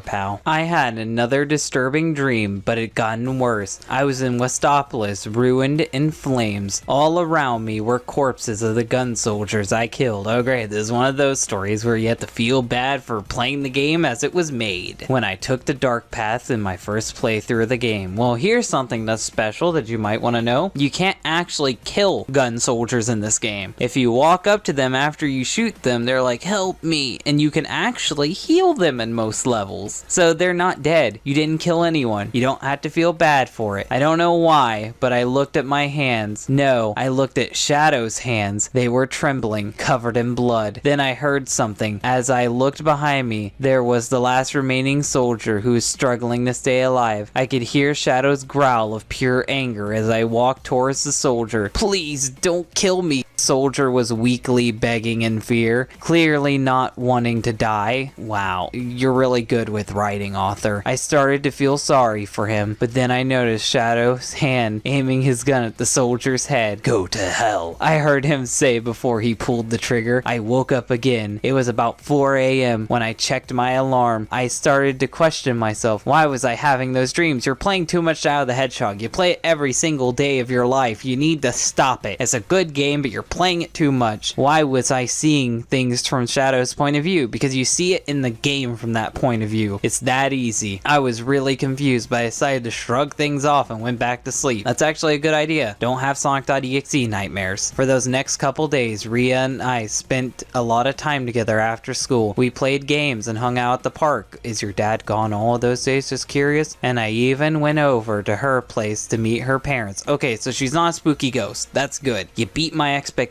It's weird her name is Rhea, but she's not a ghost because she has parents. Her parents would also have to be ghosts if that was the case. They're really nice and seemed to like me for some reason. I wasn't really sure why. I was just really happy spending time with my new friend. You're more than friends, don't even lie. But every night I kept having that weird dream over and over again. Each night I got them, it seemed to get worse. I even told Rhea about these dreams and she said it was weird, and she told me that I didn't have to worry about it. Maybe she's right. They are just dreams after all. Why would you tell your friend that you're having weird Sonic the Hedgehog fanfic dreams? That's weird. That's why she told you it's weird, not for the reasons you think. What's the worst thing that could happen? What could possibly go wrong? I wish I hadn't said this because my dreams became nightmares. They were already nightmares before. You were waking up screaming. Don't pretend like those were dreams. I was in what was left of Westopolis again, but this time things were far different. The black comet had already become connected to the surface, and to my horror, I saw Sonic's and friends' lifeless bodies on the ground, including Eggman. I suddenly looked down at the ground and started to vomit some ...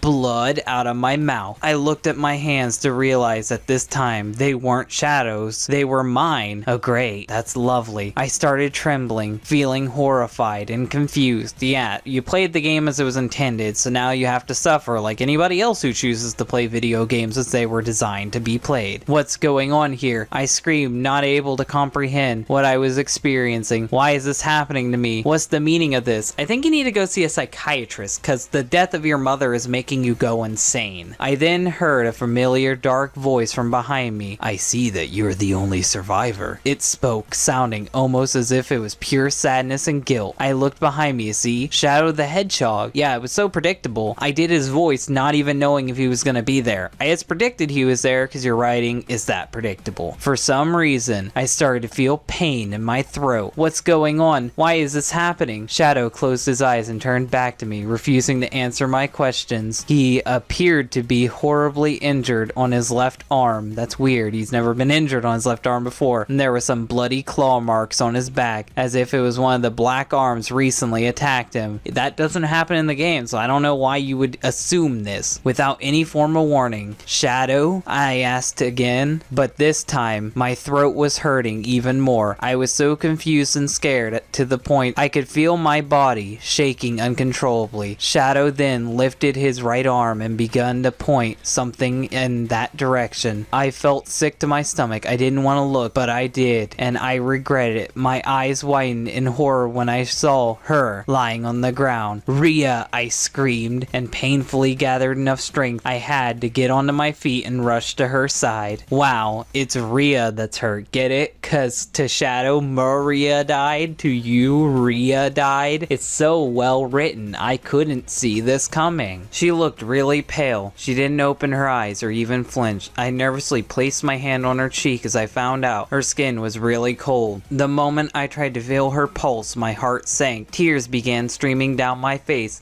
as I started holding her in my arms.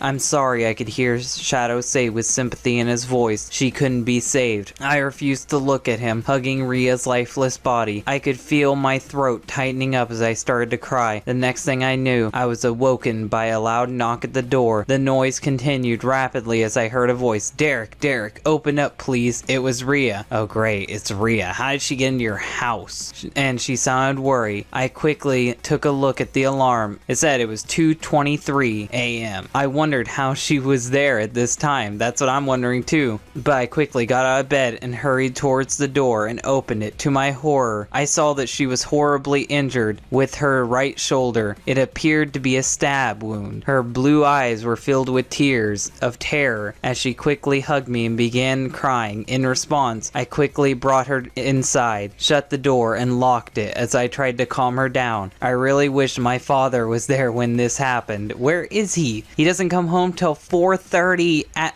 What? What do you mean he doesn't come home till 4:30? What the hell? What job does your father have? Shush, it's okay, Rhea, you're safe now. No, she's not. You could be killed next too, I said to her as I gently rubbed her back. Please tell me what happened. Yeah, wonderful. I heard my mother screamed, she sobbed. I got worried and I went to go check to see what was wrong, but then I saw it. She started crying even more. I could tell that she didn't want to say anything else, but I was really confused what she meant by it. Come on, Rhea, you gotta tell me what happened. Even though you felt sorry, you're trying to push her into telling you.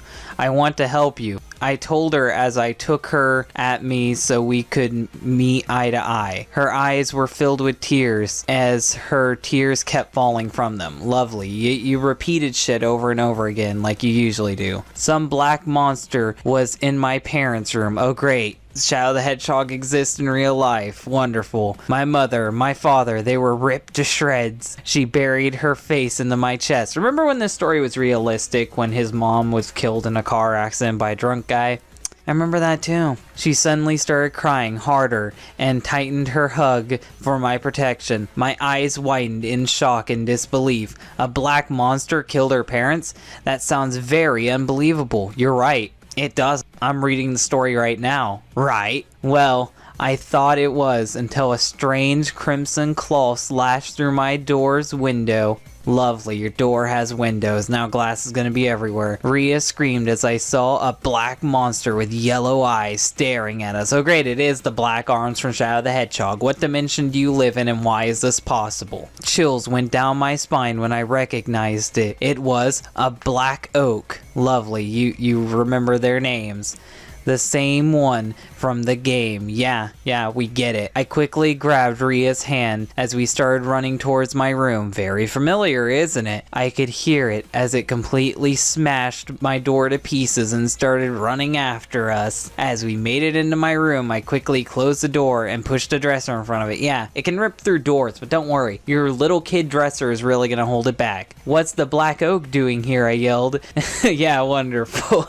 I yelled, sounding looking really terrified and confused. It was supposed to be in the game. Rhea just sat on my bed trembling. Yeah, I'd be trembling too. Games are real life, so Dr. Mario is gonna be here to treat Rhea. What the fuck is going on? Trembling in great fear until she saw something and her eyes widened in shock. Derek, your game case, she cried. I quickly looked at the game case lying on the floor. Shadow was missing from the cover. Any trace of him was completely gone. Oh great, Shadow's gonna get involved in this. Lovely. All we could see was that the title and the rating of the Sega logo and the exploding background. Where was Shadow? I said. Suddenly, we started to hear a loud banging against the door.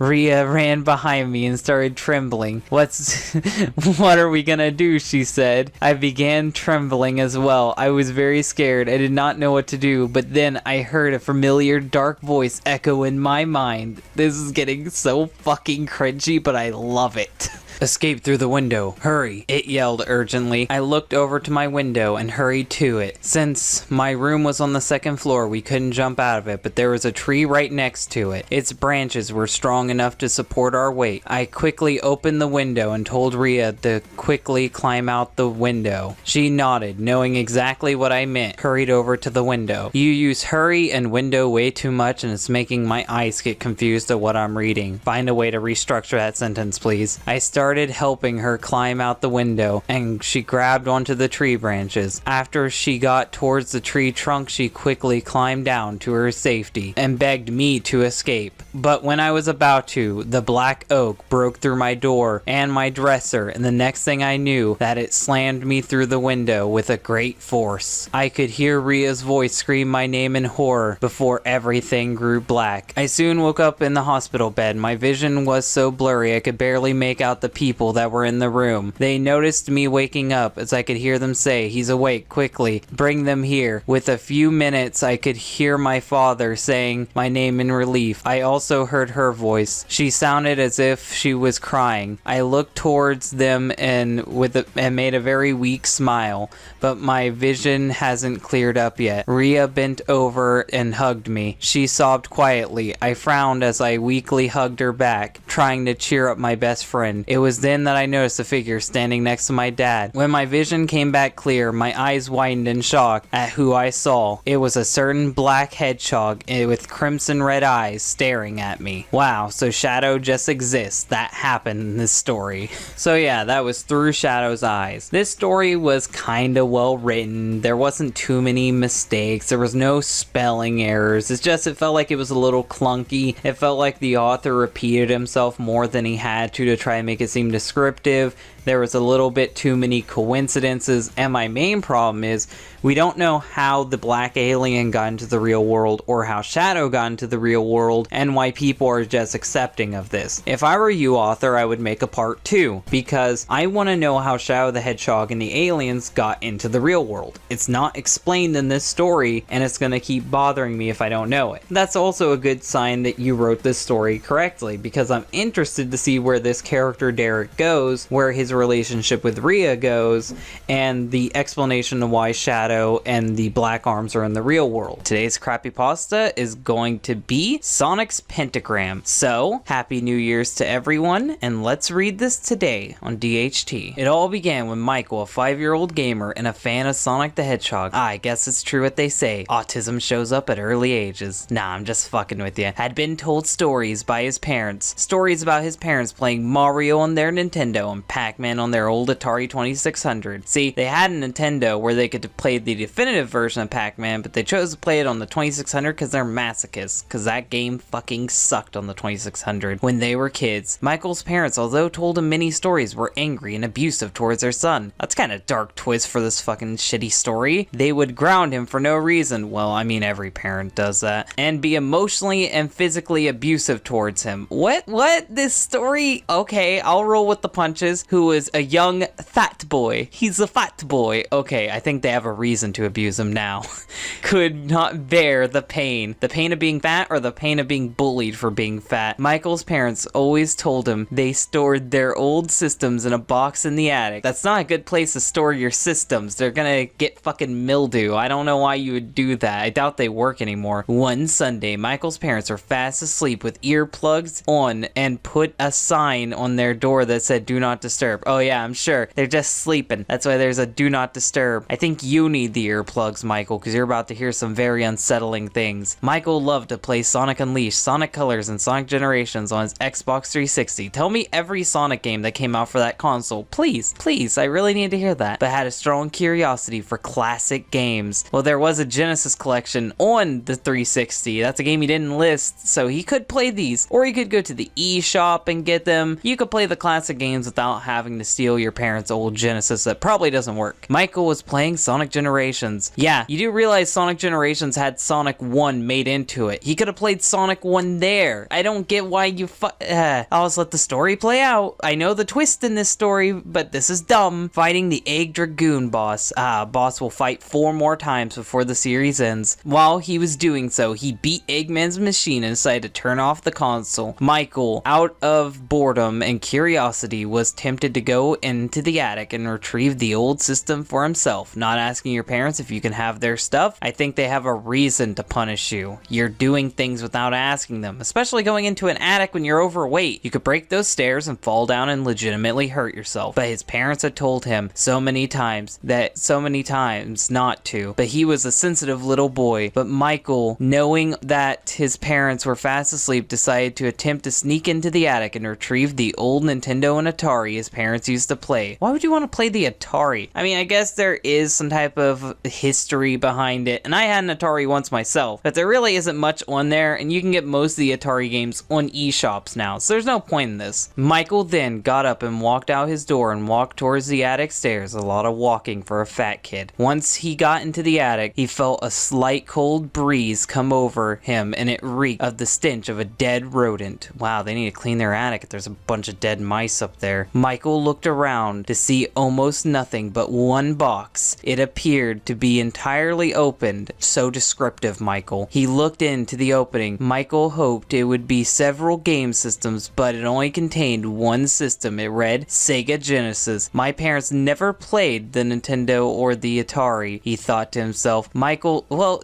that doesn't mean they didn't play the Nintendo or the Atari. It just means they don't have it anymore. Someone could have stole it. They could have sold it at a yard sale. They could have just forgot that they don't have it anymore. Don't assume they're liars, Michael. Just because they have a Genesis up there doesn't mean they're fucking retarded, he thought to himself. Michael decided to take the system downstairs anyways, only out of curiosity for the classic games, the games you can play on the system you already have downstairs. But when Michael picked up the system, it didn't feel old. Feel old? What do you mean? What do you mean feel old? Like, the system is polished, yeah, but you didn't say that. You said it didn't feel old. What does one feel old? Consoles don't wrinkle. Consoles will feel the same no matter what. Are you saying it doesn't feel dusty? Is that it? It felt like it had just been recently used. Being young, this didn't put any sort of strange feeling into Michael's head. He noticed it. He wrote it in the story, so it had to put a thought into his head. But not to mention, his thought would be fucking retarded because consoles can't feel old or new unless it's dust, but you didn't describe that there was something under the system. It was an old Sega game that read Sonic the Hedgehog. Oh boy, an old Sonic game, he thought to himself. Yeah, Michael, fan of Sonic games, didn't realize he could play this same Sonic game on the game he was just playing a second ago in Sonic Generations. Michael decided to take the Sega downstairs and play Sonic, even though he was young. Yeah, I get it, he's young. Don't fucking remind me. Michael was able to figure out how to plug in the cords. Everyone have a slow clap for Michael. He's young, autistic, and obviously can't figure out how to plug a console into his fucking TV without telling us. Congrats. He turned on the TV and waited for the Sega to load. How would you know the Sega logo was going to be there and say Sega? How would you know that? You never played this game before. Upon loading the game, it seemed normal. How would you know what normal is? You never played the game despite it being on the game you were just playing a second ago. Michael plugged in the Sonic game and he just plugged it in. What do you mean? He just turned it on a second. I'm not gonna question it. We'll be here all day to wait for the game to load. We just went through this a second ago. I'm so excited, and my meanie parents don't know. I don't think saying my meanie parents he is the way to describe someone that physically abuses you. Maybe you lied to me. Maybe they don't physically abuse you and they just call you fat and dumb. I agree with them, Michael. Michael then saw the game load. It It was the Sonic the Hedgehog title screen with Green Hill Zone in the background. As the game loaded, is this Sonic 06? It doesn't need to load this much. It instantly starts up because it's on a cartridge. If this was a disc-based game made in the 2000s, I'd understand this, but this is a 90s game. It's not loading. You're just taking forever to click the button. Michael started off at a stage that said, Stage 1, Green Hill Zone. It doesn't say stage, it says Zone 1. I don't know what the fuck you're doing. I don't know what you're doing. Michael saw a classic pixelated Sonic and proceeded to move him around. As Michael ran into enemies, he lost some rings. Wow, you really suck at this, Michael. I thought you're used to Sonic. But jumped on them to kill them. Wow, you really figured it out, Michael. Everyone have a slow clap for him. He figured out how to play the game after getting hit a couple times. Out of the enemies came no animals, but the enemies just turned into gray and laid on the ground. Oh no, it's Sonic Lost Colors all over again. Sonic Faded Colors all over again. Everyone run. Michael thought that this was to be in the original game, but he never played it before, so he proceeded on. That's legit how the sentence reads. I didn't misread it. It says Michael thought this was to be. What the hell, Michael? You have terrible grammar. Michael then went stage through the Green Hill Zones levels until he got to the Egg Wrecking Ball boss. This guy has terrible fucking grammar. Michael saw that Dr. Robotnik had a sad look on his face. Yeah, I have a sad look on my face too if I was in this story. As if he was about to die.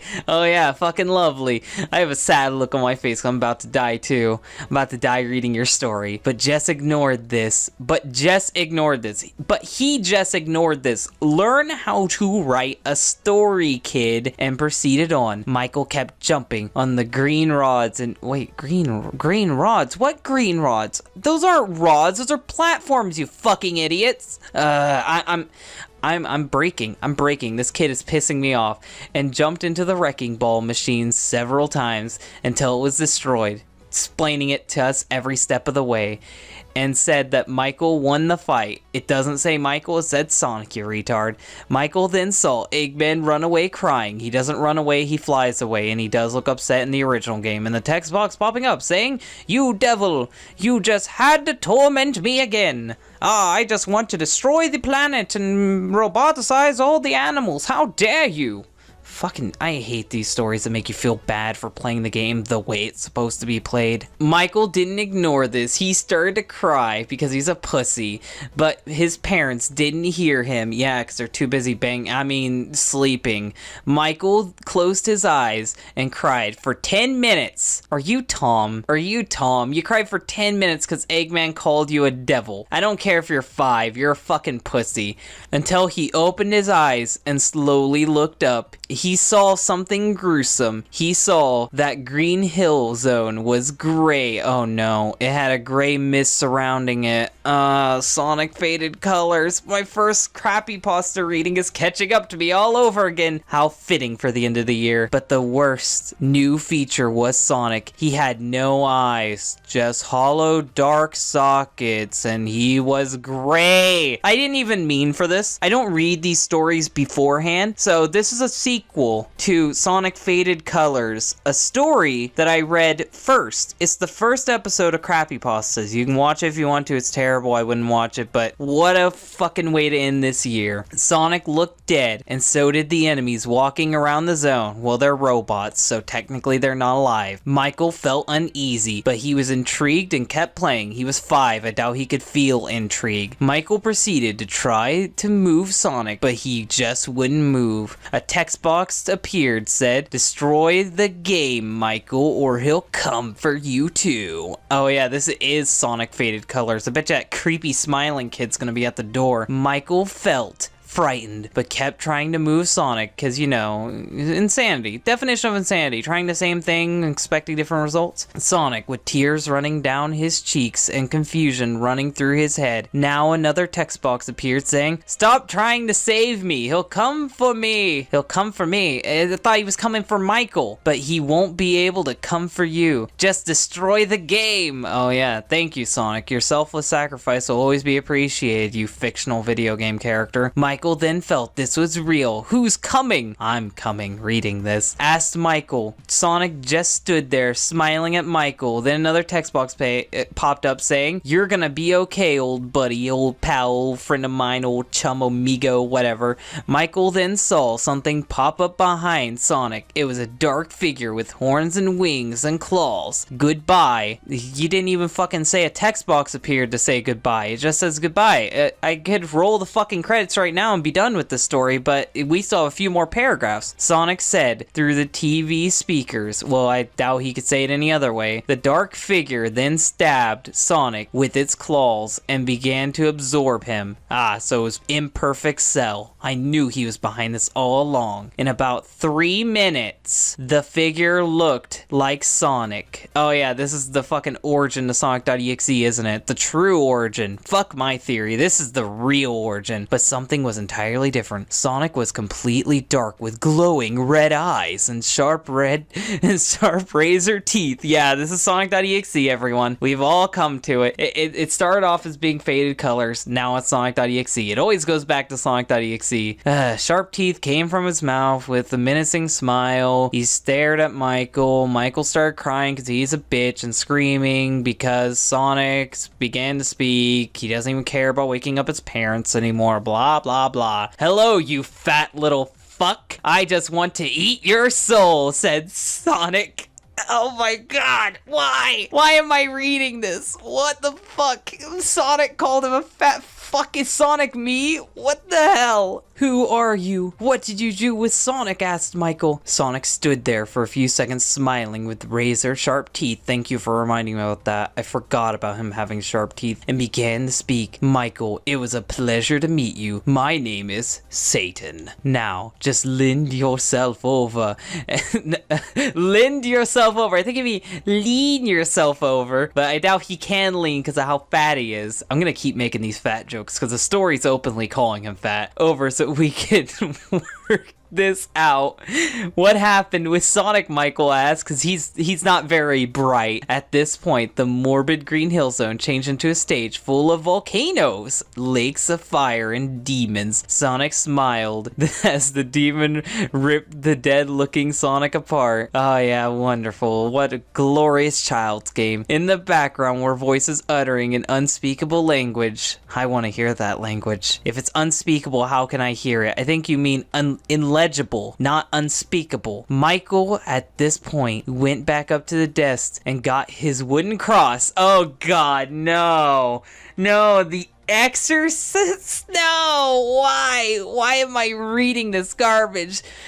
Bring Sonic back in the name of... But before Michael could proceed, Sonic screaming in a monstrous voice as his cross fell apart in two. Oh yeah, Satan's stronger than God, kids. That's the lesson we learned today. Michael then began to feel threatened and screaming prayers at Sonic, and Sonic screamed, "Satan's ex mortis!" I hope I didn't just read something that actually offends people. At this point, Sonic screamed, "Stop!" But this was a different voice. Then a gray text box appears saying, "Destroy the damn console. I told you he'll come for you." Oh yeah, Sonic speaking us beyond the grave to help us fight off the devil. Best story of 2017. Then it began to rain outside. How would he know it's raining if we can't see it? Whatever. Outside of Michael's house, and only Michael's house. And Sonic began to take form of a more sinister creature. Blood ran off his mouth, and he was devouring the corpse of Dr. Robotnik mercilessly. How did he get to Dr. Robotnik's corpse?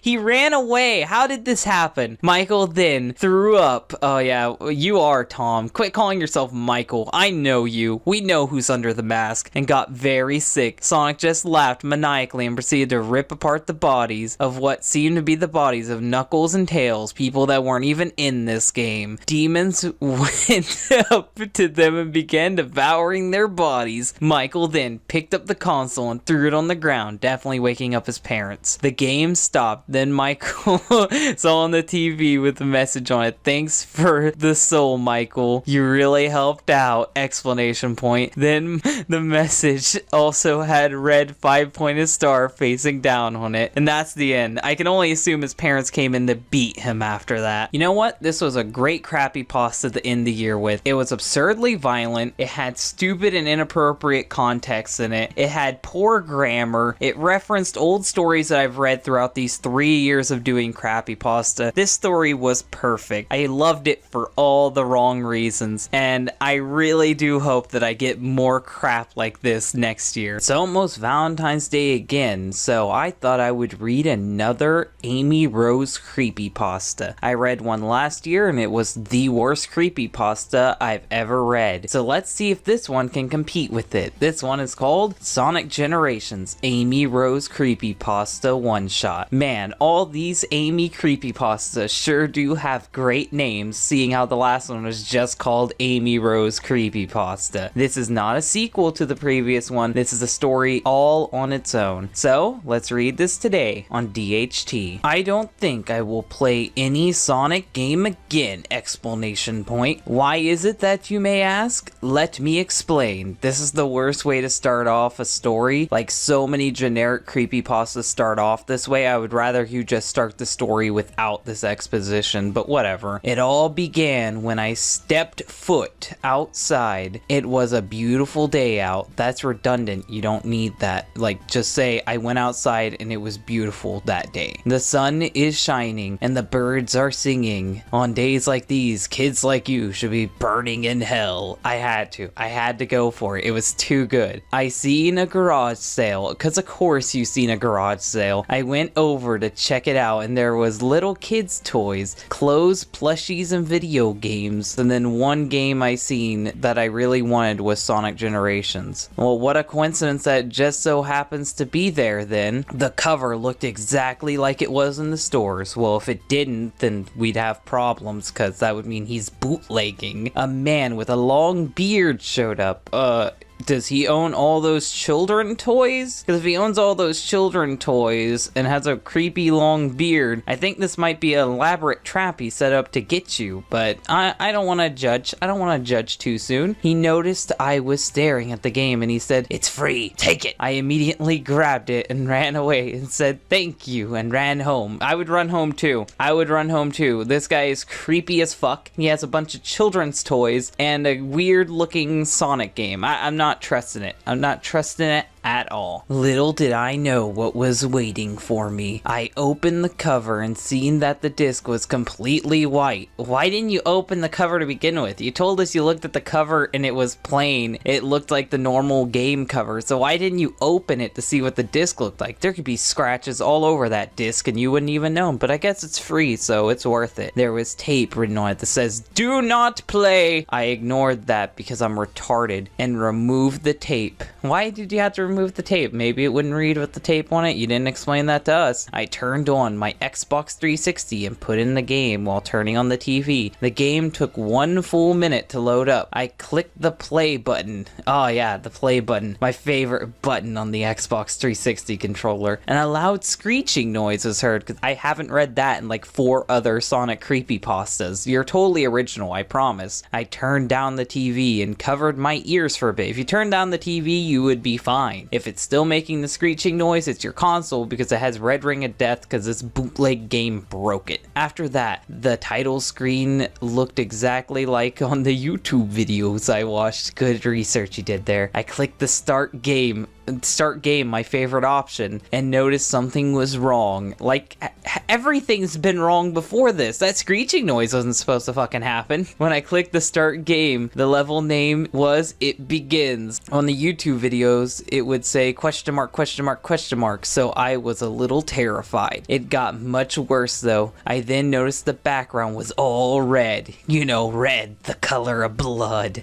It looked like blood too. Oh my god, you fucking said it. You fucking said it. I was joking.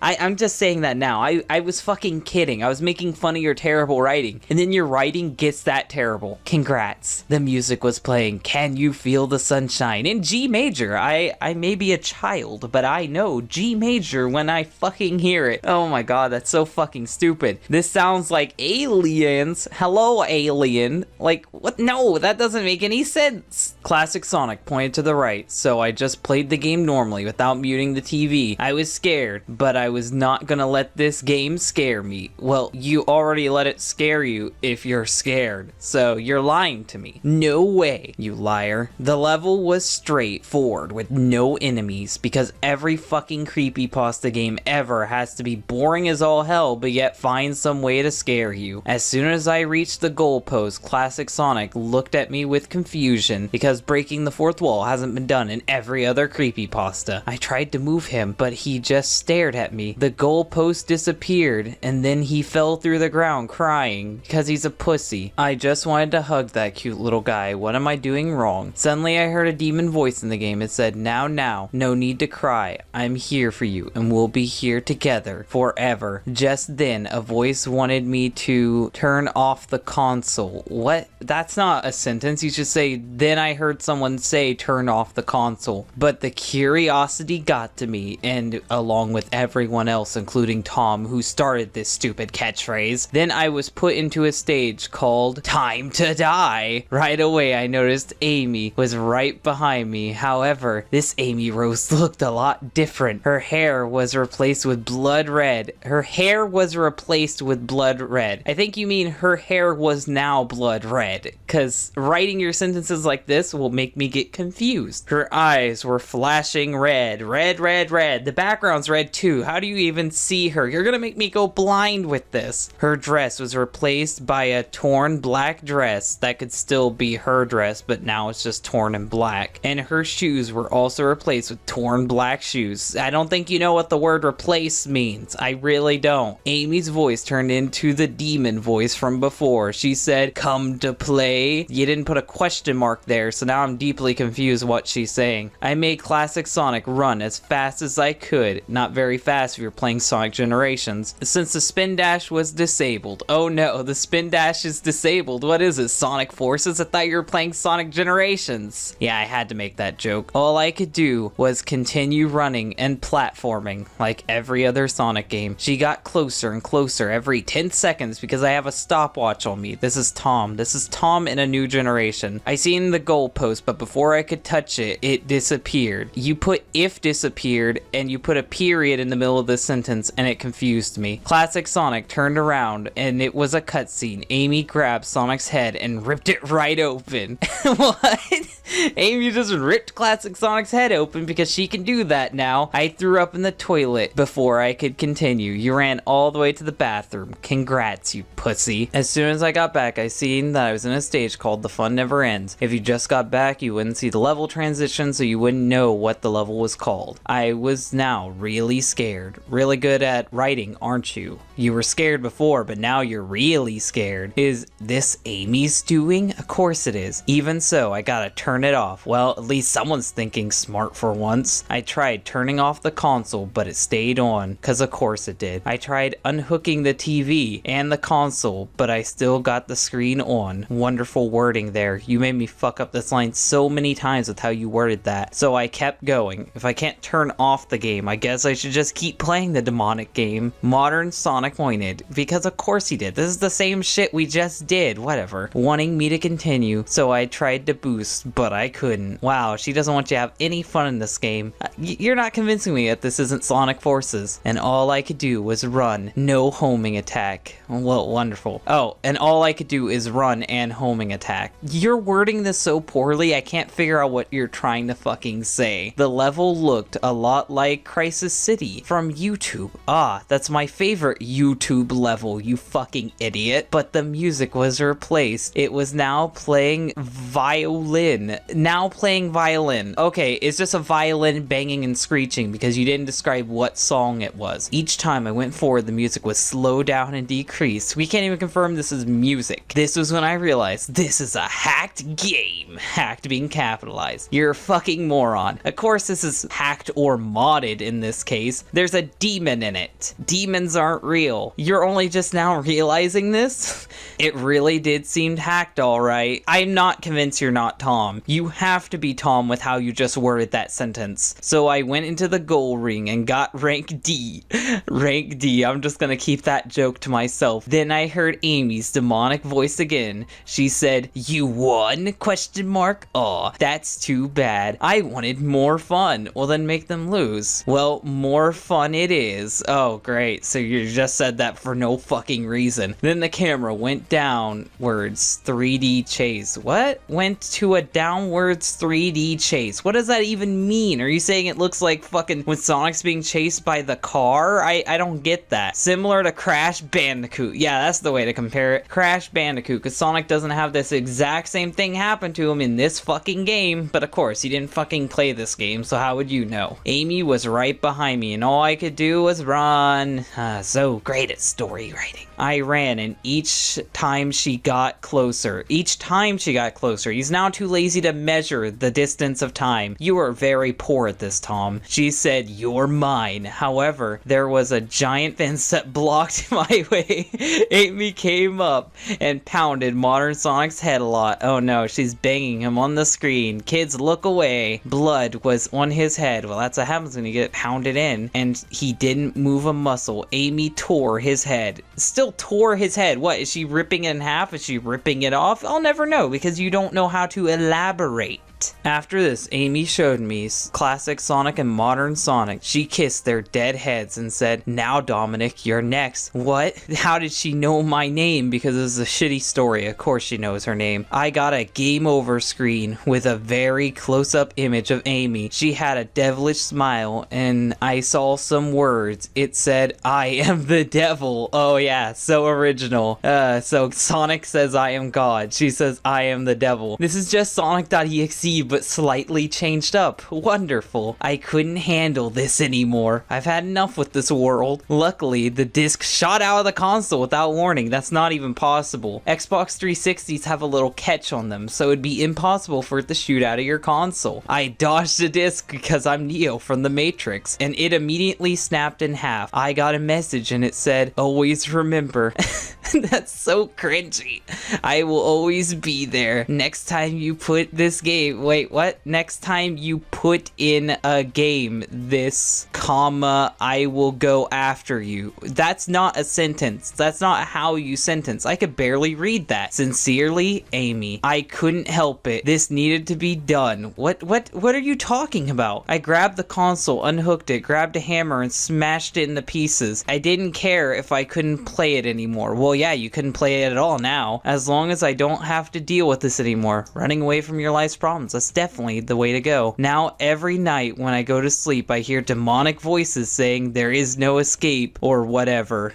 I want to believe that's what they say. There is no escape, or whatever. They don't care. It still scares me to this day. Fucking lovely story. So what did I think of this story? Last year's story was really, really long. This one was moderately short. Last year's story was covered in blood, mutilation, and went into gory detail. This one's comical and just says she's ripping people's heads apart. I like this story more than the Amy Rose story from last year because this one is comically goofy. It's terribly worded. I could barely understand what this guy was trying to say half of the time. And at the end, it just ended up being a Sonic.exe ripoff, starring Dominic instead of Tom. So yeah, this is a very bad story, but at least it's comically bad. At least I can make fun of it, unlike the Amy Rose story from last year where I was just like, God, end me now. Hello everybody, Dylan here. Today we are going to be reading a Crappypasta. I know it's been over a month since I've done one of these, but it's hard picking out which stories I actually want to read when there's not so many stories that I haven't read. I've done about 32 of these, and it's getting harder and harder to pick which ones are just bad enough in the right way for me to put on this show. But today I think I found a story that is good enough to be on here, and it is called Sonic Villains. So let's get into this today on DHT. The beginning. If you asked me if I played a Sonic game, I would answer with a yes. I've played that game before. What game? You said played a Sonic game. Yes, you played that game. What game are you talking about? There's like 20 Sonic games. You just can't say that game and expect us to know what you're talking about. I got a present for my birthday a few weeks ago. It was a Sonic game called Sonic Villains. You know, that game that doesn't exist. I had never heard of it before. Well, we don't even know what Sonic games you've played before because you didn't give us any details. So I thought either I didn't play every single Sonic game ever, well, I doubt you did, seeing how you said you only played Sonic game, or it was a bootleg.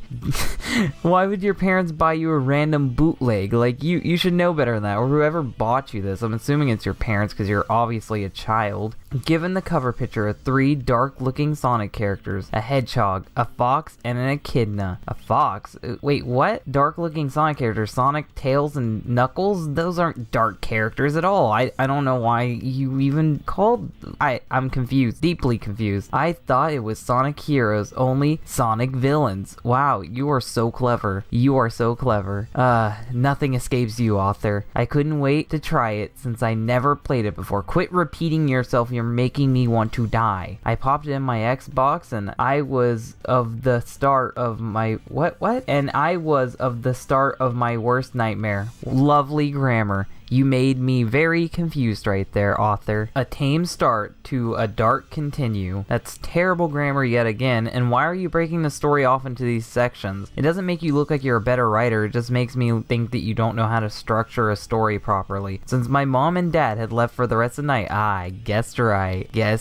So me and my friends could have a slumber party without any disturbances. Wow, your parents really trust you. Mine wouldn't ever let me do that. We decided to try out my new game since we all were Sonic fans. Oh, so now you're all Sonic fans, but you couldn't even remember what game you had played earlier. Lovely, I believe you. There were only 4 of us left, so we decided to choose teams since there were 4 teams. That's not how Sonic Heroes work. That's not how that works. You pick a team and then you play that whole file. You don't get to play in like a massive experience, but whatever. I don't even care at this point. I chose Team Dark since Shadow is my favorite character. Every day I would play Shadow the Hedgehog for hours on end. I think I realize why this story sucks now. I'm gonna get so much hate for that.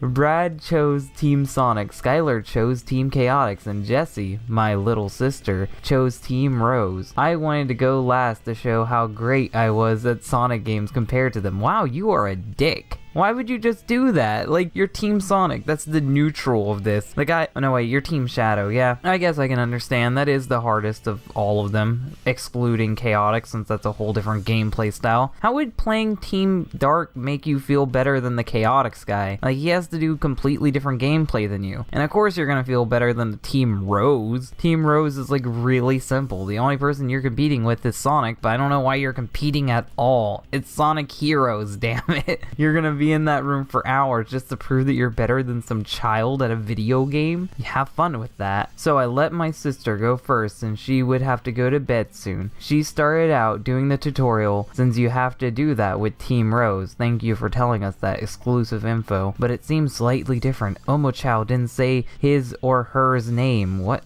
do you mean? I don't know what you're talking about. I still don't know things gender. Oh, okay. It doesn't have a gender. It's a robot. Like, you're overthinking it. And voice was little bit lower. Wow, lovely grammar there, author. You don't know how to structure a sentence to save your life. The farther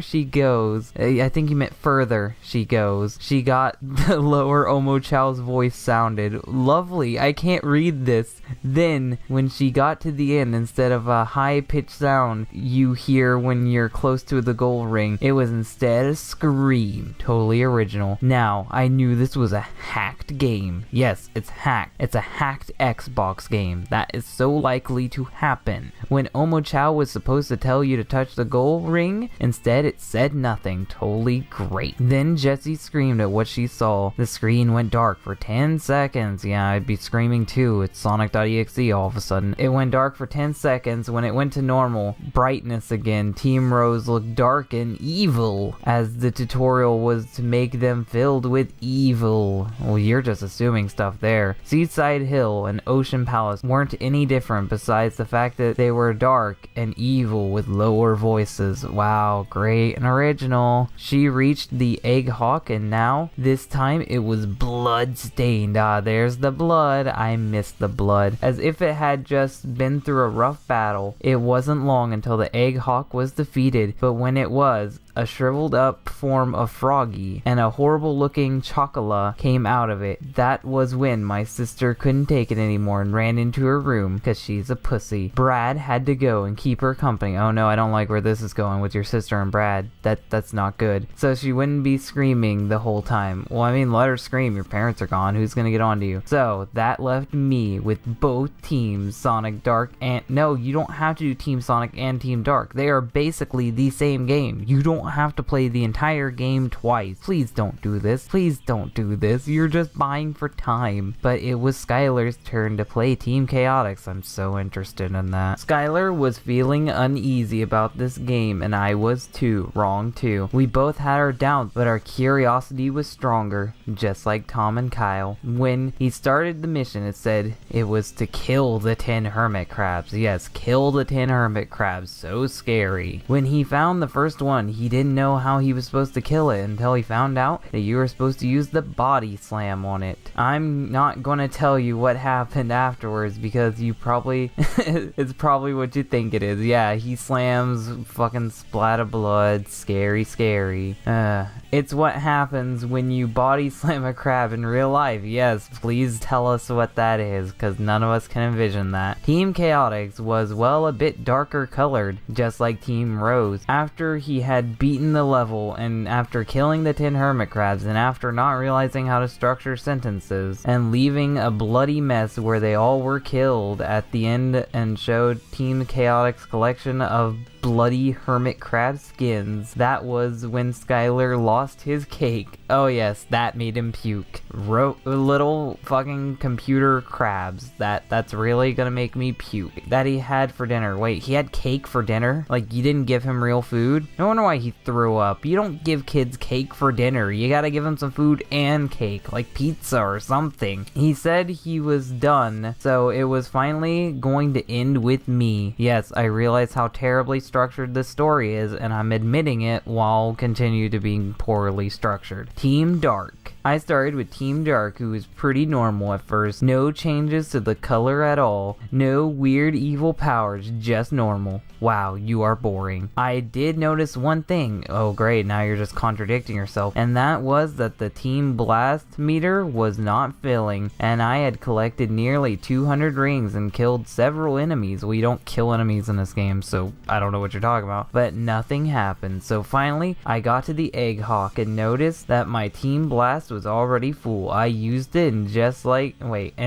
as I did before, Shadow got glowing. Wait, what? You mean just as it did before? This never happened before, but whatever. White eyes, instead of holding an emerald, he was holding an orb with spikes around it. The Team Blast caused the Egg Hawk to explode. Oh great, Eggman died by explosion yet again. This is like a common thing in everything Sonic related. And what fell in front of Team Shadow, it's Team Dark, was a skull of Dr. Eggman. Oh, I guess he's really dead this time. R.I.P. Eggman. That was when we finished using Team Dark. I didn't realize you're more than one person. Team Dark, and we decided to use Team Sonic. Well, you just wrote yourself in as two people for this part of the story, but whatever. Worst regret. When we chose, you say we, no one's around you, it's just you. When we chose Team Sonic, we noticed that they all looked like they were from a Creepypasta. Sonic was Sonic.exe, Tails was Tails Doll, and Knuckles was pale with black eyes. I'm assuming he is Ugandan Knuckles. I don't know what Knuckles was from. I'm gonna say Ugandan Knuckles. I also noticed that they were already to the Egg Emperor. The characters were so like how they were in the Creepypasta. Sonic floated, Tails had Tails had the most realistic shadow, and Knuckles was pretty much just ordinary. Wow, Knuckles is boring. Why is he even in the story? They got Team Blast already, so I used it because what is plot, what is dramatic suspense, what is anything? Afraid to find out what Team Blast was, it happened. Sonic teleported around everywhere, Tails sat down like a doll, Knuckles getting ready to throw at him, and Sonic bent down. Oh god, I don't like where this is going. Knuckles throwing Tails onto him, and finally Sonic leaped out. Egg Emperor Tails getting ready to do next attack, and Knuckles punching his Egg Emperor's feet out. Egg Emperor's tail. Wait, what? Out of the final blow was Sonic. No, not Sonic. That thing leeching right onto the Egg Emperor's head, ripping it off to show Eggman. But Eggman died earlier. How can Eggman die again? And Eggman isn't even in this game because he's captured somewhere else. And slashing him in his neck. Sonic then runs up to the screen saying, "You're next." Well, Sonic just killed a robot, and you've never played Sonic Heroes because you would know that's not the real Eggman. Want to play again? Let me know. I'll be ready. Yay, this story was so good. The next day, I didn't get any sleep that night because no one ever does when they play a crappy game or any other night since, which is why I'm about to die from sleep deprivation. Ever since Sonic told me that I tried to get it out of my head, but it was no use. It's no use. It just felt like Sonic was telling me that. Just me. Well, you were the only one in the room. Skylar forgot about it the next day. Wait, he wasn't in there. He had already ran off, which made me feel more like he was just talking to me because you're so special. You want to play again? Buzzed through my skull. Suddenly, I felt happy. I swear, I wore an evil grin.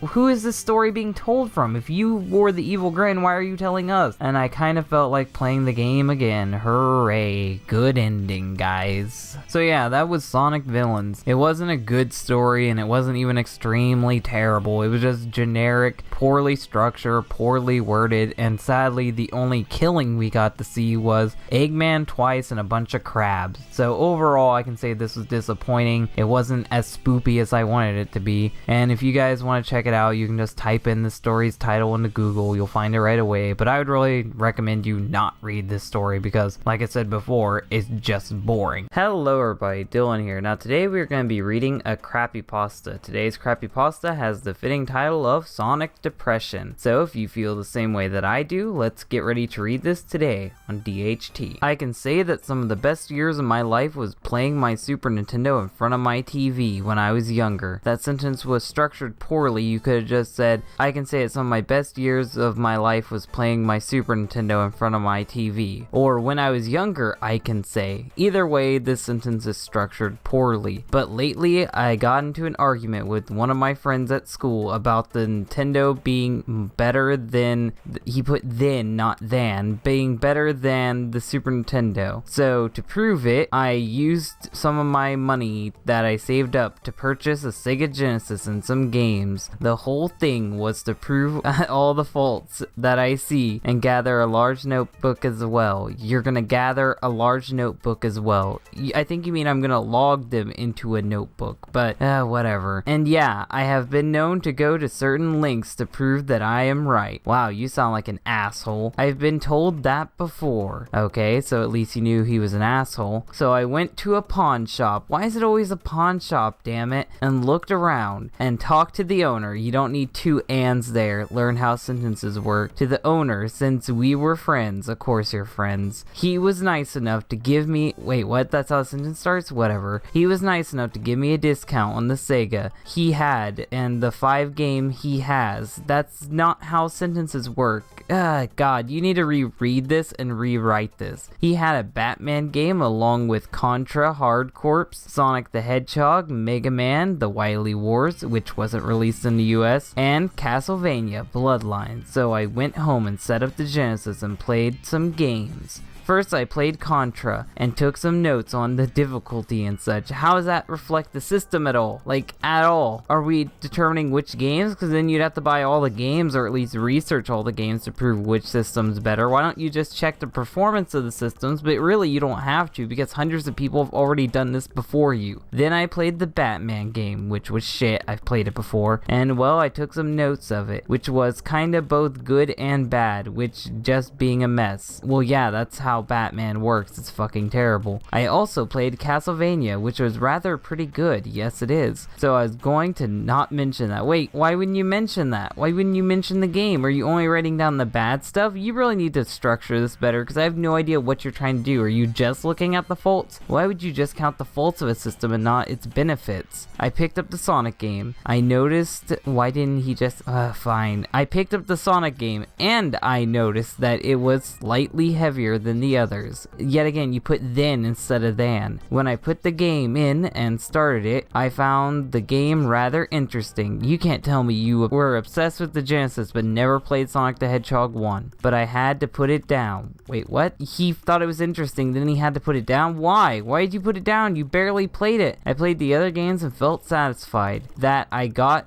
information that I wanted. You didn't even play Sonic 1. Fuck you. Fuck you. And I couldn't wait until I go to school. I couldn't wait until I got to school, not go to school. God, why did people say the story was good? And hit my friend with it metaphorically. So I went to bed. That was so terribly structured for the first 2 paragraphs of this wonderful story. When I woke up and got ready for school, I realized that I still had an hour left until school. You put until school in the same sentence twice. Lovely wording. So I decided to get more information. I put in Sonic because I didn't have much info on it. Yeah, you only played it for 2 seconds, then you gave up on it. Of course you wouldn't have info on it. So when I put in Sonic and started, you didn't have to put in twice because you said put in a sentence ago, like learn how to structure sentences. I noticed the part where it was wrong where it was supposed to say Sega, the person sounded monotone. So before I went onto the title screen, so I took it out to see if there was anything wrong. I couldn't. Wait, what? I couldn't. Wait, that's not right. You need to restructure that. You should say I noticed nothing was abnormal or anything else than just I couldn't. So I put the game back into the Sega again. This time at the Sega part, it didn't say anything this time, so I just let it go on. Then at the title screen, it was different. Drastically. You mean it was drastically different. Like, these are small grammar problems that I would expect you to fix, but maybe English isn't your first language. The title screen was called Sonic Depression.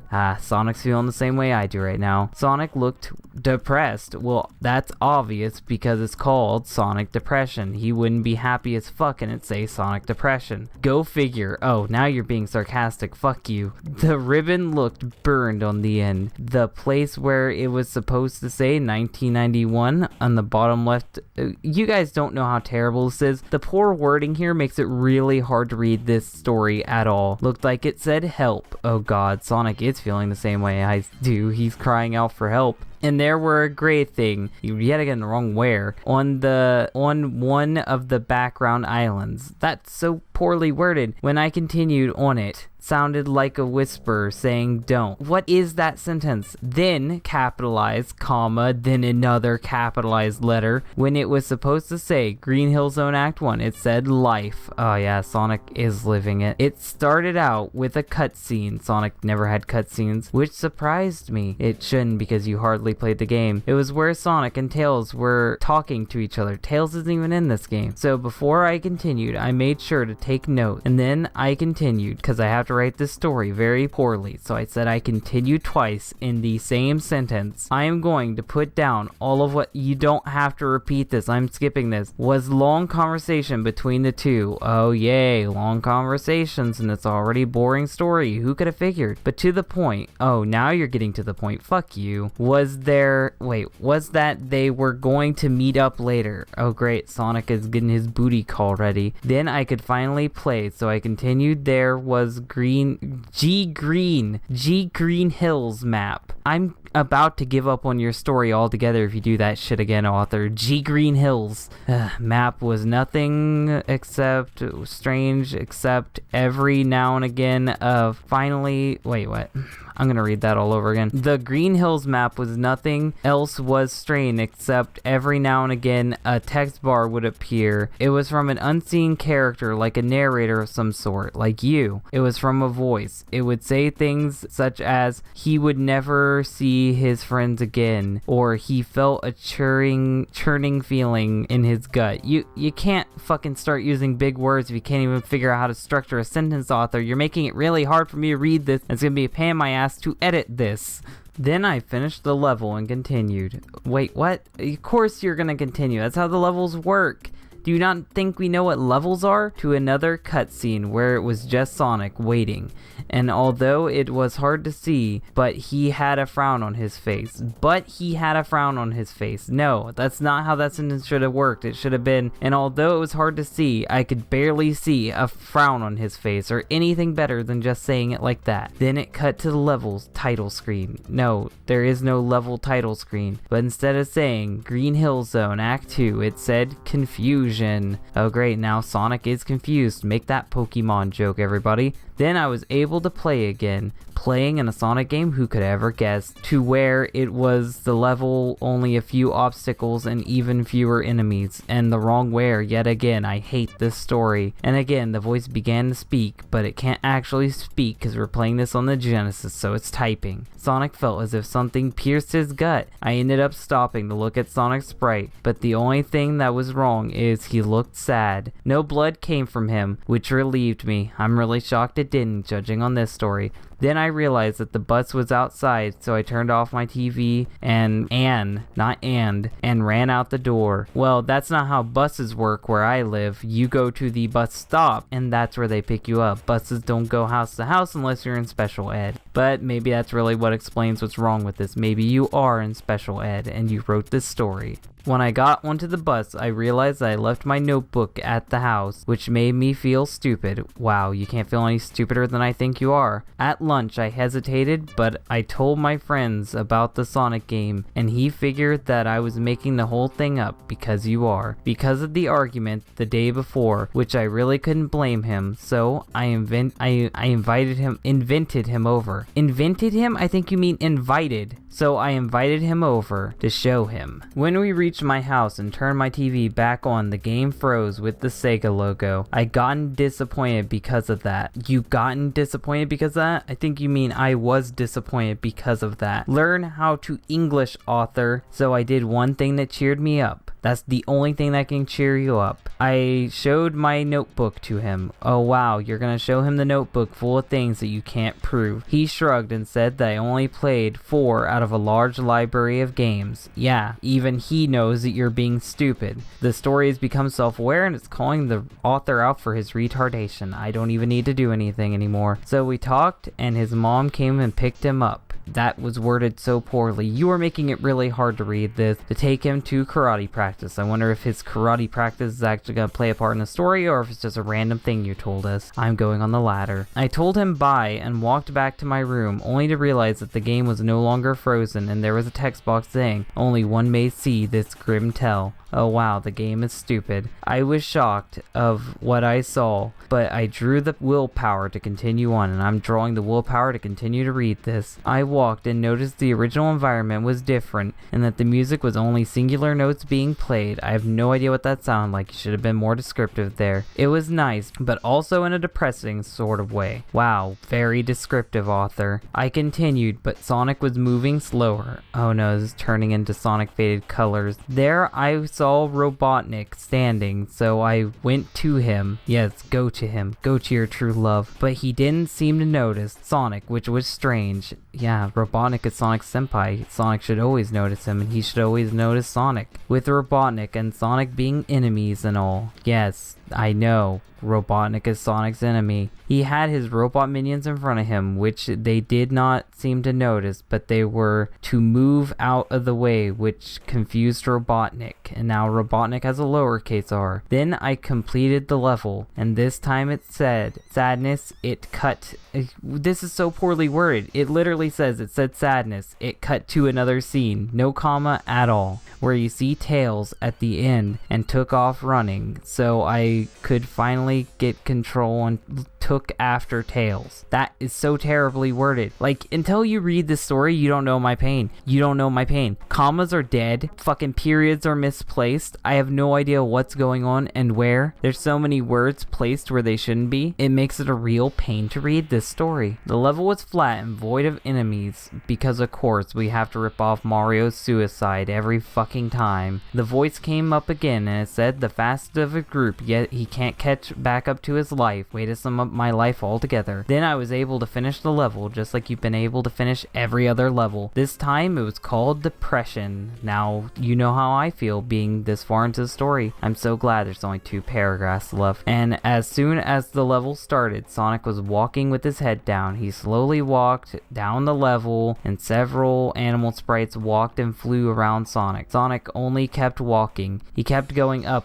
Wait, going up? You said down a second ago. What is up and what is down? Learn how to write, author. Where is he going? Until we countered a grave. He looked up at the grave and he had a surprised look on his face. Only in a second. Wait, only in a second? I think you mean only for a second. Sonic realized something. A close-up of the grave showed that it was his grave! Exclamation point, acting like that's a big twist, which it's not. Then there was a sudden flash. It then showed Sonic rolling along, and all I can think of is rolling around at the speed of sound. Thank you, author. You made me laugh for a brief second. Then he hit a set of spikes. Wow, we're ripping off fucking Sally.exe now? That's exactly how Cream died, you unoriginal hack. Then it cut to another level saying realization. It was a flat level because, of course, yet again there was a red light came up behind Sonic. As soon as I saw it, the level crumbled and was cracking, so I started to run away. So boring from the crumbling level, but Sonic couldn't keep away for long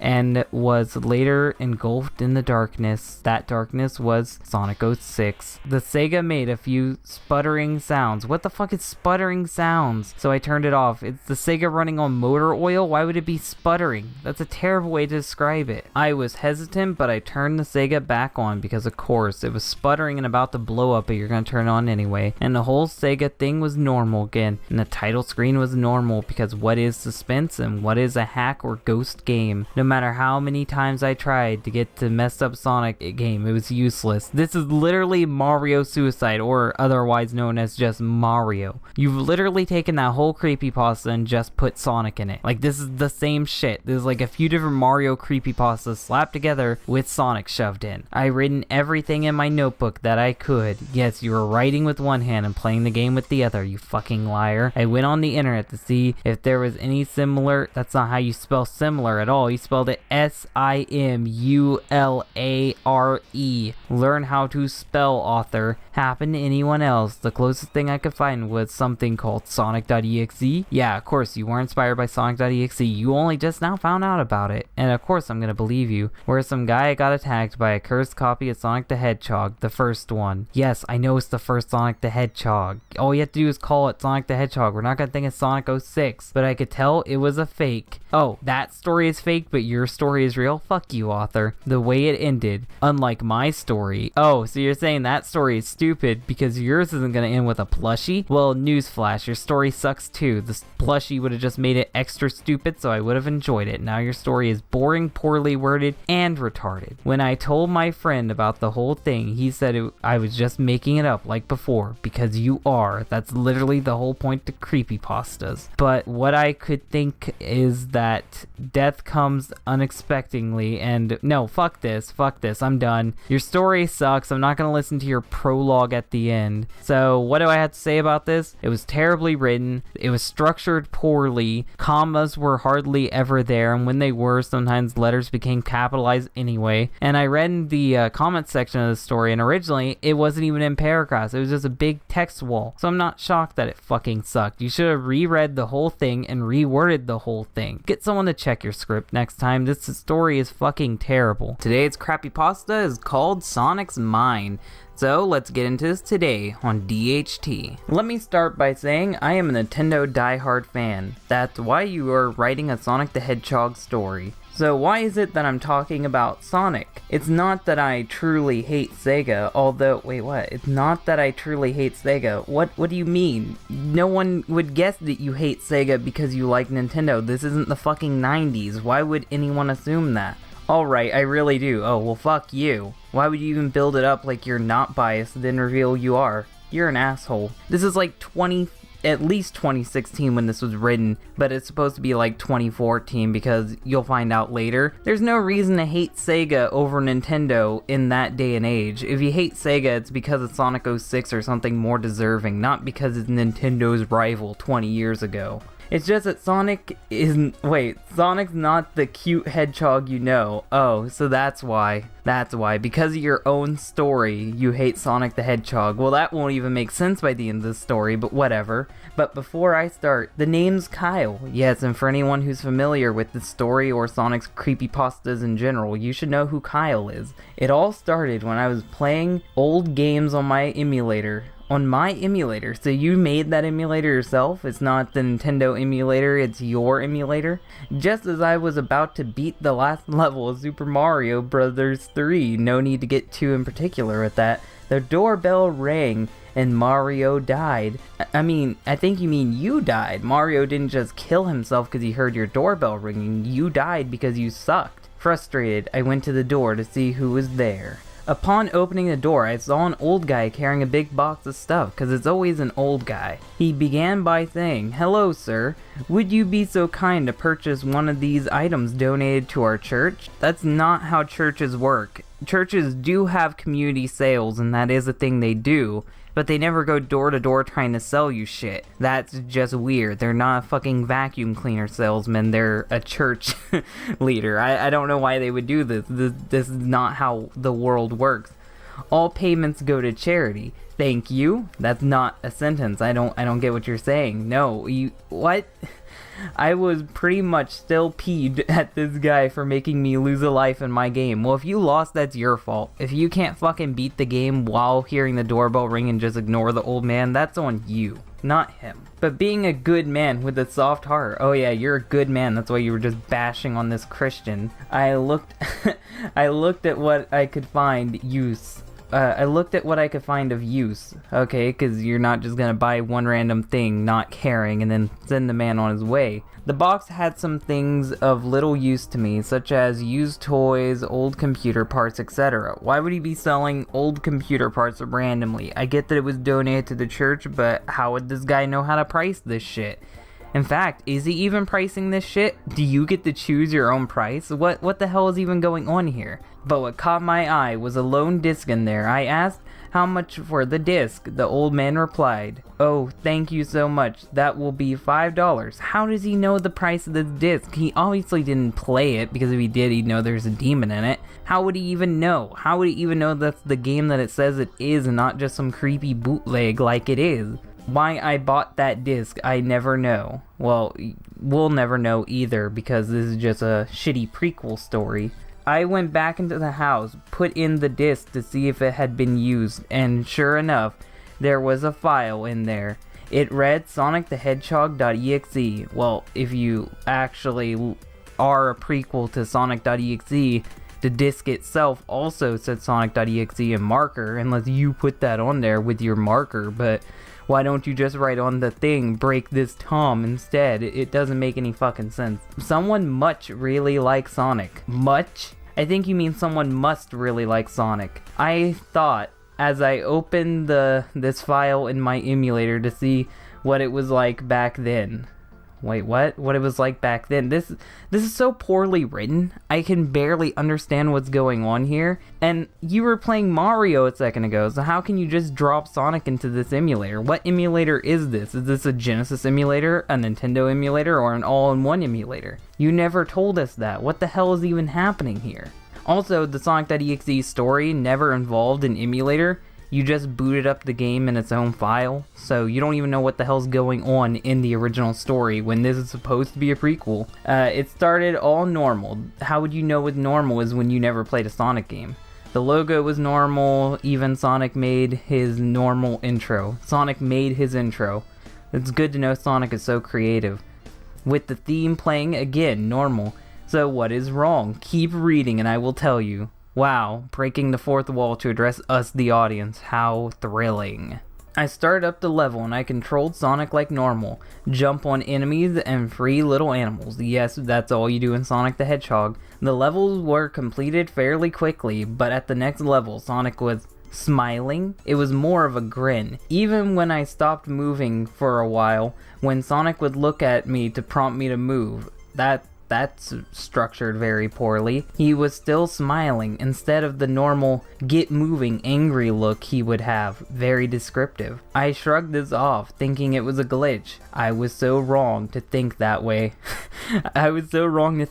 Was this written by a foreigner? That's not how people speak. That's not how you speak English. Over the next level, Sonic Grin became more prominent. I still thought it was a glitch. Yes, because glitches form completely new character models. That's exactly how a glitch works in a game. Because nothing was wrong with the game yet, until I died for the first time. There was a text on the screen saying, having fun. Suddenly, the game just restarted to the first level again. By this time, everything changed and was so messed up at so many levels. This is gonna be one of those generic creepypastas where the game punishes you for playing the game the way the game was intended to play, but you didn't care about the characters, so now you're gonna be punished. I don't like these types of stories. I think they're really generic and boring, but most of all, they don't fit with the message of Sonic.exe. In Sonic.exe, there is no game to play. Sonic controls the game the whole time, and characters die at his will. It has nothing to do with player input at all. And you're being punished for even starting the game to begin with. That's not how Sonic.exe works. This story is not even following the original plot of the story. First of all, the music was playing backwards, but as Sonic jumped on his first enemy, instead of an animal jumping out of the way, Sonic grabbed it and ripped it apart. Yeah, because it's so possible on the 16-bit Genesis. Tearing its entrails out and hanging it from a tree. I guess it's kind of an origin for why Hill looks so fucked up, but this still doesn't add up to Sonic.exe's story at all. Sonic himself was also really messed up. He had blood red pupils and blood was flowing from his eyes. Ooh, spooky. At this point, I lost control of Sonic and he went and killed every single animal in sight. He even piled up a few. Yeah, because I'm just going to explain why Hill looks that way. Something that didn't need an explanation at all. This story is serving such a purpose. There were so many. I could not keep track of how many were killed. That's why I'm telling you that there were so many. At the end of the level, Sonic broke the fourth wall like you did earlier. And he literally spoke to me. I'm glad he literally spoke to you and didn't figuratively speak to you. Spoke in a voice. Of course he spoke in a voice. You're so dumb. You're so dumb, author. He said, "Hope you are enjoying yourself." Suddenly the game crashed. If he did speak to you, it would sound terrible because yet again, this is a Genesis game. I was so relieved. Why would you be relieved? The game just crashed on you. It could get worse. When that happened, I went back to the disk and noticed that the file had completely changed and it said Sonic.exe. Didn't it say that earlier? I'm gonna have to go back and reread that because I thought I said Sonic.exe to begin with. Maybe it said Sonic the Hedgehog.exe, but that's the same fucking thing.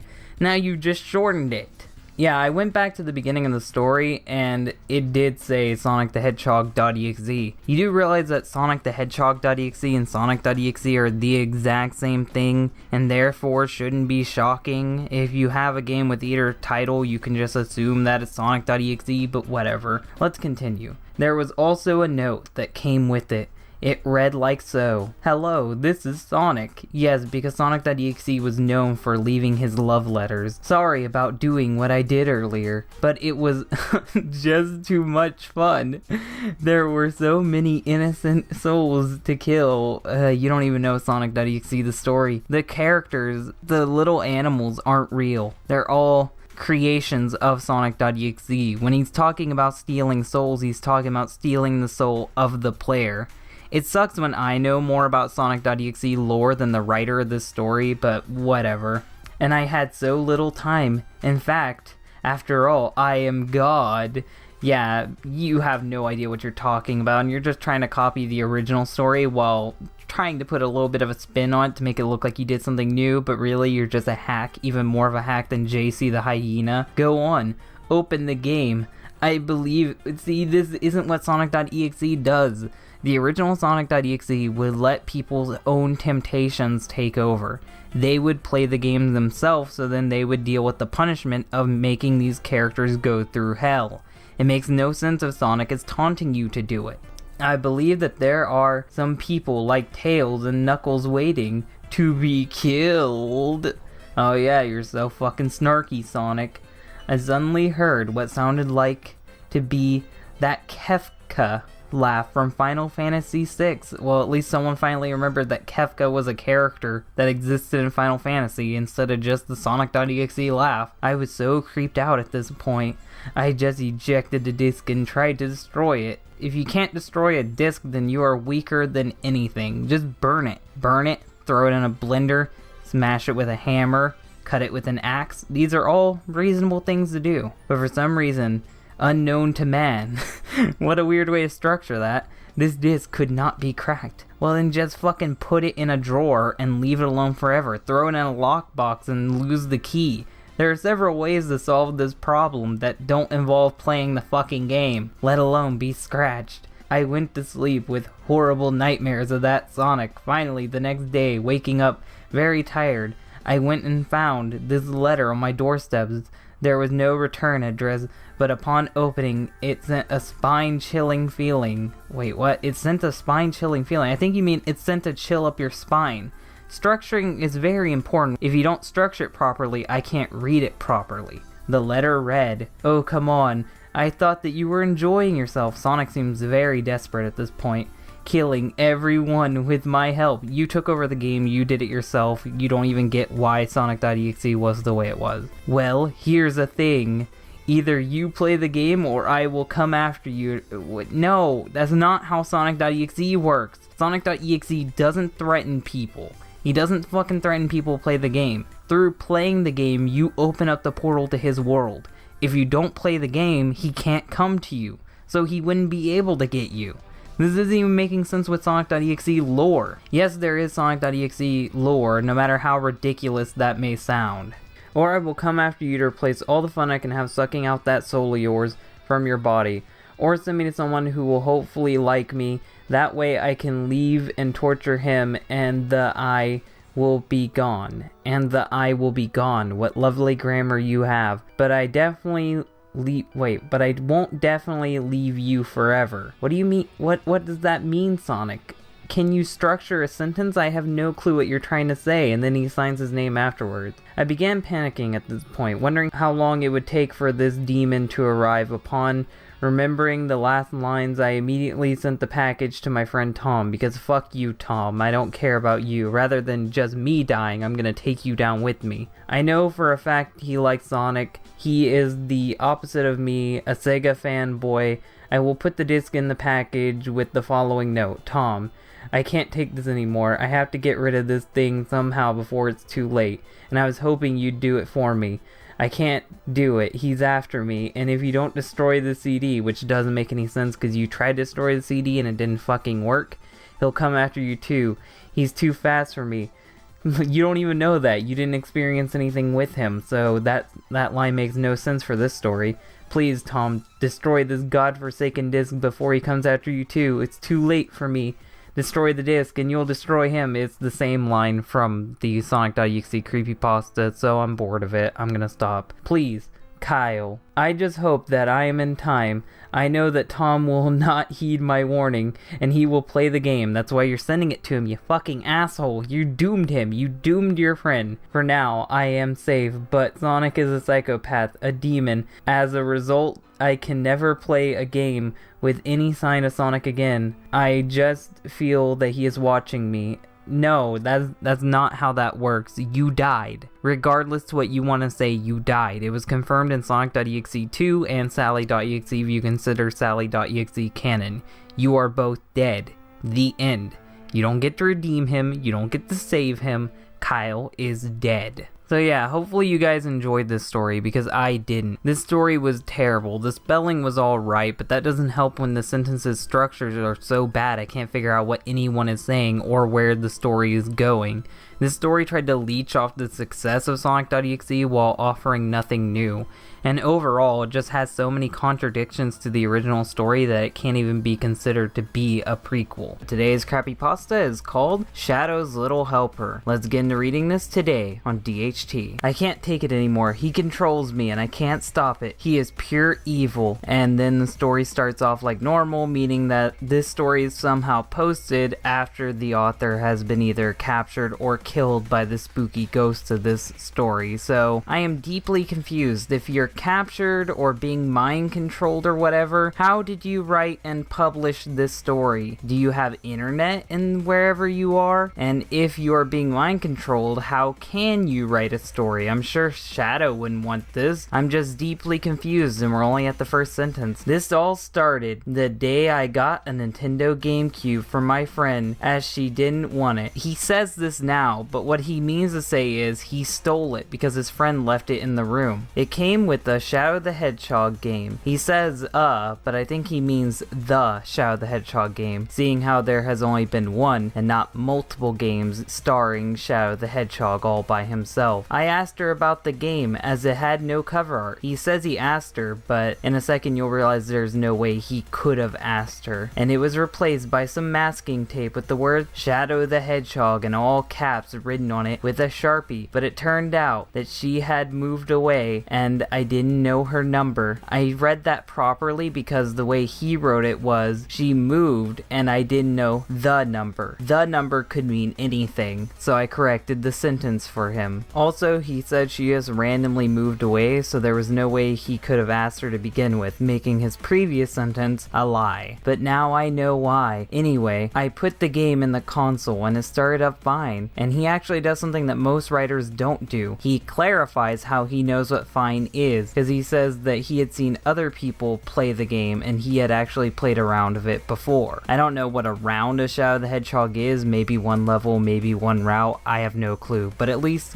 he thought ahead, unlike most people who write terrible stories. But once I had got the intro where Shadow says the name haunts him and that he faintly remembers Maria, but the background was a little weird, the sky was darkened, and the grass that was once green and alive, I don't see how it's alive seeing how the world is being lit on fire and destroyed in Shadow the Hedgehog, but whatever, was now yellow, goldish, and dead. Everything is dead. The sky is red. Aliens are popping in and presumably eating people. You can't make the setting of Shadow the Hedgehog more spooky than it already is. Shadow spoke with a fairly distorted voice too, using the wrong "to." How spooky. I thought that it was a stupid glitch. Yes, the glitch is stupid, as the game was pretty old. Why would the game be glitching because it's old? Does your friend not take care of their disc? I have no clue why you think age would affect a disc, but whatever. But it wasn't. Then I started to play through Westopolis, and I could see, lowercase I, that there was no gun soldiers or black aliens. Ooh, how spooky. There's no one in this apocalyptic world. How terrifying. It was pretty weird. Then I went on to the next level. Although the level, Shadow kept having these flashbacks about Maria's death, and that kind of ruins the whole point of the game if he has all the flashbacks in the second level, seeing how one of the main things about the game was uncovering your past, but whatever. I could see on his face he had an expression which implied he was either in pain or in regret. Way to be able to tell how facial expressions work. Here's a golden star, but this isn't really scary. This happens in the regular game. What makes this unique? The fact that there's no soldiers? The fact that the sky is dark? Oh wait, it was already dark. How is this a creepypasta? This is just Shadow the Hedgehog. All the levels were the same. No obstacles or missions, because this is a generic creepypasta. You should be used to this by now. I know I sure am after 3 years. Then the time came for the boss battle to come, but it didn't. That sentence is so poorly structured, I'm not even gonna tell you what's wrong with it. Just rewind and listen to that again. Instead, Sonic was standing there with Knuckles, Vectors, Tails, Charmy, Espio, Rouge, and Dr. Robotnik. I'm gonna assume they were T-posing because all these characters in one spot, it has to be development hell. Shadow beat all of them without me even using the controller. Well, that kind of happens in the game already. I know he doesn't beat all of those characters, but he definitely does beat the crap out of Robotnik and Sonic, killing both of them depending on which route you pick. Yeah, that's why this story doesn't work well with creepypastas because in the game, you can actually kill people. In the game, some characters actually die, characters that are important to the franchise, but whatever, spooky. He then looked at everyone screaming in pain. Was he screaming in pain? Was everyone screaming in pain? I have no clue because you structured that sentence so terribly. And then he had a sad expression on his face. Well, I don't get what happened. Did he kill them? You didn't say he killed them. He just said someone was screaming in pain. I have no idea what's going on here. He looked directly at me because I'm all that matters in this story. This story is about me and said, you made me do this.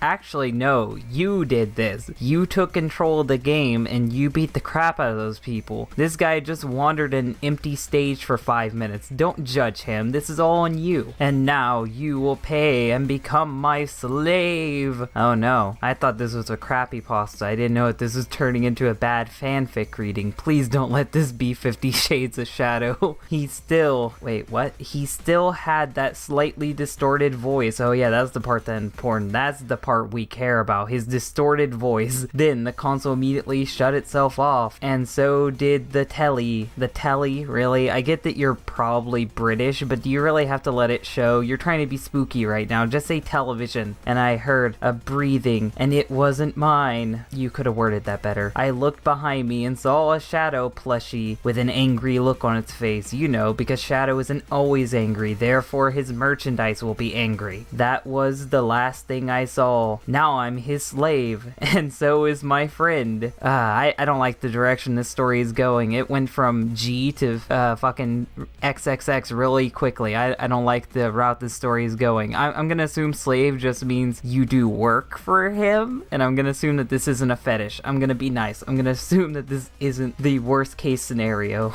The only difference is my friend is dead. So then you're not enslaved with your friend because your friend is dead. You can't do anything if you're dead. You're not both dead because you said you're alive and you know what living and dead is. So I'm deeply confused at what you're trying to say. She died while saying no to Shadow. What was she saying no to? Is consent something Shadow doesn't allow? Now I'm gonna assume that this is rated X. I can't give you the G rating anymore. I'm sorry. I have to assume it's some weird kinky fetish shit. He killed her straight away. He now controls me and makes me kill anyone he doesn't like. So beware. If he can mind control people, why didn't he just mind control your friend when she said no and made her say yes? That is completely pointless. If he takes away your free will, why didn't he just take away her free will? This story made no fucking sense. The story was generic, cliche, and for the few twists that most creepypastas wouldn't take, this one has 10 times more cliches to make up for that little bit of originality. I'd say the main problem is that he chose an already creepy-esque game to try to make a creepypasta out of, when usually they pick more bright and cheery games, so when it gets creepy you can actually tell the difference. Meanwhile in Shadow the Hedgehog, I don't think you realize this, but the fucking apocalypse happens, people are dying everywhere, and it's already dark as is, making your story come off as goofy. Today's creepypasta is called Sonic 1 Tales, and with a title so descriptive, I'm sure we're in for a great story today on DHT. Tails is awesome, he can fly and stuff, nothing beats the amazing fox. Sonic can suck it in the cheeks, with all explanation points in all caps. When your story starts off like that, you know we're reading something great. Seriously, that's what random kids would say to me my entire life. I've known quite a few Sonic fans in all my life, and I've never met someone that would say something like that, or say it in that way. So, you're very unique in this case. Why does everyone love Tails? Question mark. I mean, a lot of people don't love Tails, but I guess it's just the people you know. Simply just take Sonic, turn him into a fox, make him slightly weaker, make him have yellow fur, and make him fly. Bam, instant character. That's a lot of stuff going into making that clone in your own description. Really, you didn't even have to bring up the whole flying thing, because in Sonic 2, the game he was introduced in, you couldn't even control the flying. He just flew at random to get back onto the screen to catch up with Sonic. So you didn't really even have to include the flying, because that didn't actually affect gameplay in Sonic 2. But whatever, if you want to say Tails is a reskin of Sonic, you can. I know some people actually hold that opinion. However, the experience I had was a bit creepy to say the least. My name is Nathaniel, and the following is a story I had during life. If you're a ghost, I'm gonna be really pissed. It started about 2 months ago where a friend of mine, Taylor, sent me a box full of Genesis games labeled of game stuff. Inside, besides a collection of Genesis games, had a small note in it reading, "This contains a game about a 1992 Fox, just say Tails," signed by Taylor. My friend was a Tails fan as well, question mark. That shouldn't be a question mark, cause you know that. I didn't actually mind since at least my friend didn't hate Sonic. I'm fine with people hating Sonic. I don't know why you're so defensive of Sonic, but whatever. I found the cartridge of the game about the 1992 Fox. Just say Tails, damn it. Stop saying 1992 Fox. I don't say 1996 Child when I'm talking about me. It's a Sonic 1 cartridge with Tails written on it. If I have to keep saying Tails, I'm gonna die, but I guess I'm gonna have to because this whole story is about Tails. On it was Sharpie. I put it in my Genesis and it seemed to work perfectly. The Sega screen came up, but for some reason, the sound effect didn't come up. You mean the Sega sound effect? You really should describe that when writing your story. I shook this off as a small sound effect glitch. You should really just expect it to be Ghost at this point. The next screen came up, the Sonic Team screen. Instead of the normal text, however, it said Tails Team Presents. Ooh, such a big change. So terrifying that now it says Tails Team. Tails Team question mark? I know now that Taylor was a Tails fan. Really? What tipped it off before? How did you not know this? How were you friends with Taylor and never noticed this? I'm not gonna question that plot hole, but why would anyone modify the game to say this? I don't know, they like Tails, so they want Tails to be the main character. Who knows? Just a humorous joke question mark? Anyway, I started up the game with Green Hill Zone Act 1. I mean, that's what Sonic 1 always starts with. Everything was normal. Sky, music, badniks, everything. You're really good at writing stories. The only thing that wasn't normal, oh, here we go, was that there was no signpost. When I reached where it should be, it showed the score tally with the usual Sonic has passed Act X. I don't think you mean X message. I think you mean Act 1 or 2. Act 2 was a bit abnormal. The music was not playing correctly. More glitched. There were no badniks and the sky was gray. After I collected some more rings, there he was. So, does it always have to be gray skies? Does it always have to be no badniks or anything? Like, this is very cliched, and I've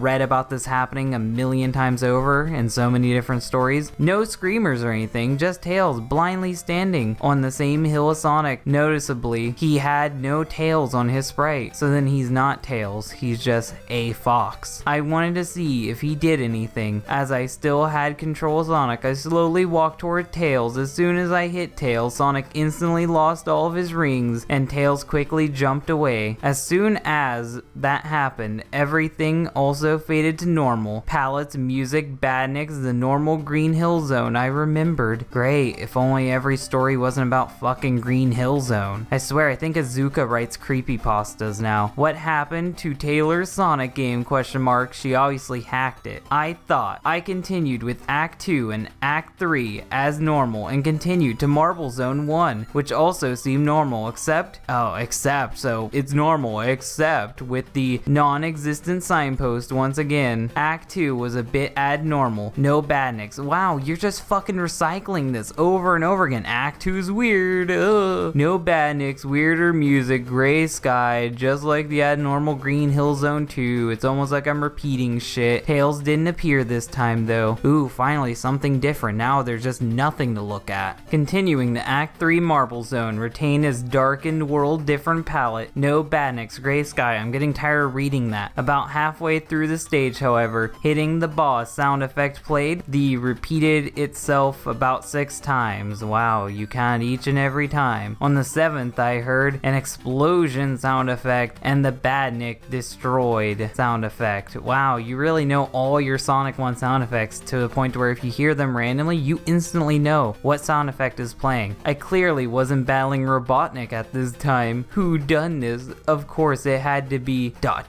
him. That's assuming. Tails is a good boy and he did nothing wrong. When I reached where Robotnik's machine should be, it never appeared. The boss music played, but nothing appeared. After 2 minutes, no one would sit there for 2 minutes. I finally found something come from the left side of the room. How did you get onto the right side of the room? Were you just hopping back and forth hoping something would appear? You come in on the left side, whatever. I don't even care. Tails then jumped in from the left side. His shoes were entirely colored black now because he shops at Hot Topic, I guess. The fox jumped right into me. That Tails fanfiction's coming true, gamer guy. I thought I was supposed to be fighting Tails, so I did and fought back by jumping into the little fox like regular Sonic 1 bosses. Tails took 8 hits to defeat, who kept jumping into me. I defeated Tails. He suffered knockback and fell into the lava. Okay, so you're ripping off I Hate You, the Mario creepypasta? Fucking great. Slowly sinking, I can hear faint, distorted words coming from the Genesis at the same time. Why? Why did you make me sink into the lava and die? You'll pay for this, Sonic. Tails was doing evil shit, so you killed him. You were in the right. Was Tails trying to speak for me from the Genesis console? No, that couldn't be, seeing how unless you have a Genesis Model 1, it can't actually speak from the console because there's no fucking speaker on the console. The next zone was Labyrinth Zone. Clearly wasn't the third zone in the original game. The music was gone now, and the badniks were turned into TS, which stands for Tails, perhaps? Oh, great. At least the badniks were back now. The water was now pitch black, because the water shops at Hot Topic too. I felt afraid to go into it at all the time. This is a really great written story. The grammar is wonderful, and I know normally I call things out for grammar issues, but that was just top-notch writing author.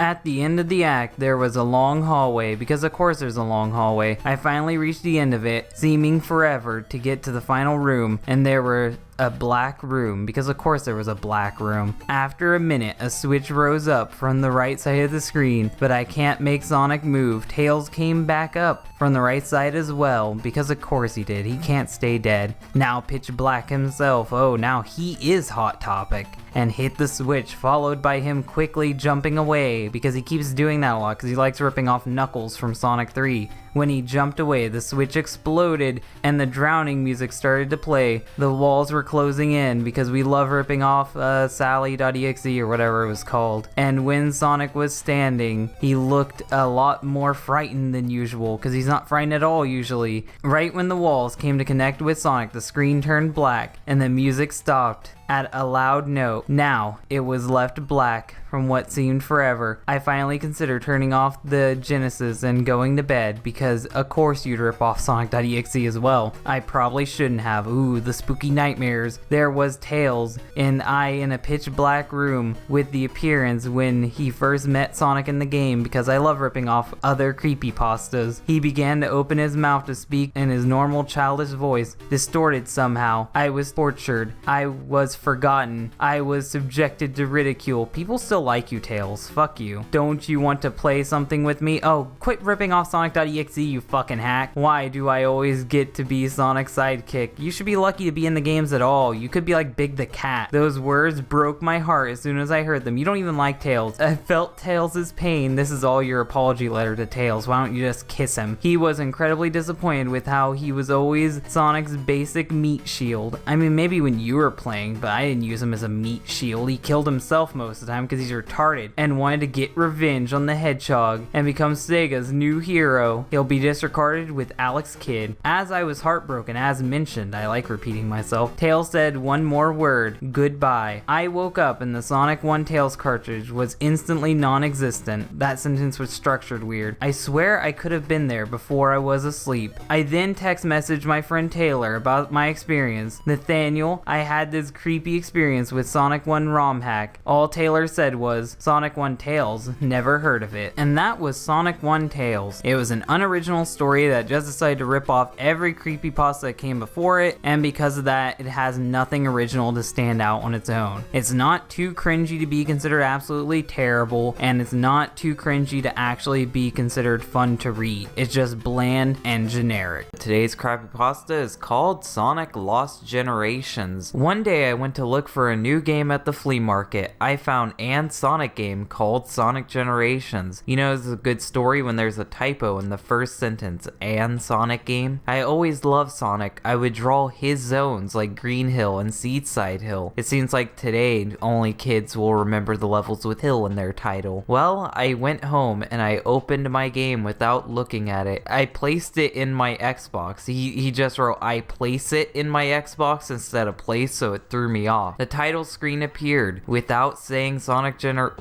without saying Sonic Generations. Okay. It said lost in big letters and classic and modern Sonic were missing. I ignored and pressed new game. I ignored? What is up with this fucking grammar? The screen was black for a while and I, lowercase I, was going to turn off my Xbox. Intel, not until, like the company Intel. I heard the first cutscene. Sonic was missing, but the shadow monster was still there. That's his name. That's definitely his name, the Shadow Monster. Not Time Eater, Shadow Monster. Classic Sonic was missing. The Shadow Monster was there. The screen was black without showing the clock. This is really detailed, by the way. I love how descriptive you are. It shows Tails running away from Sonic for his birthday. So as a birthday treat, he's gonna run away from Sonic. What a lovely friend. Then the monster appeared saying lost. That's all he had to say. He didn't even talk in the original game. Then the level, Green Hill Zone, was shown, and I played the level, Green Hill. God, I hate this. The Green Hill sound was quiet. I kept going. I noticed the enemies were missing. I finished the level. The level was cleared, and the level was called Lost.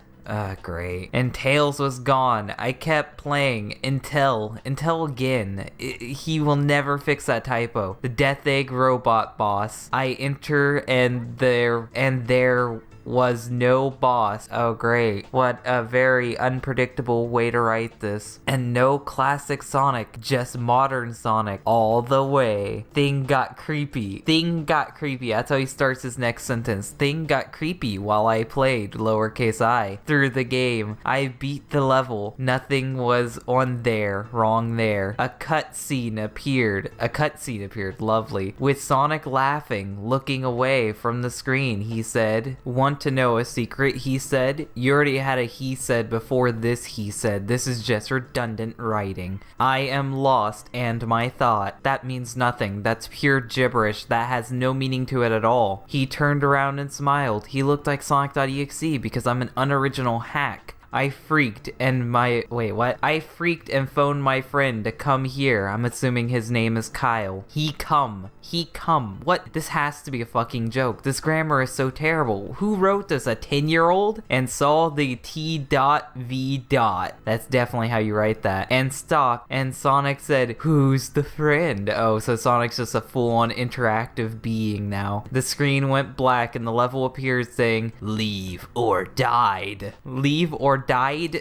Even Sonic has terrible grammar. Me and my friend were scared, but we kept playing the stage. Why'd you even call your friend if he wasn't gonna help? He's just gonna stand there and die with you. It showed a bunch of dead animals because Sonic.exe happened. It was a thing. I had to be Tails. Yeah, this is just Sonic.exe. And he had a scared look on his face. He wouldn't stop. I saw dead characters like Blaze, Vector, Eggman. There were signs saying turn back now. The song was creepy. It sounds like a man laughing with a girl screaming in the background because Sonic.exe. I saw Sonic. Tails walked over slowly. Sonic turning back and smiled because Sonic.exe. Then the screen went black, showing Tails lying there dead. Wrong there again. Then the phone rang. Oh no, Sonic.exe's gone mobile. Sonic.exe called and I answered. I answered it. Oh, he did answer it. The voice I heard was Sonic. I put it on speaker and he yelled,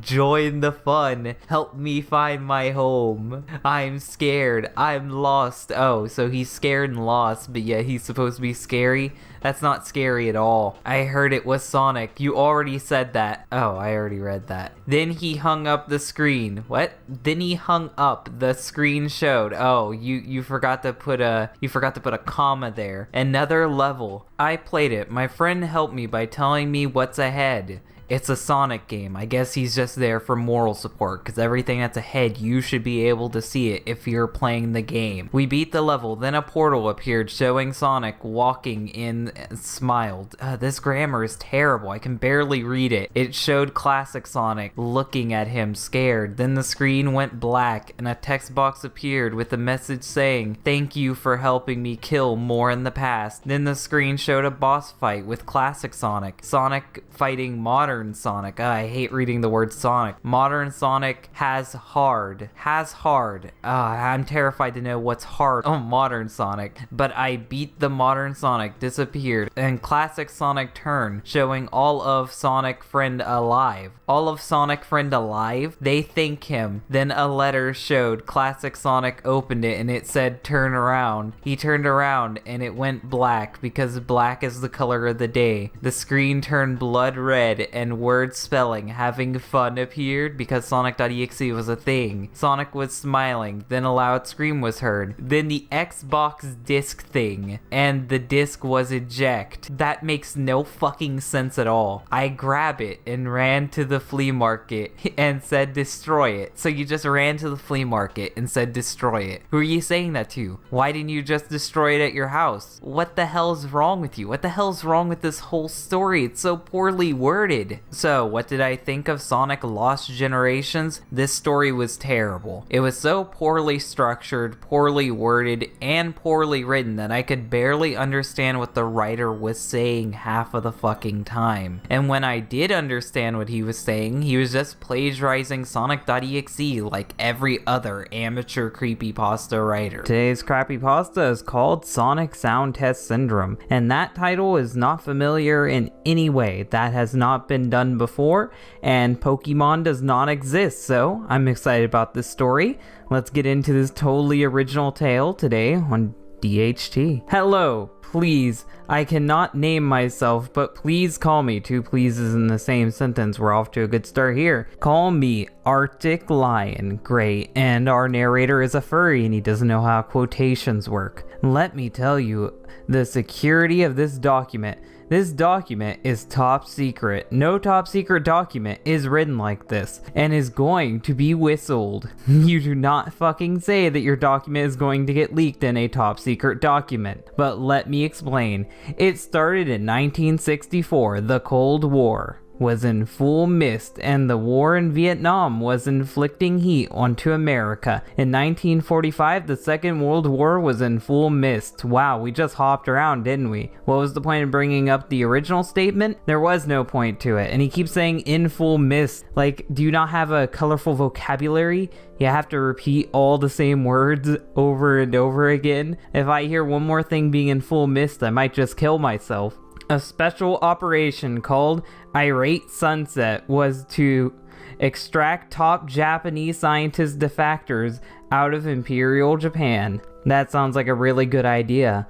All of these scientists worked in Unit 731, a top secret specialized biological warfare facility working on the means to attack the Americans with diseases. These scientists defected to America and started work on biological warfare with the CIA to make new type of smallpox. You know, smallpox, that disease that is so relevant and is still currently used. Ha ha ha ha ha. This was tested on Japanese and German POWs. When the POWs were realized in 1946, they then tested on citizens. Mutations occurred. Wow, that just came out of nowhere. Mutations occurred. Okay. People started to lose their lives. No shit. People lose their life from smallpox? I could have never guessed that. Back in the 60s, the soldiers... Wait, how did we get to the 60s? I thought we were in World War II. Actually, where are we? Because you keep hopping around. There's no structure to this document at all, and you want me to believe the government wrote this or someone within the government wrote this?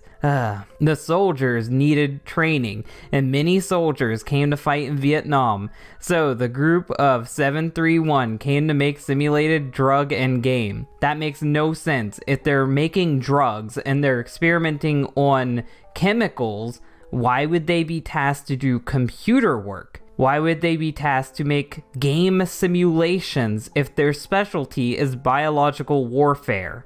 Whatever. This drug was to increase strength, but the side effects were made and many suffered side effects such as mutations. Mutations is not a general term. That is not a side effect. Mutations are not a side effect. If you name the mutation, or if the mutation could even be measured, then yeah, you could say that that mutation in particular was a side effect, but no government document is just going to say, this suffered mutations. The drug came to light on the streets. How the fuck did it get to the streets? You can't just say it went on the streets. How the fuck did that happen? This drug was never mind. Now more potent. It is now modernized as steroids. Oh yeah, because that is certainly steroids. Steroids is known for mutations. When you grow an extra leg, that is definitely because of steroids. While the video game, oh yeah, I forgot this had something to do with video games, because now we're talking about steroids and smallpox. While the video game was made to simulate a tank game. Why? You're telling me the same facility that made steroids and smallpox fucking chemical weapons also made a tank game? That's just what they did on their downtime, making video games? Okay, I'll believe your bullshit. I'll humor it. This was developed in the 60s and came as a video game in an arcade era. Wait, what? Why would they do that? Why would they? I thought this was for troops.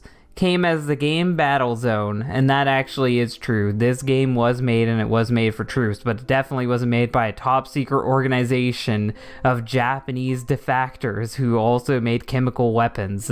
That's not true. The first, actually, I think that was an Atari game too, so that's even more stupid.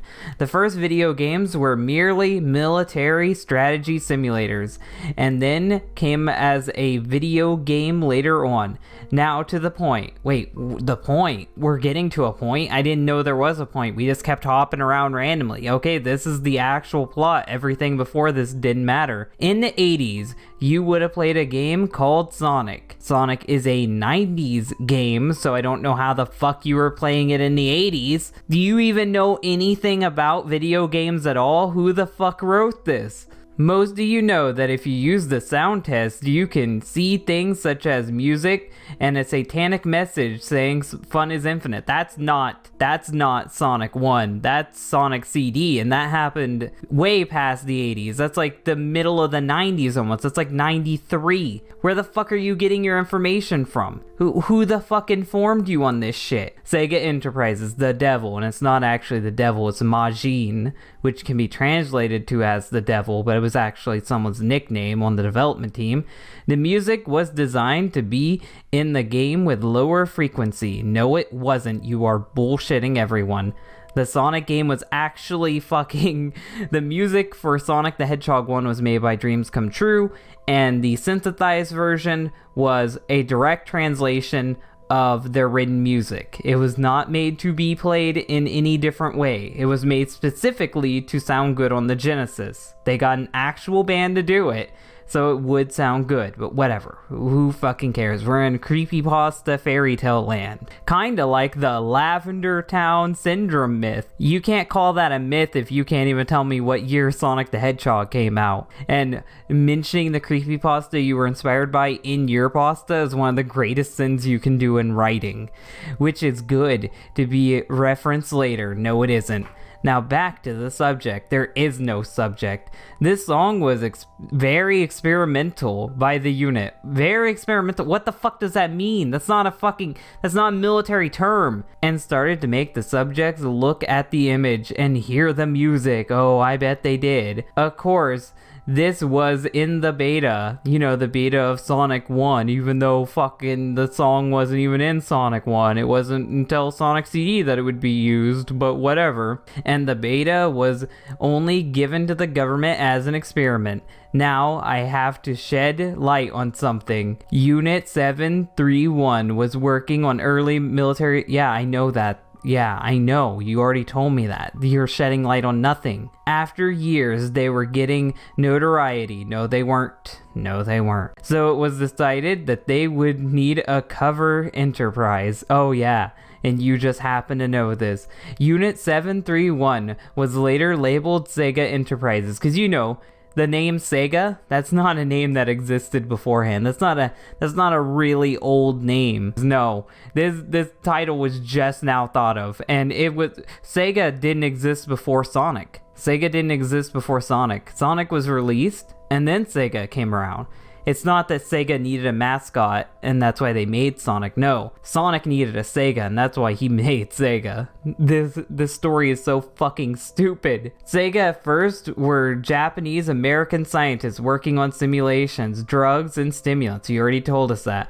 Of course, why Dawn? I say this, and that's our first typo. Congrats. Unit 731 is this a fucking SCP? This sounds like an SCP. This isn't even a creepypasta.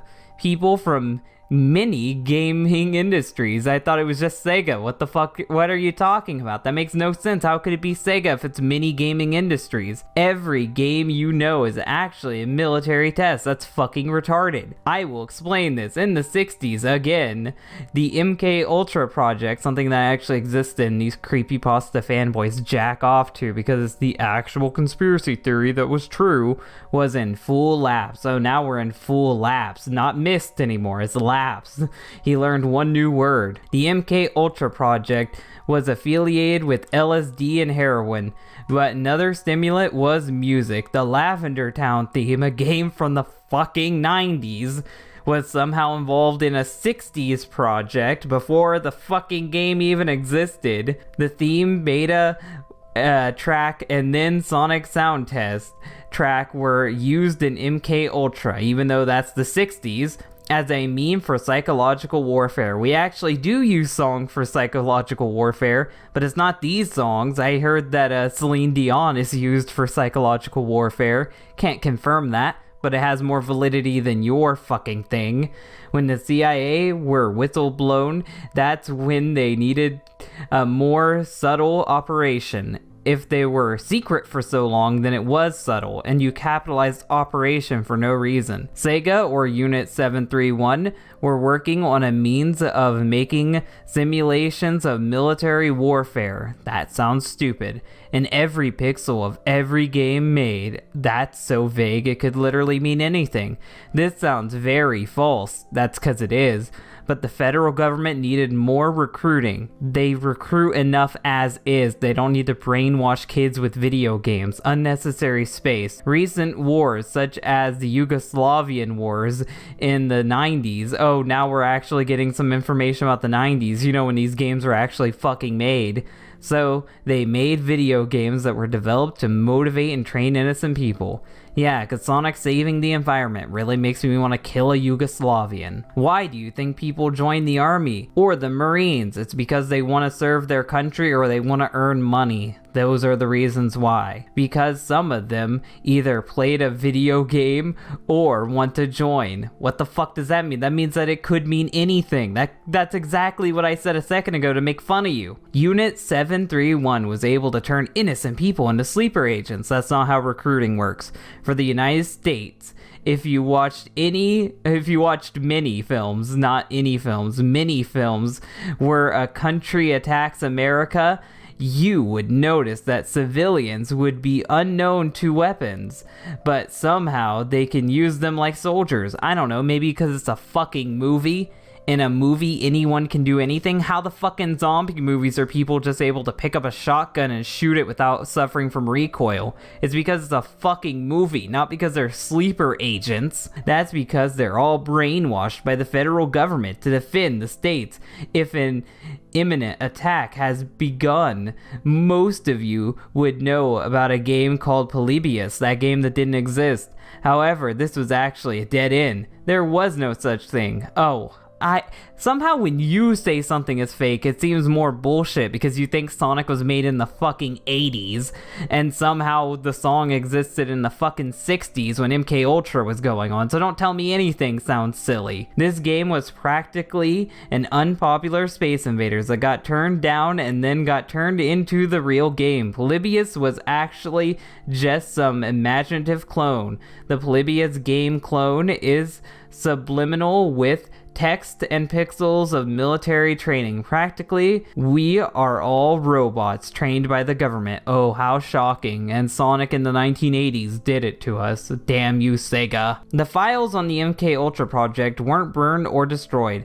They were never made. Wait, what? They were never made? What the fuck does that mean? It was top secret. It was so top secret that it was a verbal operation for years of high... That's not how military stuff works. Everything is fucking written somewhere. There's no military fucking thing going on in America where it's only spoken. That would be against our Constitution. That is so fucking illegal. I have whistleblown these documents. How can you whistleblown the documents if they never existed, you idiot? And now the government is tracking me down. I guess my work is done.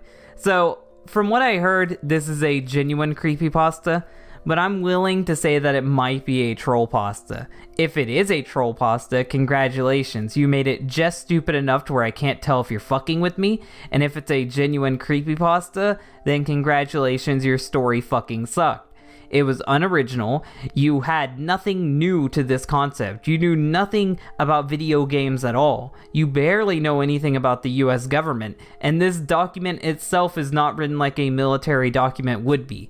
I would say continue reading some more SCP shit, because at least they know how to somewhat file a document. And typos in an official military document? No, that's not gonna happen.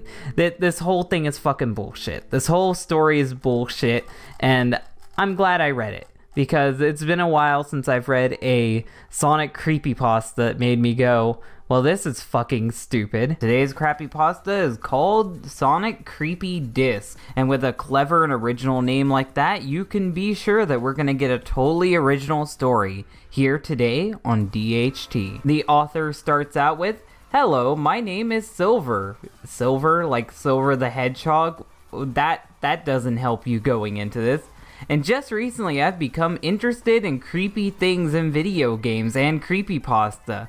That is not a good way to start off your story. That instantly makes me think that this is fake. Well, it's gonna be fake either way, but mentioning other creepypastas and shit in your pasta instantly makes me get drawn out of the moment. It makes me aware that this is a story and that you are aware of the things that you're gonna be ripping off. I started watching YouTube series about these such things, 2 of them being creepy gaming and haunted gaming. Great, so you're gonna rip off a bunch of shit they talked about. Both of them focusing on creepy things involving games. No shit. One day I logged into YouTube and saw a new episode of Creepy Gaming.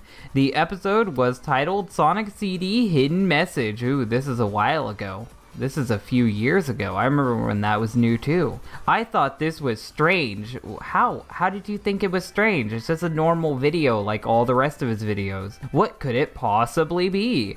I clicked on the video and watched it. The commentator talks about... You didn't say the guy's name, just the commentator. I'm really sure you watched the shows then, because you don't even know who they are, but whatever. Mullet Mike is crying in the corner right now. Talks about how Sonic CD, you can use the sound test to access various cheats, such as debug mode. Ooh, spooky. But he also talks about a certain combination of numbers that will get you to a creepy picture of Sonic in Japanese text along with the US boss music. Ooh, you're just summarizing his video. Spooky. I found that picture both creepy and disturbing. That's what he said, literally word for word. Why would Sega put something this disturbing in a Sonic game? It was supposed to be a joke. It was supposed to be a fucking joke, and it was only supposed to be seen to people who were trying to pirate the game, so it wasn't even meant for the casual viewing audience to see. He talks about why the picture is there,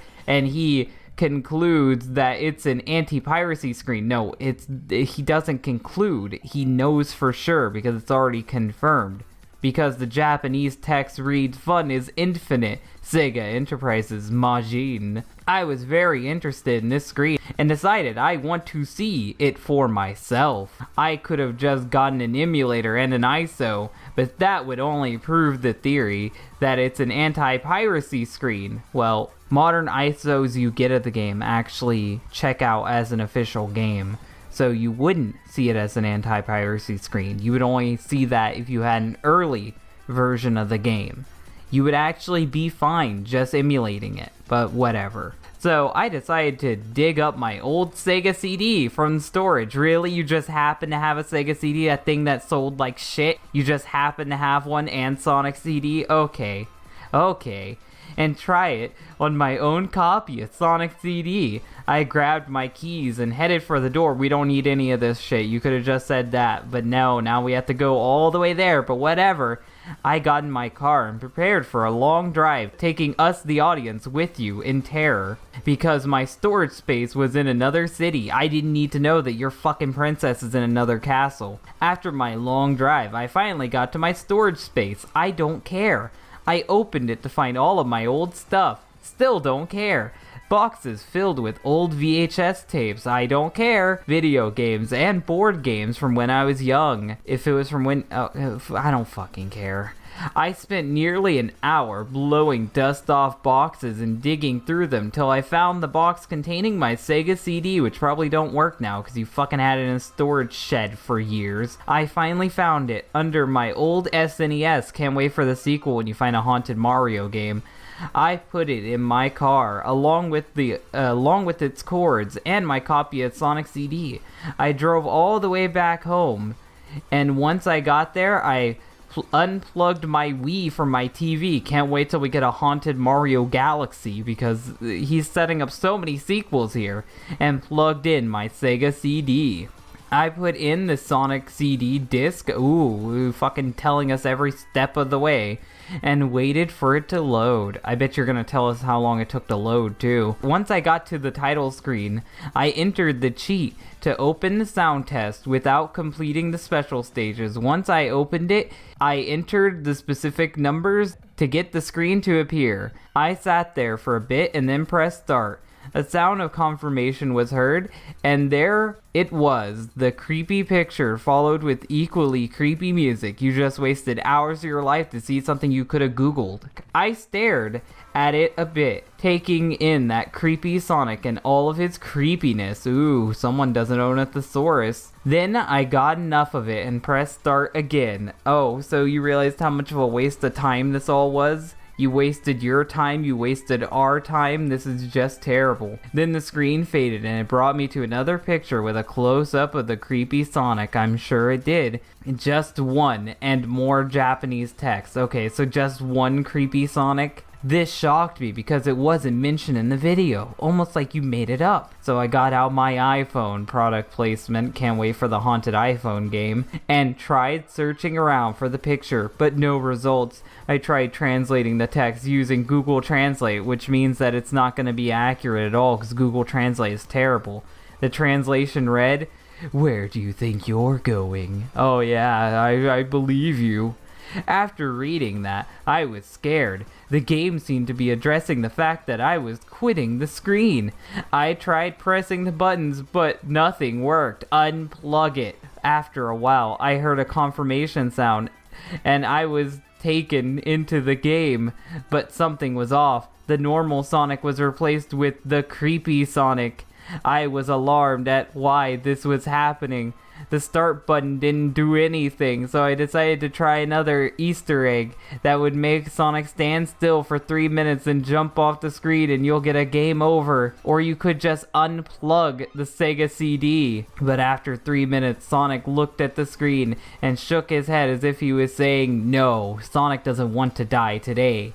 Then he waggled his finger at me and pointed to the right. I decided to walk right because I do exactly what everything tells me to do, even demonic video game characters. After a few seconds of walking, the game took over and Sonic walked slowly, so it continued doing the same thing. As Amy came in the shot, I guess she's gonna be murdered, not even looking ahead. She walked up to Sonic and a question mark appeared above her head. And I literally typed question mark instead of spelling out question mark because I'm a good author. Sonic then jumped on her and the screen blacked out. Ooh, he murdered her. What a shock. Then it returned. There was a puddle of blood, hyper-realistic blood, where Amy once stood, and she was gone. I tried to stop myself from vomiting, and Sonic looked back at the screen and pointed to the right again, because it literally is walk right to win. I pressed right slowly, even though all you have to do is hold on it, and he walked. After a minute, because I have a fucking stopwatch, he was going down a straight line, then it's a slope if he's going down. It took over again as Eggman showed up. Sonic.exe is cool, kids. He looked at Sonic and had a question mark appear above him because for fucking repetitive fucking garbage. Sonic then waggled his finger and the boss music began playing. I grabbed the controller expecting to fight Eggman. Why would you expect that? But I couldn't do anything. Then Sonic jumped on Eggman. The screen faded again because repetition is the key. Once again, it returned. Eggman was gone, and a puddle of blood was remaining where he once was. I started freaking out, only just now, and I got up from my chair and walked over to my Sega CD and turned it off. Wow, someone actually fucking did that for once? You mean you didn't beat it with a hammer? But when I got up, Sonic started moving and Metal Sonic appeared. He stood there, and then the Chaos Emerald surrounded Sonic, and he turned super and rushed right through Metal Sonic. Metal flew all over, and oil was on the ground. Sonic then faced the screen and waggled his finger and shook his head because he's very disappointed in you, author. I turned off my Sega CD, and my TV screen went black. But all of a sudden, I heard a loud scream coming from the speakers, and I looked at my TV, only to see a close-up of the creepy Sonic's face and the same Japanese text reading, "Where do you think you're going?" I ripped out the cords because I actually have some common sense, unlike every other creepypasta character, out of the outlets, and it stopped. I threw my Sega CD. Wait, what? You threw your Sega CD? Those are worth quite a bit now. Why did you do that? You could have sold it on eBay. Back into the box and drove back to the storage room, and then you're gonna forget that it's haunted, and then you're gonna get it like 10 years from now, and then you're gonna have this happen all over again. This time I labeled the box that "Don't open ever," and tossed it in there. Well, why didn't you just throw it away if you're gonna do that? Or sell it on eBay so you can have an extra $60. I went home and tried looking this up, but there was nothing to be found because it's your shitty creepypasta. Even to this day, I'm not sure if somehow got a hacked copy back when I first bought the game when it launched. No, if you bought it when it launched, you didn't get a hacked copy. But all I know is I'll never play Sonic CD again, even though it was just your copy, but whatever. And that was Sonic Creepy Disc. It was unoriginal. It ripped off Sonic.exe, and the only funny thing it had to it is the fact that Sonic was a snarky bitch and kept wagging his finger at the player. This is cliched, it has blood everywhere, and it's just a typical cliche terrible story. Today's Crappypasta is called Sonic Endless, so let's get into this today on DHT. Now, this Crappypasta starts out with a little bit of a disclaimer, and I don't like these disclaimers in these stories because it kind of draws you out of the moment, it draws you out of the story, but let's read it anyway. Sonic Endless is a creepypasta by Jonic Okami7. Sonic names and trademarks are owned by Sega, no shit. This has been given a few looks over, and there may be a few kinks I missed. Criticism will be greatly appreciated, then you will like this video if you ever find it. Note, I must stress that this fic is no way intended to attack anyone, and I profusely, with a lowercase I, showing that this is a crappypasta,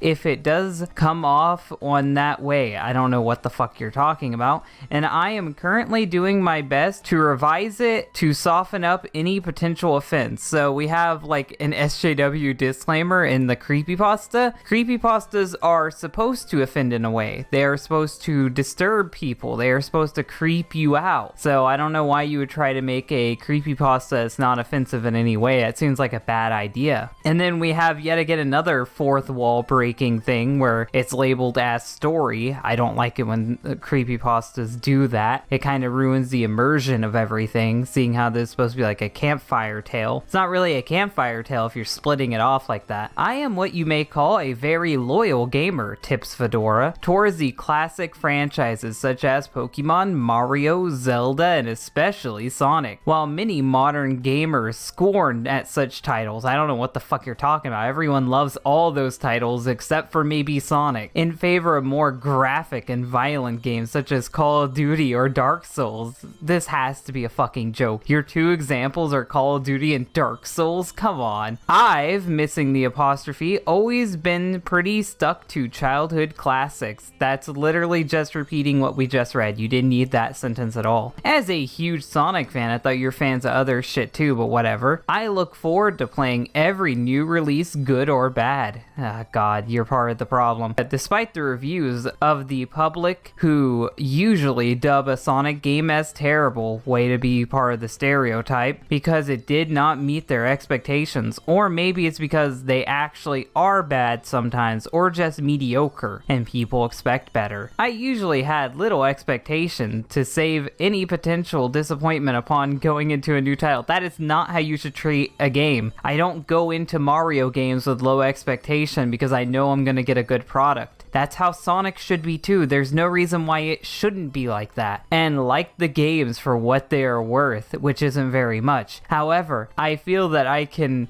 agree with some people that the franchise should cease and move on. That is not criticism. That is not criticism. Get good is not criticism. And you are part of the problem by accepting the mediocrity that is Sonic. So I don't want to hear shit from you. And not just because I feel like it's lacking. Not at all. It's because of something I witnessed that came to understand a few days ago. So you think Sonic should improve not because of Straight Line Simulator, the game, aka Sonic Forces. You think it should improve because of your spoopy experience. I am eager to read this then. I was sitting at my laptop adjusting my Yu-Gi-Oh cards for a club. This has to be a fucking joke. I go to on Mondays whilst watching a few videos on YouTube. Ooh, very sophisticated. Until I came across the official teaser for Sonic Boom Fire and Ice. Oh dear God, this is right around when I started up my channel. While I played Shattered Crystal and was up to speed on the cartoon, so this is right after I started my channel, I had little knowledge on the Wii U version due to lacking such a console. Only the options of offers fill me in, telling me that the game was worse than Sonic 2006. That's subjective. I couldn't help but feel people were over-exaggerating as usual. After all, I'm part of the fan base. I know you already stated that before, and know how my kin act. God, fucking tip that fedora till it catches on fire. Feeling intrigued by the teaser, I wanted to— is this fucking Tom? Is this Sonic.exe? Have I been pranked? I wanted to play a Sonic game. Oh no shit, since it's been a while. Due to my more busy life, I hardly ever get to play games nowadays. I can relate with you heavily, and went to get a Genesis emulator and a ROM of the original game. While I was able to get the emulator easy, not easily, getting a ROM of Sonic 1 was a task in itself. Not really, just fucking go to Sonic Retro, go to any fucking website, like fucking Sega doesn't even take down ROMs. Getting a Sonic 1 ROM is really simple. I can get in like 2 seconds. Due to many ROM sites I went to were shut down due to copyright infringement. You're right, but you can get Sonic games really easily, which is a growing issue to play games at the present. It's more of a problem in the future. I'm from fucking 2019. A lot of the websites are even more gone now. Site after site, I eventually began to become frustrated. You began to become frustrated.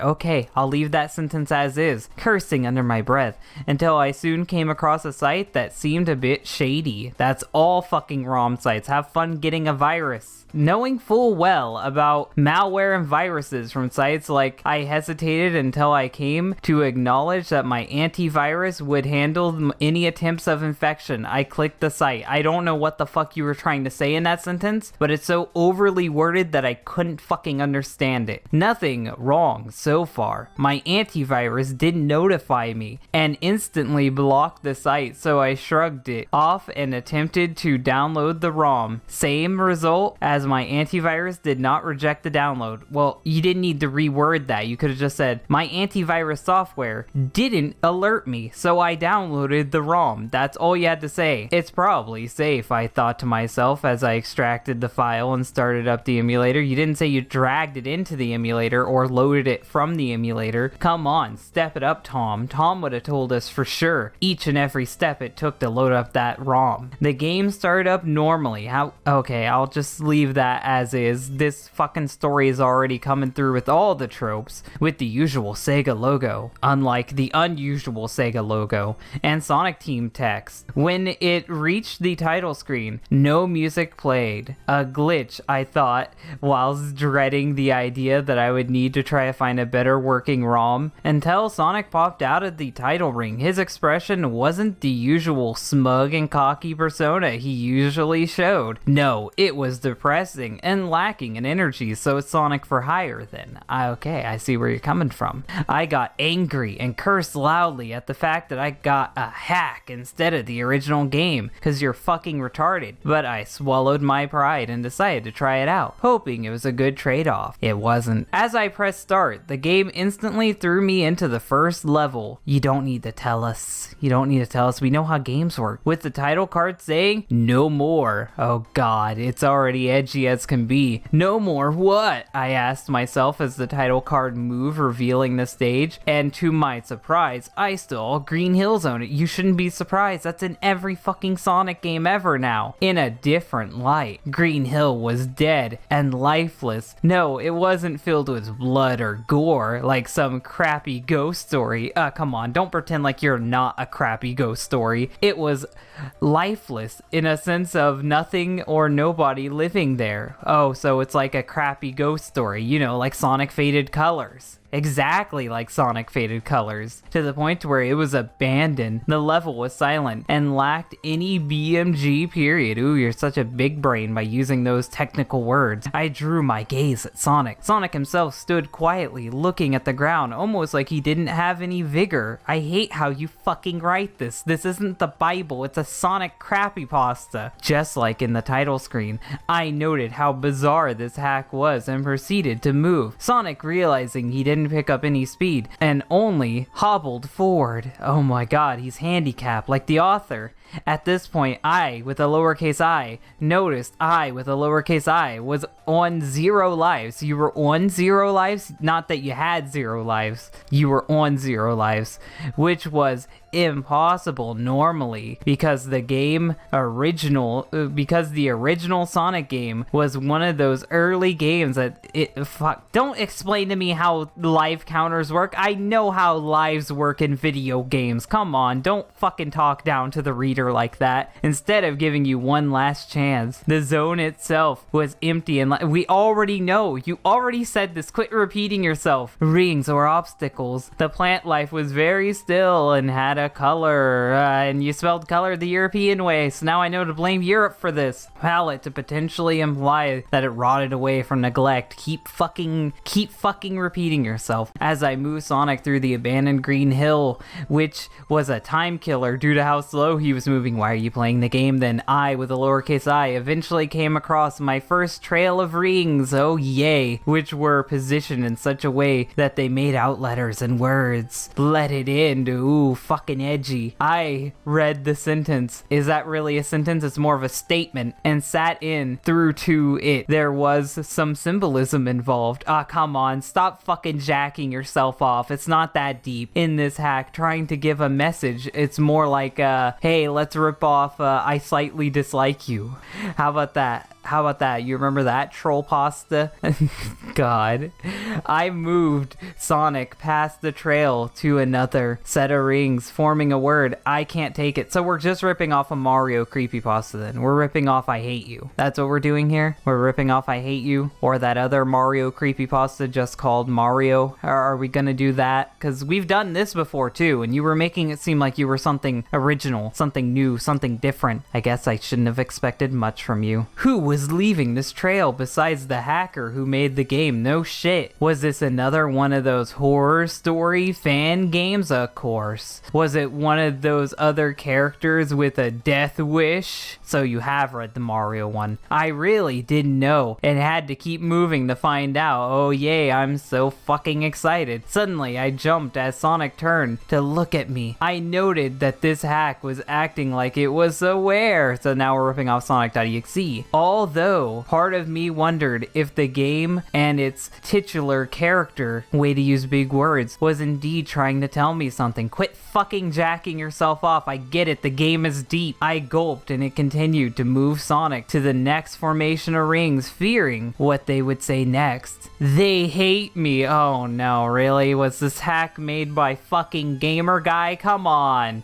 Is this really gonna be Sonic fucking jacking off his own ego? Really? Is that what we're gonna do here? Be like, oh my god, Sonic sucks now. What is this, IGN? Did IGN make this fucking ROM hack to point out how terrible Sonic is? This concerned me. To whom was saying the sentences? Oh, come on. Stop being... I hate this writing. I hate how he's writing this. And was half expecting a jump scare at this point. Of course you'd be expecting a jump scare. Only for the game to continue in its own definition of normal. I move Sonic to the next ring sentence. Not really a sentence, but okay, because there's no periods. They ruined me. Oh yeah, that's definitely what we're doing here. I started to get a big idea, okay, a big idea, big brain idea here, on who was saying all these messages. Sonic ...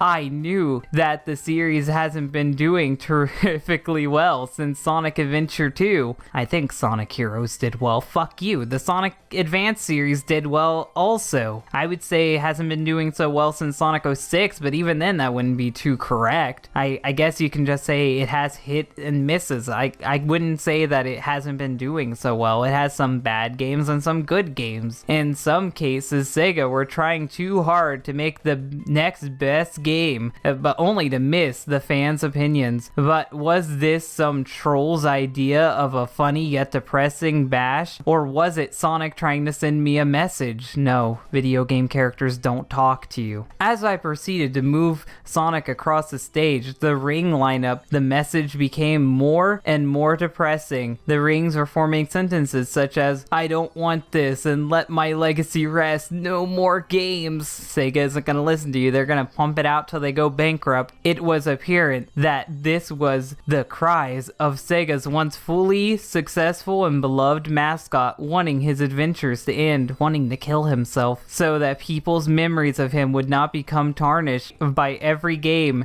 that was too poorly received due to high expectations. Oh, come on, stop fucking projecting yourself onto the story author. Come on, we could have just read the beginning paragraph and got what this whole fucking story was about. That wouldn't be met. And in case of some of the games such as Sonic 06 and what I've heard about Rise of Lyric, so you haven't even played it but yet you're gonna judge it, poorly optimized games that were rushed for the sake of Christmas sales. I was starting to feel depressed like all the other Sonic fans are, and kept trying to tell myself that this was a sick prank made by someone who looked down on the franchise and its fans. A lot of assuming there, but alas, my feeble mind, so you're calling yourself fucking retarded, believed in the paranormal. Eventually, I reached the supposed end of the stage. Supposed end of the stage? Come on.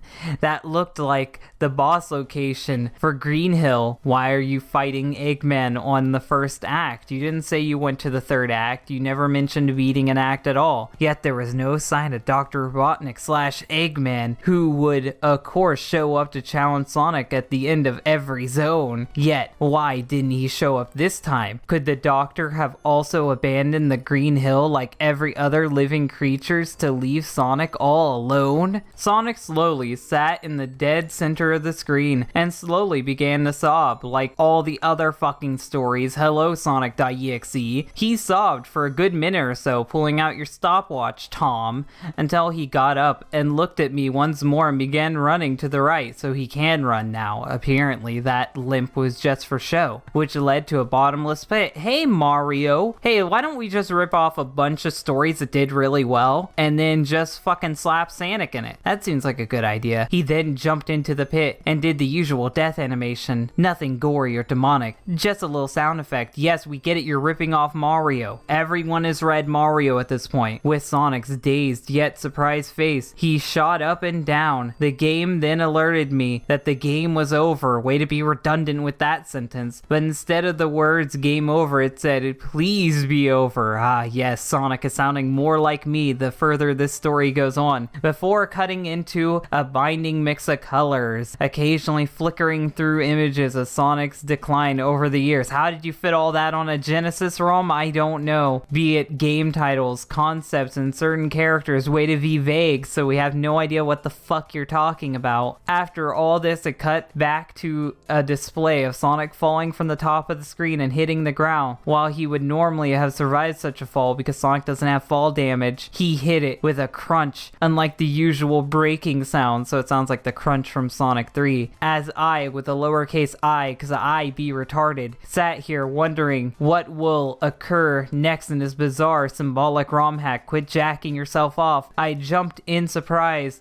as the words "gold influences the selfish" appeared on the screen. The same text as the "try again" in the text in the game's bad ending. That's also just the credits text altogether. Have you never beaten Sonic 1? You've never seen the credits at all? But yeah, I do like that edited image there. These are all sprites that you can normally find anyway. That's just Sonic's falling animation, but I like that the guy at least put a screenshot in here. That screenshot is up right now. That's a nice little bit of a touch. You don't see everyone doing stuff like this, and it looks believable. I'll give him that. I won't always shit on these stories. The game reset though, the exact same logos, and when it went to the title screen, Sonic looked even sadder than before, as if he had gone through this exact same sequence over and over again. Curious I with a lowercase I, because I really don't realize that you're supposed to uppercase I. Going through the same sequence for 3 or 4 more times. Wow, you have no life. Each time the game returned to the title screen, Sonic looked more and more depressed, even with a few bruises mixed on his face. Who fucking punched him? I don't get that. Bruises just don't appear because you're depressed. I'm depressed and I'm not bruised all over. After seeing this, I hastily shut down the game. You mean exited off the emulator? What the fuck?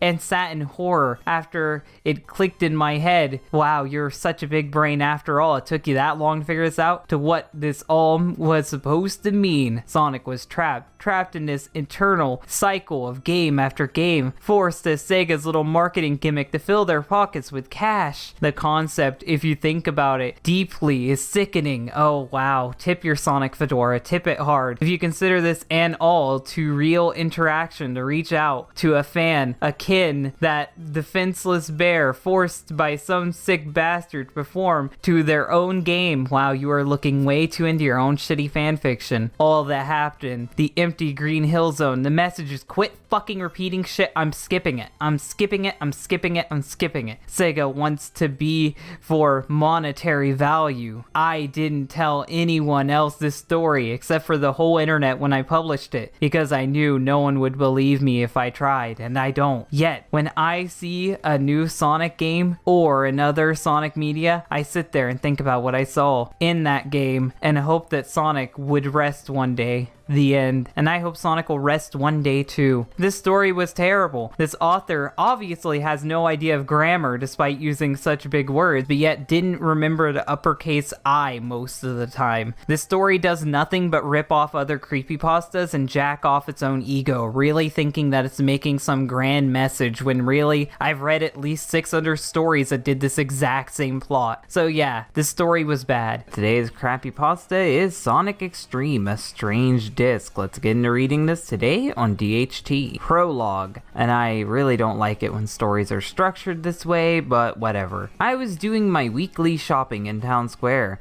as they had just opened some new market stalls. They sold your typical wares, fruit, vegetables, meat, etc. I will always be wondering what the etc. is. Maybe it's more meat. But one caught my eye. It was a small tent, all sorts of goods placed on a short wooden table. I needed to know that the table wasn't metal. I was going to walk past it and continue, but I had noticed something that made my eyes widen and sparkle. In the middle of the dull plank sat a shiny, almost new Sega Saturn. I remembered playing some of my favorite games on Sega hardware, not the Sega Saturn though, such as Sonic 2 and Streets of Rage, the bitch answer, the typical games you expect someone to say. However, something about it struck me as odd because the Sega Saturn is bad. Not the system itself, but the games that came with it. Sitting next to the blank box were 6 games: Nights into Dreams, Sonic Jam, Bug, Sonic 3D Flicky Island, so we know this isn't America, because in America it's called Sonic 3D Blast Flicky Island, but whatever. To my surprise, Panzer Dragoon Saga, one of the most valuable games on the system, and a mysterious game I had only heard about in magazines and online articles.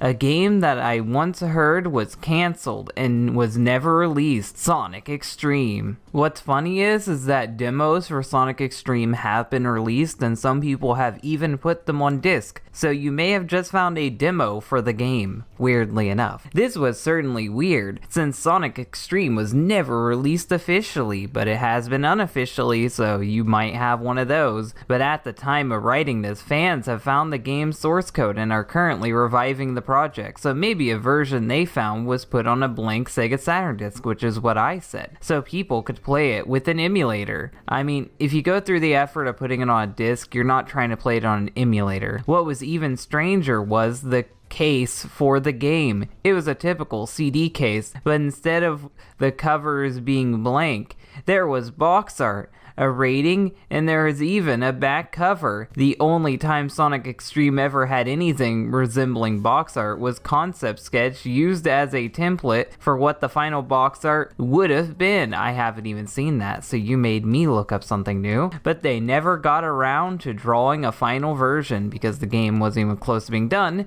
due to the game's cancellation. Perhaps this was not the actual game, but instead an early demo from before its cancellation. I immediately asked the man at the counter for the cost of the system, and he priced it at a measly £79.99. Quite cheap for such a valuable system. It's not valuable, the games are valuable. I gave him the money and drove home to play my new collection of games. You should only want to play Sonic Extreme. Starting the game, after about 2 hours of testing each game, why would you test all the other games and then get this one last? That's dumb. To see if they worked. There was only one game left, of course, Sonic Extreme. I was excited. I was about to play the Sonic game that never was. If it's here, then it was. The Sega Saturn splash screen started up, and all of the pieces of the logo flew in to fit the intended shape, because that's what it's supposed to do. But as the logo showed up, the system froze. No menu or copyright screen showed up, and any button I pressed did nothing. I had a feeling that I hadn't found this. It would have ended up as a non-for-sale item in public domain, so you could have got it for free then. You got ripped off. Or someone could have bought it before me and successfully destroyed the rare video game artifact. This possibly being the only known copy or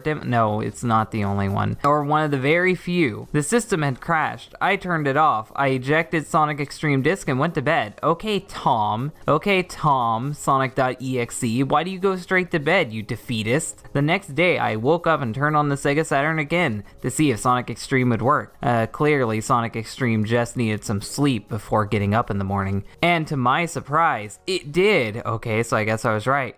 I picked up my controller and began to play the game. A black screen faded in, and a logo began swirling around and bending across the screen, eventually snapped into the center, Sonic Extreme, and he has a picture of this logo, I'll have it up on screen, was what it read on the screen, and there was 3 options underneath it, single player, 2 player, and options. They could barely get 1 player working, I doubt they would do 2 player. The latter 2 didn't work, so I selected the single player, and a cutscene began. Sonic was lying down in the middle of a field with his friend Tails, when the blue sky turned shadowy black color color. Oh no, it's that novel I'm reading. He opened his eyes. The camera panned up to reveal a huge object in the sky. It looked like the Death Egg, Dr. Robotnik's space station featured in Sonic 2, 3, 4, Yeah, we get it. Sonic got up and started running, because that's what he does, as the screen faded to black. Jade Gully Zone. The game loaded its very first level. It was a generic Sonic Green Hill level, even though it hardly looks like Green Hill. If anything, it looks more like Emerald Hill, with more of a jungle vibe than other levels of this variety. The game had a fish-eyed lens, like everyone knew, that made it look like a sphere. In a lot of cases, this helped immensely with the platforming, because the game was designed to have a fish-eyed lens because they couldn't figure out how to make 3D work. As I could see more what was ahead, initially I thought it was disorienting, but I got used to it. Quoting everyone who actually ever played this damn thing. The enemies consisted of your typical badniks, such as Flying Bee Robot, a fish robot that would hop around in pools of water, and a chameleon that shot projectiles at you. Those are just the badniks from Sonic 1. The reason why you're listing off the badniks from Sonic 1 is because this demo didn't have any good badniks, if any at all. But there was some more unorthodox design for other badniks than what was typical in the series, such as a robot with 3 drills on it, a rolling wheel of spikes on it, and a boomerang that would chase Sonic. How the fuck would a boomerang work if there's no one to throw it? I don't get that. The music was very calming bongo drum beat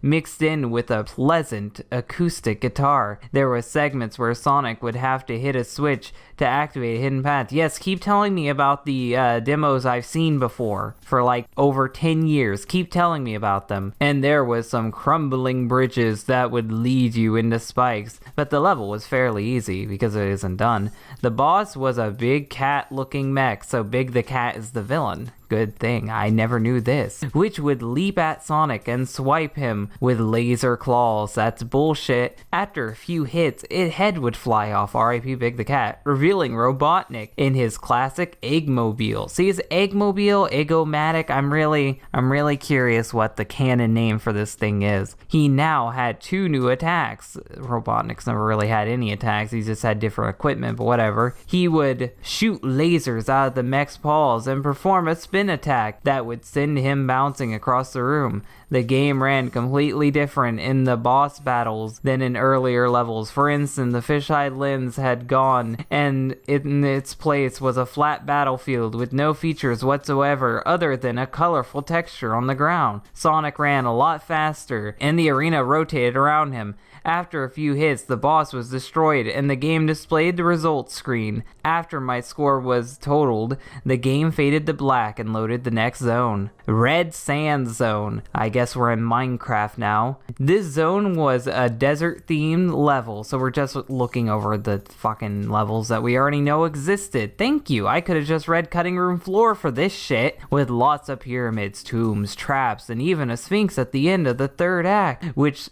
why would there be 3 acts? Sonic usually does 2 acts, but if it's a 3D game, it would probably be 1 act, if you're lucky 2 acts. Sonic would have to run into to finish the zone. The music was very slow, with a Middle Eastern mood to it. There was quicksand traps that you would have to jump over, and dart guns that you would have to run past. Typical Sonic fucking shit. The level design was a lot more treacherous than Jade Gully, making a huge difficulty spike. The enemies included a mummy robot that limped towards Sonic. That would never happen in a Sonic game.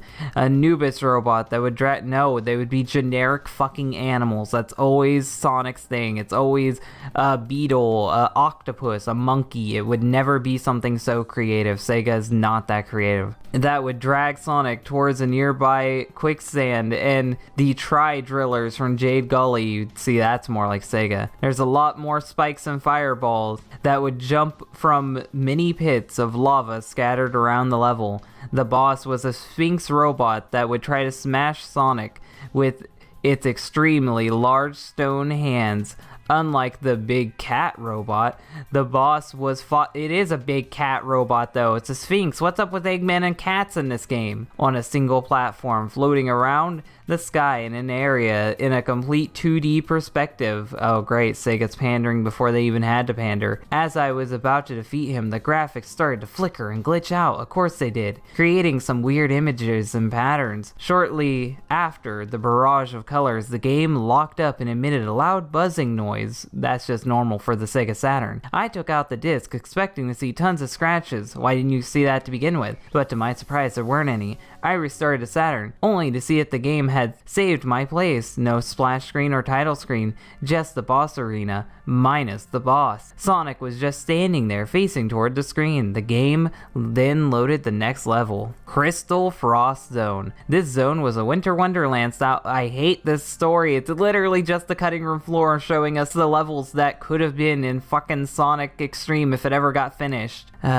Complete with icicles, snow, slippery ground, light hail that would fade in and out every few seconds. The only enemies that were there were tri-drillers, but instead it was just floating around like it was in the first two zones. This is boring. They were hidden beneath the snow, waiting to ambush Sonic. Who cares? They look different as well. Instead of googly-eyed orbs with drills on the sides and top, they looked more menacing with a darker color than their usual vibrant red and shining angry eyes. The drills had spikes on the sides, and the robot itself had a mouth lined with razor-sharp teeth. I'm sure it did. This certainly disturbed me. It doesn't disturb me, but I wasn't gonna let it stop me, and you shouldn't. The music was very slow, with deep bass tones playing sporadically, and chilling twinkle making up the melody. What the fuck is a twinkle sound like? I don't know. The boss was pathetically easy snowman robot that would throw snowballs at you. There wasn't much to talk about. The big cat was harder than it. After it was destroyed, the game didn't load the next zone. Instead, Sonic just stood there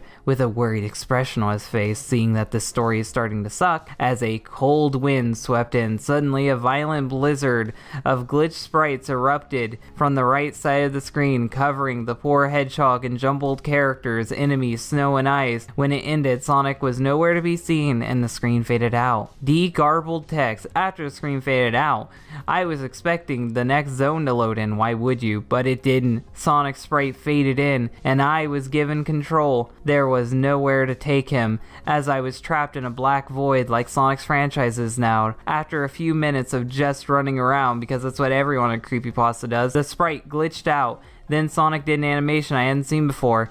Even when I lost a life, he pulled a sad face. Where did he pull it from? I don't know. Then fell to his knees and passed out. The game loaded the next zone, Blue Ocean Zone. This was a water level similar to Labyrinth Zone, because that's the level we needed repeated in Sonic 1. It was an ancient ruin with traps similar to Red Sands, because unoriginality is Sega's go-to. Only instead of quicksand or lava, there was spike pits. The enemies consisted of tri-drillers, because I'm not tired of those yet, with a multitude of fish robots that would either shoot projectiles or chase Sonic. The music was very calming and mellow, a stark contrast to level difficulty of the last level.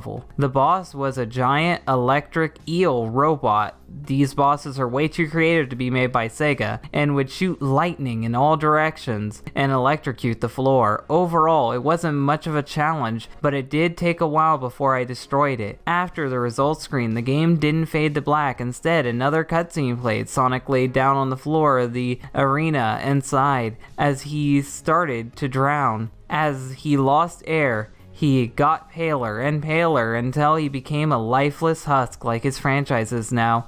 Then, as the graphics became a scrambled mess, it loaded the next zone, Metal Blade Zone. This level was a mechanical metropolis level, and home of the infamous Metal Sonic boss fight, seen in many magazines and promotional videos. The aesthetics of the zone was very grim and out of place. Many buildings were on fire, and there were some charred vehicles and smashed up. There were bones scattered across the floor, because that's so Sega's go-to. This was the hardest zone in the game, with with light platforming challenges and a lot of death traps to keep me on my toes. The enemies were tri-drillers because I fucking hate tri-drillers. The wheels and the boomerangs from Jade Gully, which I still don't know what they look like, except they were on fire and hell-bent on ripping Sonic to shreds. No, they were hell-bent on ripping him to shreds before, but now they're just on fire. The music was quite ominous, with electric guitar for the melody and deep bass guitar for the beat.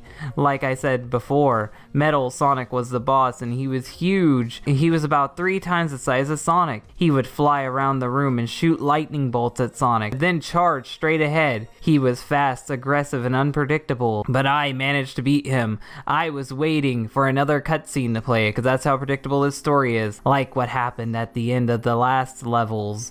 But the game entered its glitch state again, forcing me into another void stage, so yet again more predictable shit. So I guess the predictability is just flipping. Galaxy Fortress. Oh great, Mario Galaxy confirmed. This did not look like a space station, so the name was a bit misleading, but I digress. This level was quite off, even considering what Metal Blade looked like. The walls were deep purple color, while the floor was deep black color.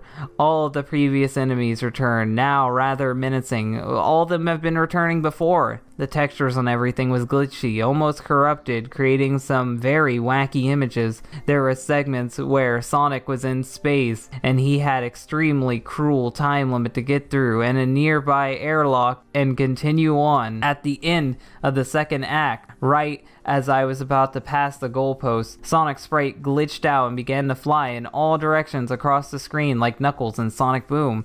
A few seconds after it started, the textures of the level flickered and suddenly went crazy, even glitchier than it was before, creating an image so bright and distracting that it actually gave me a headache and possibly a seizure. I covered my eyes and walked out of the room because that's how you react to a video game. But as I was about to shut the door, the Sega Saturn emitted an ear-splitting noise. How did your TV get that loud? That sounded like a mix between a buzz TV static and a high-pitched shriek. I immediately turned off the system, and as quickly as the sound had arrived, it left. I relaxed knowing that it was all silent now. Epilogue. Upon restarting the Sega Saturn, I got a blank screen with Game Over scrawled in glitchy red letters. No matter what I did, I couldn't access the title screen or anything else. It was just stuck on that intimidating screen forever. I ejected a disc from the Saturn and put it in its case and left it in a corner of my bookshelf, right next to Sonic CD, hidden behind the DVD cases and books, where hopefully no one else would ever find it. You should just destroy it or sell it on eBay like I would do. And that's the end of the story. So what did you guys think of this story? Did you like it? Because I didn't. This was a very generic story. It repeats itself quite a bit, and mostly all it did was just read shit from the cutting room floor about Sonic Extreme. Yes, I get it. This game never happened, but just because it didn't happen doesn't mean you can look at the levels that were planned and then fucking pretend like they're spooky in some way. The twist wasn't good, the story wasn't good, and it wasn't even that creepy. Today we are reading a story called Sonic Adventure Dead X, and with a name like that, you can be sure this is going to be the edgiest thing you've read in a while. Hello, my name is Jake, and I want to share a story about a game I loved playing during my childhood, and that's how a lot of these stories start out, shockingly. Well, not really a story. Well, thank you for telling us that this isn't a story. I know your writing is terrible, but thank you. What I'm going to share with you is an experience I had playing the game. Oh, so it's an experience. You're hyping me up. That game was Sonic Adventure DX. The first time I bought this game was for my Nintendo GameCube. The game I knew and loved dearly was like this. And then he tells us all about the fucking game, and that's not needed, so I'm gonna skip that because I don't want to read all that. He literally tells you everything about the game. That is completely pointless filler. Back then, I wanted a new game that was coming out, so I sold it to GameStop. What game did he want? We don't know. To buy another game. And yes, that's what you do at a GameStop. A couple years later, I found Sonic Adventure DX DX for PC. Why didn't you just get it for Steam? It was marked down to $5 at the time. I got my copy of Adventure DX on Steam for $2. I bought it then and there, and after installing it, the game playing it was nostalgic for me. I remembered so much from the game. Yeah, you just told us. Soon after beating it many times, I left it alone for a while and went to other games like Team Fortress 2. Please don't tell us more about Team Fortress 2. Some time had passed and I went back to Sonic Adventure DX. I wanted to learn how to speedrun it for Twitch. Oh, so you're a Twitch streamer. That makes you even worse. I started the game and started practicing glitches and shortcuts. I figured out how to skip the first level where you have to save Tails. Soon after skipping level 1, I jumped straight into the level where you go to the carnival. At that point, my game started doing small glitches like Amy talking in Japanese.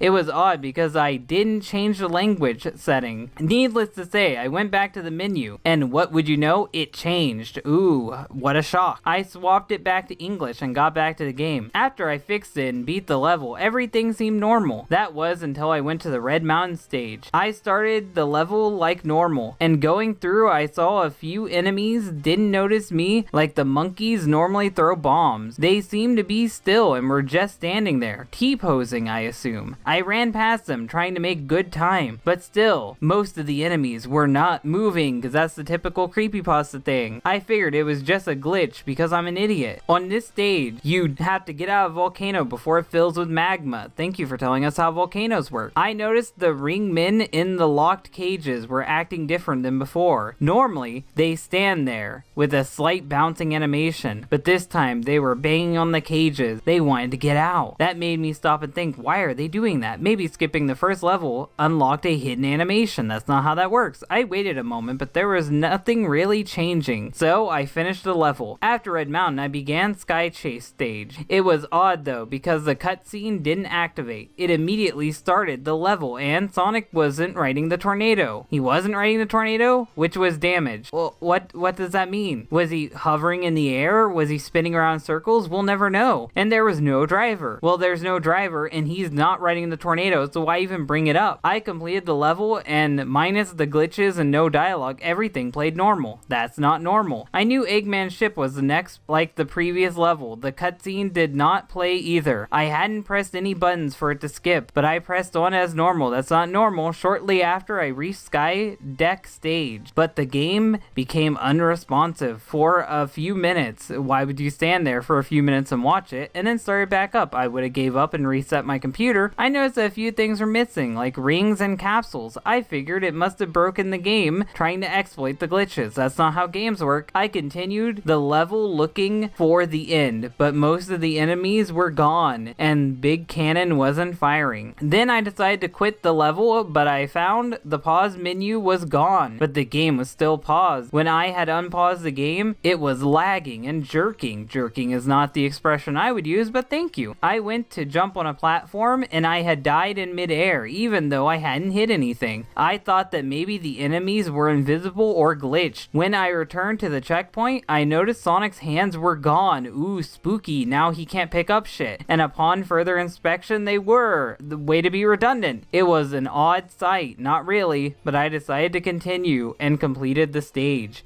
Instead of going to the next level, it loaded Windy Valley. I thought to myself, maybe I'll stop practicing and play some other characters. I went to the story. I thought you were trying to speedrun, but whatever. Select menu, but something was wrong with Sonic's and Tails and Amy's pupils were missing. Ooh, spooky. It was really starting to freak me out. Me too. I went to look at Knuckles and his head and arms were missing, so it's just a torso floating there with some legs. I scrolled over the Big the Cat and Gamma. Way to tell us more stuff we don't care about, but nothing had changed about them. Oh, thank God they're saved. I began thinking this is not normal. Oh, you think so? Anyway, I chose to play as Tails because nothing matters. When I got into the game, it froze and loaded back to the main menu. I wondered why it sent me back. I tried to play as Tails 2 more times because this guy is the definition of insanity. I stopped trying to play as Tails and went to Sonic. And why didn't you try anyone else? Now Sonic was glitched. He was glitched already. He started having erratic movements, so now he's just spazzing out, dancing everywhere. I made my way back to Station Square into the first level, Emerald Coast. Sonic's running animation had gotten worse. When he was running on the beach heading for the first ramp, Sonic fell through the ground and died. That's completely normal, actually. The level restarted as I jumped past the same spot with a spin dash. I fell through the decks. That's also normal. Then Sonic's animation started spazzing out. Oh, he actually used the word that I used. More than regular speed. And died. I'm wondering what's going on, and why can't I get past this area? I tried again. You're obviously Aaron from Game Grumps. I used the spin dash to skip to the next loop and made it finally after multiple attempts. I assumed you ran out of lives, but whatever. I made it to where Tails is, but then the game started lagging. It's under extreme heavy load. Tails was there, but he was laying face down. I was thinking, is Tails dead? Ooh, spooky. I continued on, but then when I got to Tails, Sonic froze in his tracks. I couldn't control him anymore. He just stood there staring at Tails' body, and then the game crashed to the desktop. What happens next brought me... Wait, what? What happened next brought me nightmares. Oh yeah, because a spooky game is definitely going to give you nightmares, especially a spooky Sonic game. I restarted the game and loaded my save file. Now things have changed again. Sonic and Tails and Amy's hands were gone. Who cares? Quit ripping off Ben Drown. I found this rather upsetting, but I continued on because I'm Tom, not Jake, to play as Sonic again. The game loaded up inside of the first level, very end where you find Tails. Tails was still laying there, and his model was covered in a lot of red. It looked like blood. Hyper-realistic blood, I assume. Sonic has done complete level animation, but he didn't say anything, as the parts of his model were still missing. So if he doesn't have a mouth, then he can't talk. That's how video games work. The game then cut to black, because that's what all these spooky games do, and it was back to the main menu. I tried to go to character select to play as Sonic, but it wouldn't let me play as Sonic. Same as Tails a while ago. Then I tried to play as Tails, but it didn't work either. Then I chose to play as Knuckles, and it loaded the same as it normally would. I expected the game to go back. Who fucking cares? Oh my god, this is Sonic.exe. I hate this. Then I started playing ahead for a while. Hahaha, funny because he doesn't have a head.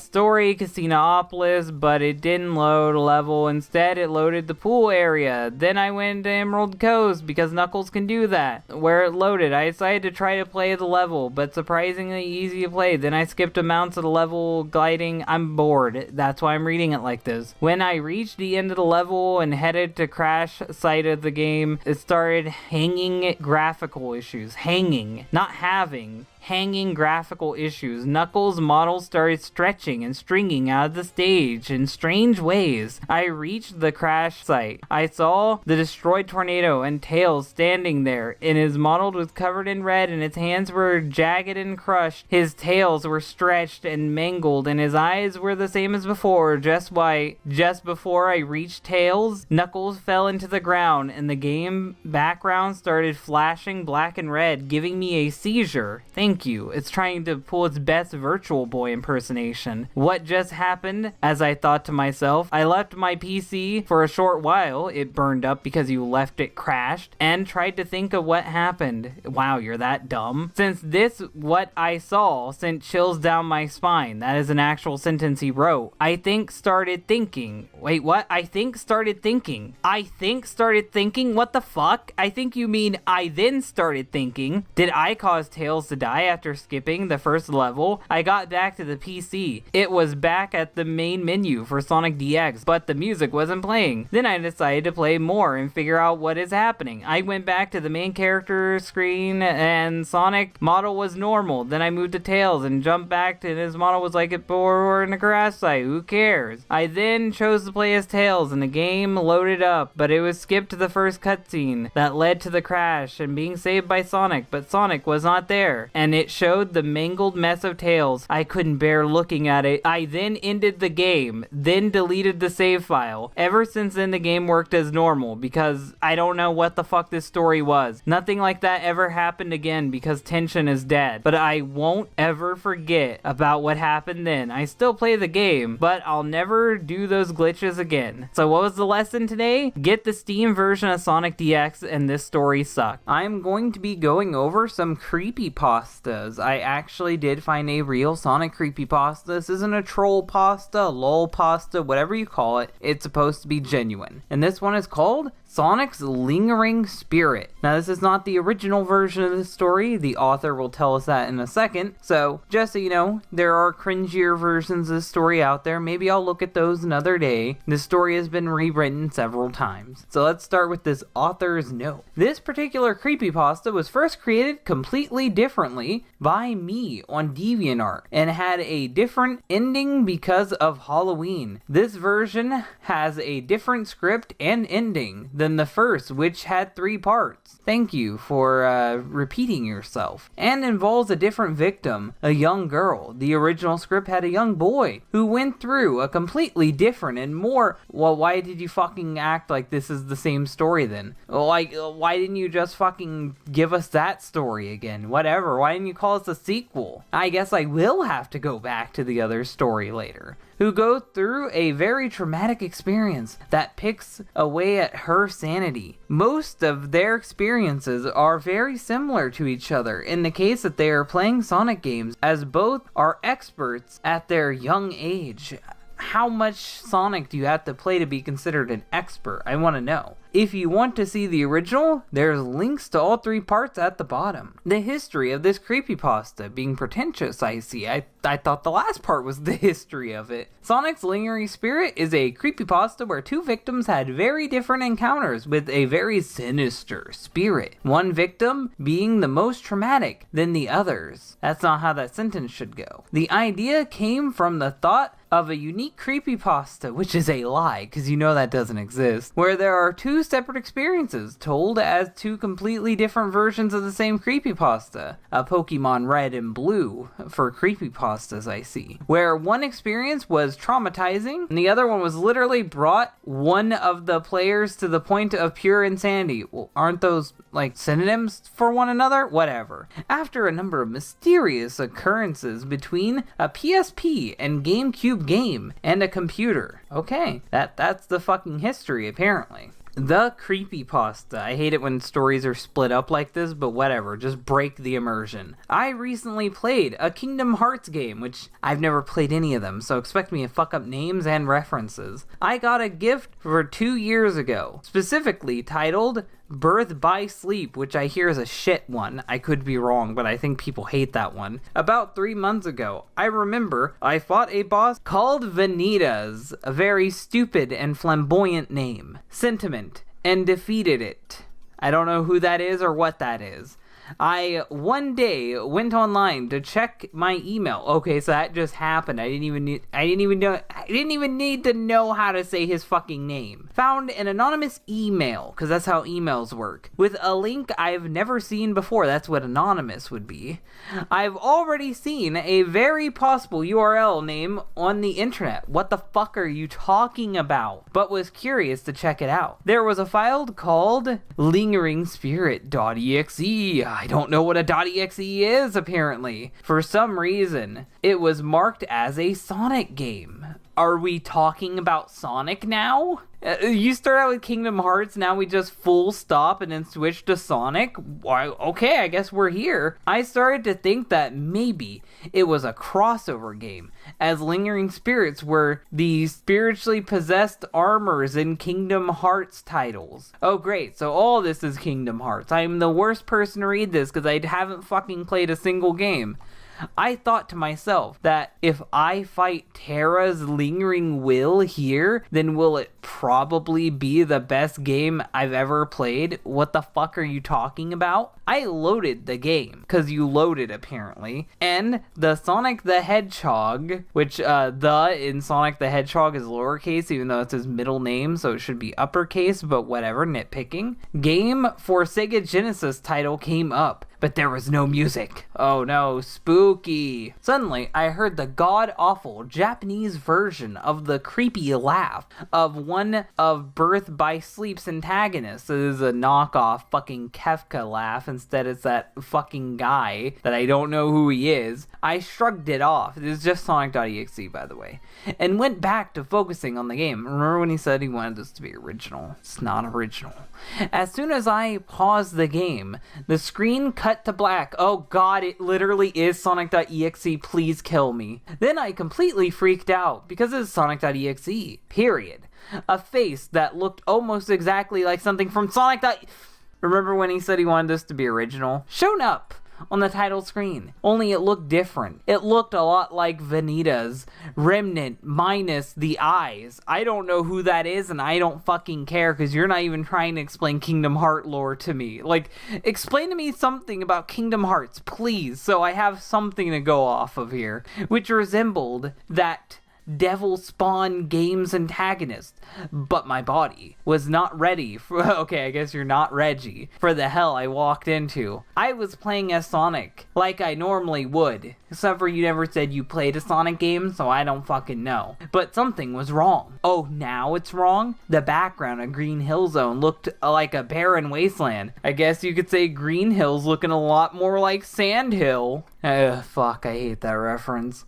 And the water was dried up as the Keyblade graveyard theme played backwards. What are the odds that you would get a Sonic game that's also Kingdom Hearts and you happen to like Sonic and Kingdom Hearts? What are the odds of that? When I look at the bridges, they were completely destroyed. Then how did you get anywhere? When I walked off the edge, I somehow crossed it like it was a normal bridge. Okay, I guess you answered that one immediately. Dumb for me asking. I was scared, but I wasn't going to let it get the best of me. I noticed all of this looked hacked. Oh, did it now? Someone must have modded the game. Okay, I'm gonna say this now. If it has its own exe file, chances are it's not hacked. Chances are it's not modded. Chances are it's a fan game built from the ground up and has its own original shit. So that's not a hack, that's not a mod, that's a fan game. Suddenly the game crashed about 2 minutes into the level, and something changed about the game when I reloaded it. The Sonic game played again. Well, that's what happens when you restart it. But it was exactly as I saw it. When this weird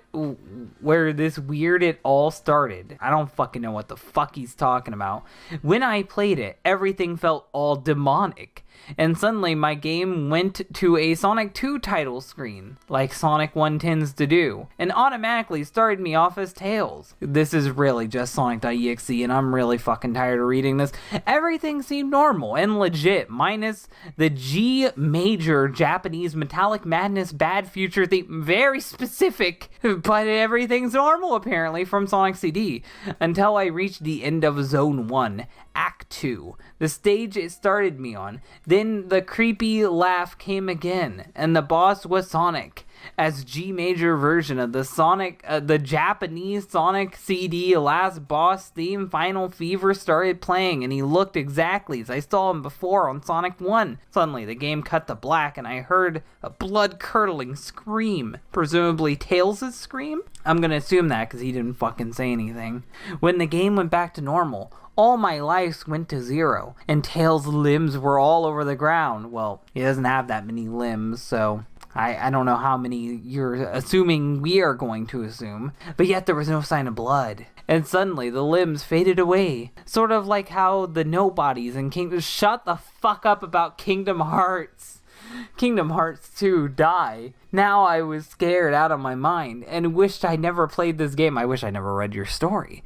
Suddenly I got a message saying, "That's only one. I'm far from done." The next title screen loaded, and it was Sonic CD, which is not possible, but go on. And this time there was no laugh. I was almost relieved until I ended up playing the version of Amy from the game. This is literally Sonic.exe. Once again, I started in a late zone act. I don't know what the fuck you're talking about, except it was Metallic Madness Bad Future. In the background was an image of the hidden message as another song. I don't know what hidden message I recognize easily kicked in. The second US Sonic CD boss theme. I realized it was too well. I began to think of the horrible childhood ruining moment of this particular theme. Oh, they're talking about the fun is infinite shit. Chances are you never fucking saw that unless you went on YouTube and looked for it, you fucking poser. I only took a single step when a horrible laugh came in again, and the screen cut to black again as another blood-curdling scream occurred. A message appeared saying, "You cannot escape true sadism, my friend. I never agreed to be your friend." Whatever this thing was, it wasn't Sonic. It's bad. And, which is ... and, I guess that's how that works, definitely wasn't any friend of mine. You know, friend of mine, buddy. Oh god, old reference. He wasn't a friend of mine if he was killing his friends. So he would be a friend of yours? A fucking fictional cartoon character would be a friend of yours, but because he's a murderer, he's not? I guess we have to have standards. Before I continue telling my horrible experience, wow, we're gonna have a commercial break, I'm gonna give you an ad from Raid Shadow Legends. I must point out that a degree, which I don't think that's how it's spelled, but okay, the blood bond between a player and the character has been a sacred thing that allowed the player to get to know what the fuck are you talking about, Chris Chan? As they were actually there. And in a way, when you play the role of a character, you technically begin to befriend. Shut the fuck up, they're not real. The people they meet, evidence ever since Donkey Kong for the arcade between Mario and Marion. I don't know who the fuck any of these people are. I know Mario, but I don't know Marion. Now let's continue my last horrible experience while playing the anonymously shared game. The last game title screen loaded and it was Sonic 3 and Knuckles. I guess I needed to know Knuckles was there. Only Tails was completely disappeared from the game as well as Sonic. Oh, this doesn't sound familiar at all. And even their co-op gameplay file, I decided to play as Knuckles because that's what I did in Sonic.exe, and I found myself on the Doomsday Zone, which was impossible unless you use the level select. Haha, I watched that video too. Thank you. Now play an actual fucking video game. Right after 5 minutes of running endlessly, no one would fucking run endlessly for 5 minutes, the screen cut to black. And for a split second I saw Sonic's face again, and then another blood-curdling scream came from my game because that's what happened in Sonic.exe. As the screen cut to black after a minute, I really wanted to take my computer and smash it because that's what Tom would do, but I couldn't as I was driven into fear and looked away from the screen. Suddenly, I got one last message that was flipped to be reversed saying, "Look behind you." That mirror off my glasses, so you have glasses and it just so happened to flip it perfectly for you. What a fucking Gary Stew. When I looked, my heart nearly stopped after 2 minutes stopwatch. That torturous Sonic showed up on the screen, even more horrific than before, and the text in front of him appeared and read as follows: "You were fun, but my time with you is up. You survived my little game, so I will pleasure you the joy of living to see another day. I don't want you to pleasure any children, but never forget what you saw. I will be back." Wow, this guy's lamer than Sonic.exe. At least Sonic.exe like stole people's souls or fucking murdered them or something. I don't really remember. "And make you scream once more. Enjoy your last shred of sanity, child." That's how sanity works, apparently. "I will be back to claim it when the time comes to complete my torturous cycle." I closed my eyes and refused to look, but after 3 minutes stopwatch, the game finally ended. I never played it again after that, but I hid it deep inside my game folder. Just delete it, you fucking idiot, as the horrid reminder of what nearly took all my sanity away. That's not how sanity works. I still treat it like a true treasure to this day. I don't think you know what treasure means. And even though I stopped playing it, I was left to wonder what the end of the game meant by the words it had read on the screen to this day. But I just pity the next poor soul who gets his game from an anonymous email. And that was Sonic's Lingering Spirit. Okay, so I got multiple questions. 1, why Kingdom Hearts? 2, why fucking rip off Sonic.exe? 3, what the fuck did Kingdom Hearts have anything to do with Sonic.exe? 4, why did you write this story? And 5, why rip off Sonic.exe? I know that one's repeated, but I think you like repeating stuff. This story is terrible. You promised me something original, but it was the same cliched story that I've read 1,000 times, rewritten by other people. I'm going to read the other versions of the story. I don't know when, but I hope that they're more original than this. I'm wanting to believe that you rewrote this so then it would be the typical cliche creepypasta, but I want to think that you made it worse by doing so. The only thing that makes this story even barely stand out is your original OC that you put in this story, and he just looks like a metal Sonic but with weird stripes on him like a zebra, so you really don't have much of anything. Today's Crappypasta involves Tails doll, so you know it's going to be good. Today's Crappypasta is called Sonic and Sega All-Stars Racing: A Strange Update. Let's get into the story today on DHT. Sonic and Sega All-Star Racing was one of my favorite games in my PlayStation 3 collection, including the sequel. Why isn't this about the sequel then? I loved beating Sonic the Hedgehog, that could be taken out of context, with only Alex Kidd in his motorcycle in Sonic's own stage. That's pretty messed up. And I loved the music from the classic Sega game. I don't know what game he's referring to. But I recently have gotten PlayStation Network because I never had internet before. So you get internet and the first thing you do is get PlayStation Network, I guess. And finally there was an update for the game. What do you mean finally? I needed to do so I can play the game again. I think he meant I needed to update so I could play the game again. The system updates, and now, just a second later, I see the disc loaded up saying Sonic and Sega All-Star Racing. The title screen showed Sonic in his car, looking emotionless, oh no, spooky, but he was always cheery, without any problems, except for that one from before. I pressed the start button, and it said that this was version XXX, and that just makes me think that this is going to be porn, but thank you for not using 666, seeing how that's extremely overdone. Version, he used version twice, it's the version of a version. I checked the shop in the menu, and the check, and what, it says I check the shop in the menu, and the check if. That's not English. If there is anything new, I see brand new map called Resort Island, and the description reading, a flash from the past, the famous, that's a nice way to call Sonic R. Sonic R stage is back, and it has everything from the original and remade. That and was not needed there.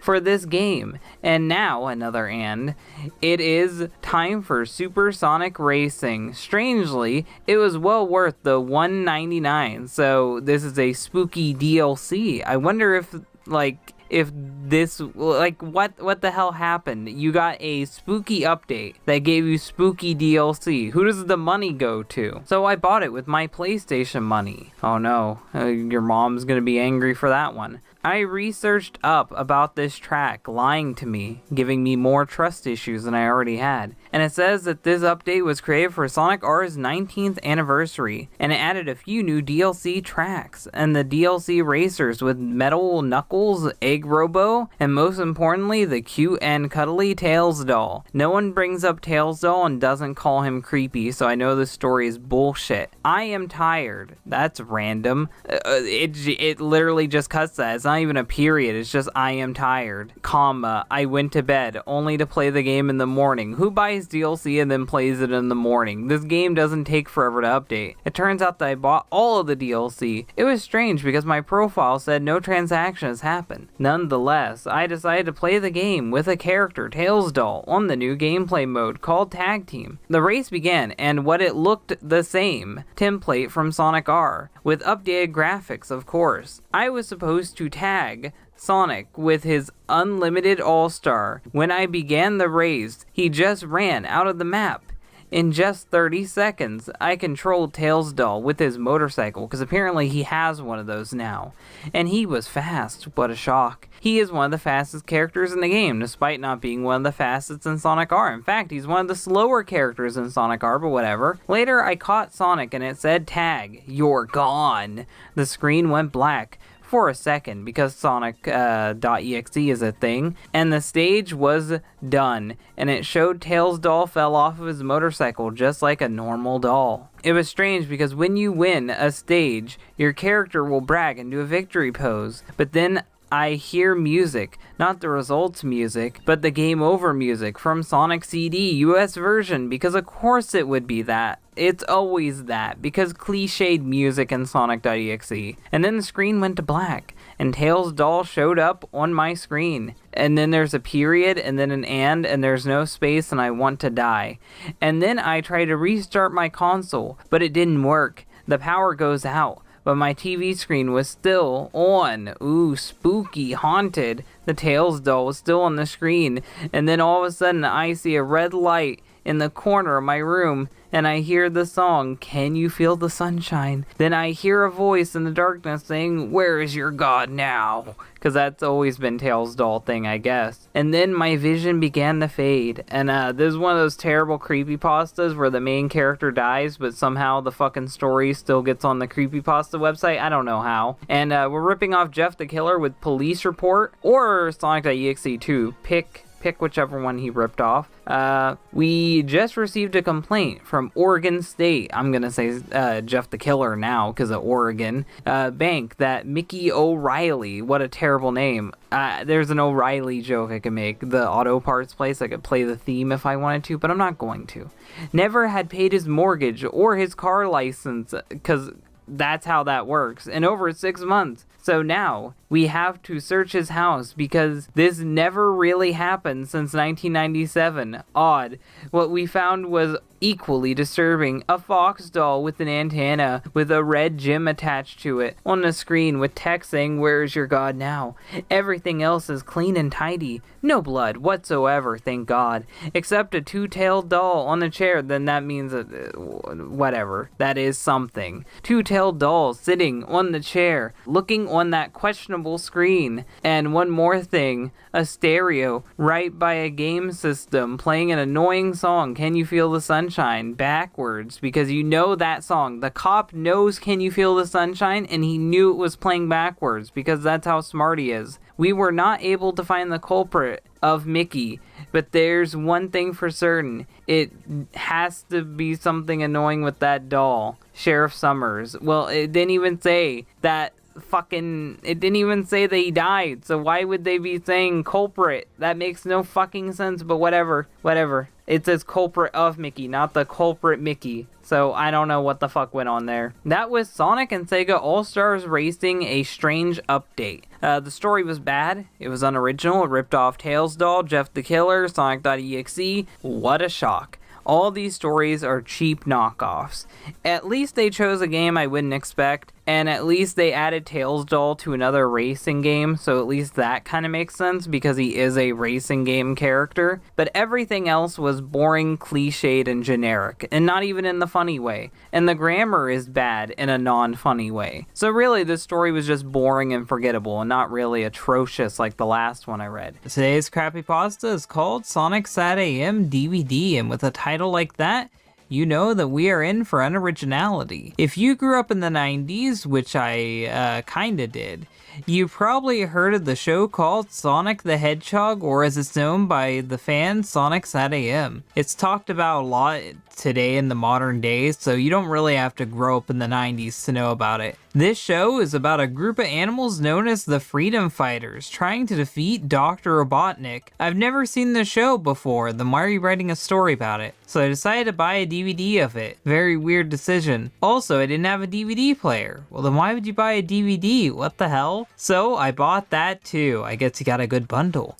1 week later, a week had gone by, no shit, and I finally got my DVD player and Sonic the Hedgehog Sat AM DVD. Then I guess it really was a bundle. The DVD case was heavy though. It's full of rocks. Like there was multiple DVDs in it. Well, the actual release had multiple DVDs in it, so you're not wrong. I opened it up and it was one of those DVD cases that had multiple DVDs in it. No shit, you just mentioned that. The first disc was the first season season of the series. The second disc was the second season, and there was a third one for some odd reason. That's Richard Kuda's season 3. Didn't the show end after season 2? Not according to some people. The third disc was blank, with the word depression written on it. I guess it was my DVD after all. I was curious, so I put it in the DVD player, even though it probably wouldn't work. It surprisingly did work though, because it's a creepypasta. The episode started with the normal theme song. How would you know it's normal if you never watched it? My ears sung along with glee. After the theme song, it cut to black for a split second because creepypasta.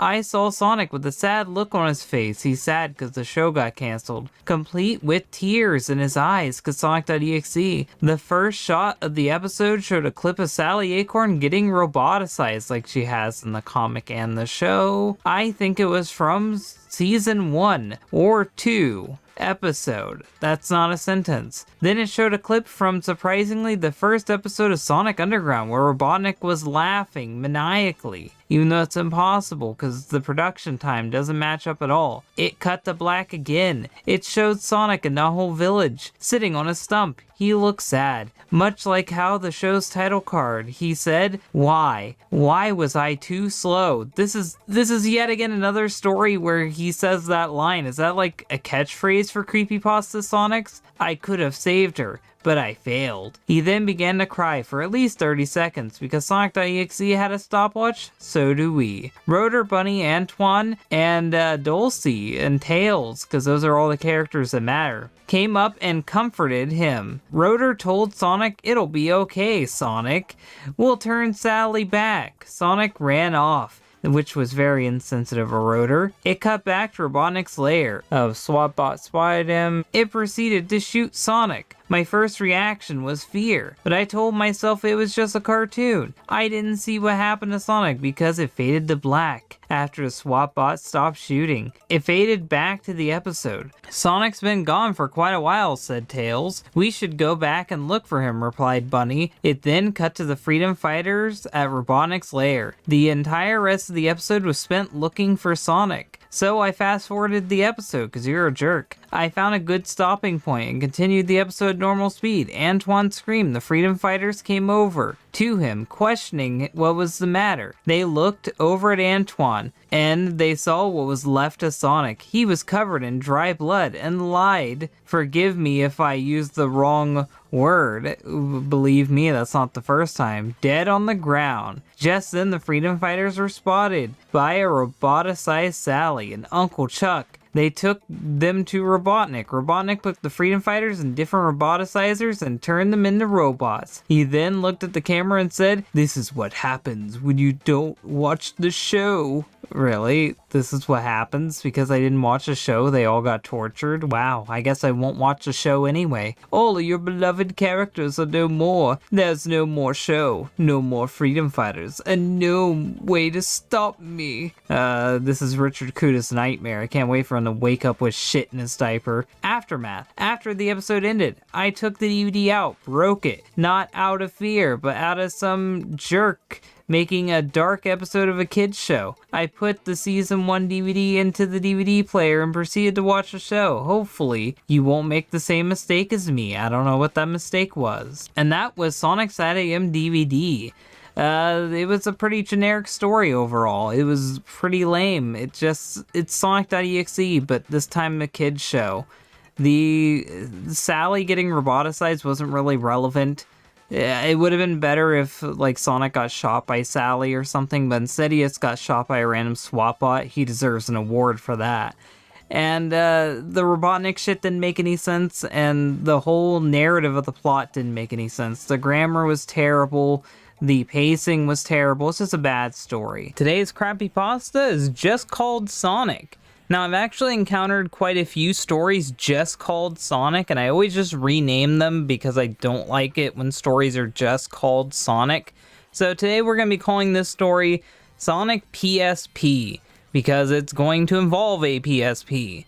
So with that out of the way, let's read this story today on DHT. I find it extremely weird when someone by the name Anon Moose, or Anono Moose, which is spelled wrong, by the way. I'm glad you're the one doing the correcting for once, puts a Sega ROM on the internet with a rare or beta in the title somewhere. I don't know why we had that weird opening, because we're just going to get straight into the cliche now, so that was just poorly structured. It all started when I decided to get this ROM for my PSP somewhere, lingering on the internet. I was looking for something along the lines of Mario and Sonic. I guess Mario and Sonic at the Olympic Games is your game. I, with the lowercase I, had always liked these games ever since I was a youngin'. I can see it, this is written by AWF. So I figured and he doesn't know what capital I is at all, except for when he does, would try to find one for free, which they all should be free, which in my opinion turned out possibly in the worst way ever. I was looking on a site called Emu Paradise, which can be a good one if you know how to use it. I searched up Mario for the Sega. Mario for the Sega. Brilliant. Bootlegs are abound. Stupid, I know. And I didn't find anything. Then I searched Sonic and found a total of 5 games. I don't know why he did that first one. It's just random information, I guess. And I picked the one just called Sonic. Wait, you picked the one just called Sonic and you didn't even know which one to choose, but you just... whatever. Sonic Unleashed and a bunch of others with similar names. I didn't know which one... wait, what? Yeah, he repeats it again. Why is he saying that over and over again? Didn't know which one to choose, so I just picked Sonic. Did he mean to put that twice? I don't know why he repeated himself. There were no reviews, no ratings, so I figured the one got the chance to play it.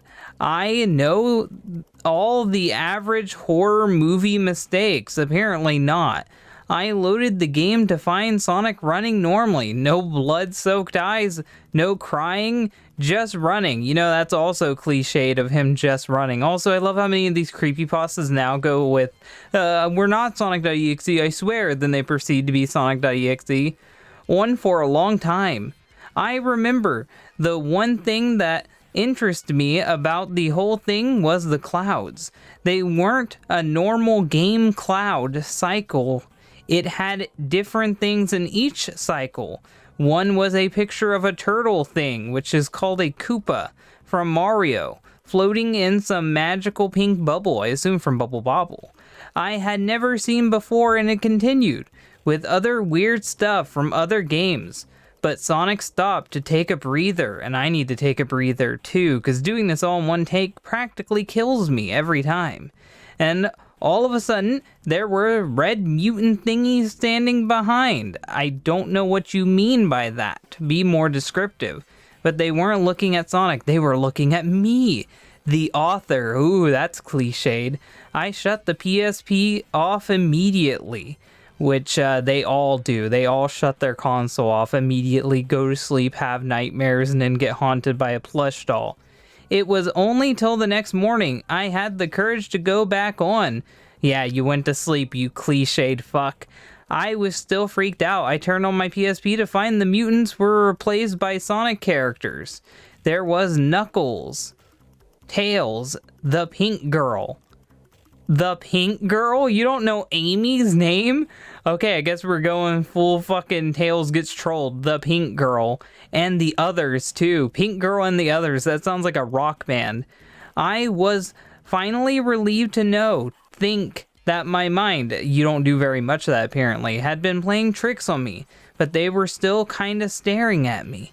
And after a second or two, frames skipped and Sonic was doing it too. I was kinda peeved. I hadn't gotten any gameplay yet. No shit, you're in a creepypasta, but soon enough, after the bizarre stares, I did it. Was your usual act with running and hoops? You mean loops?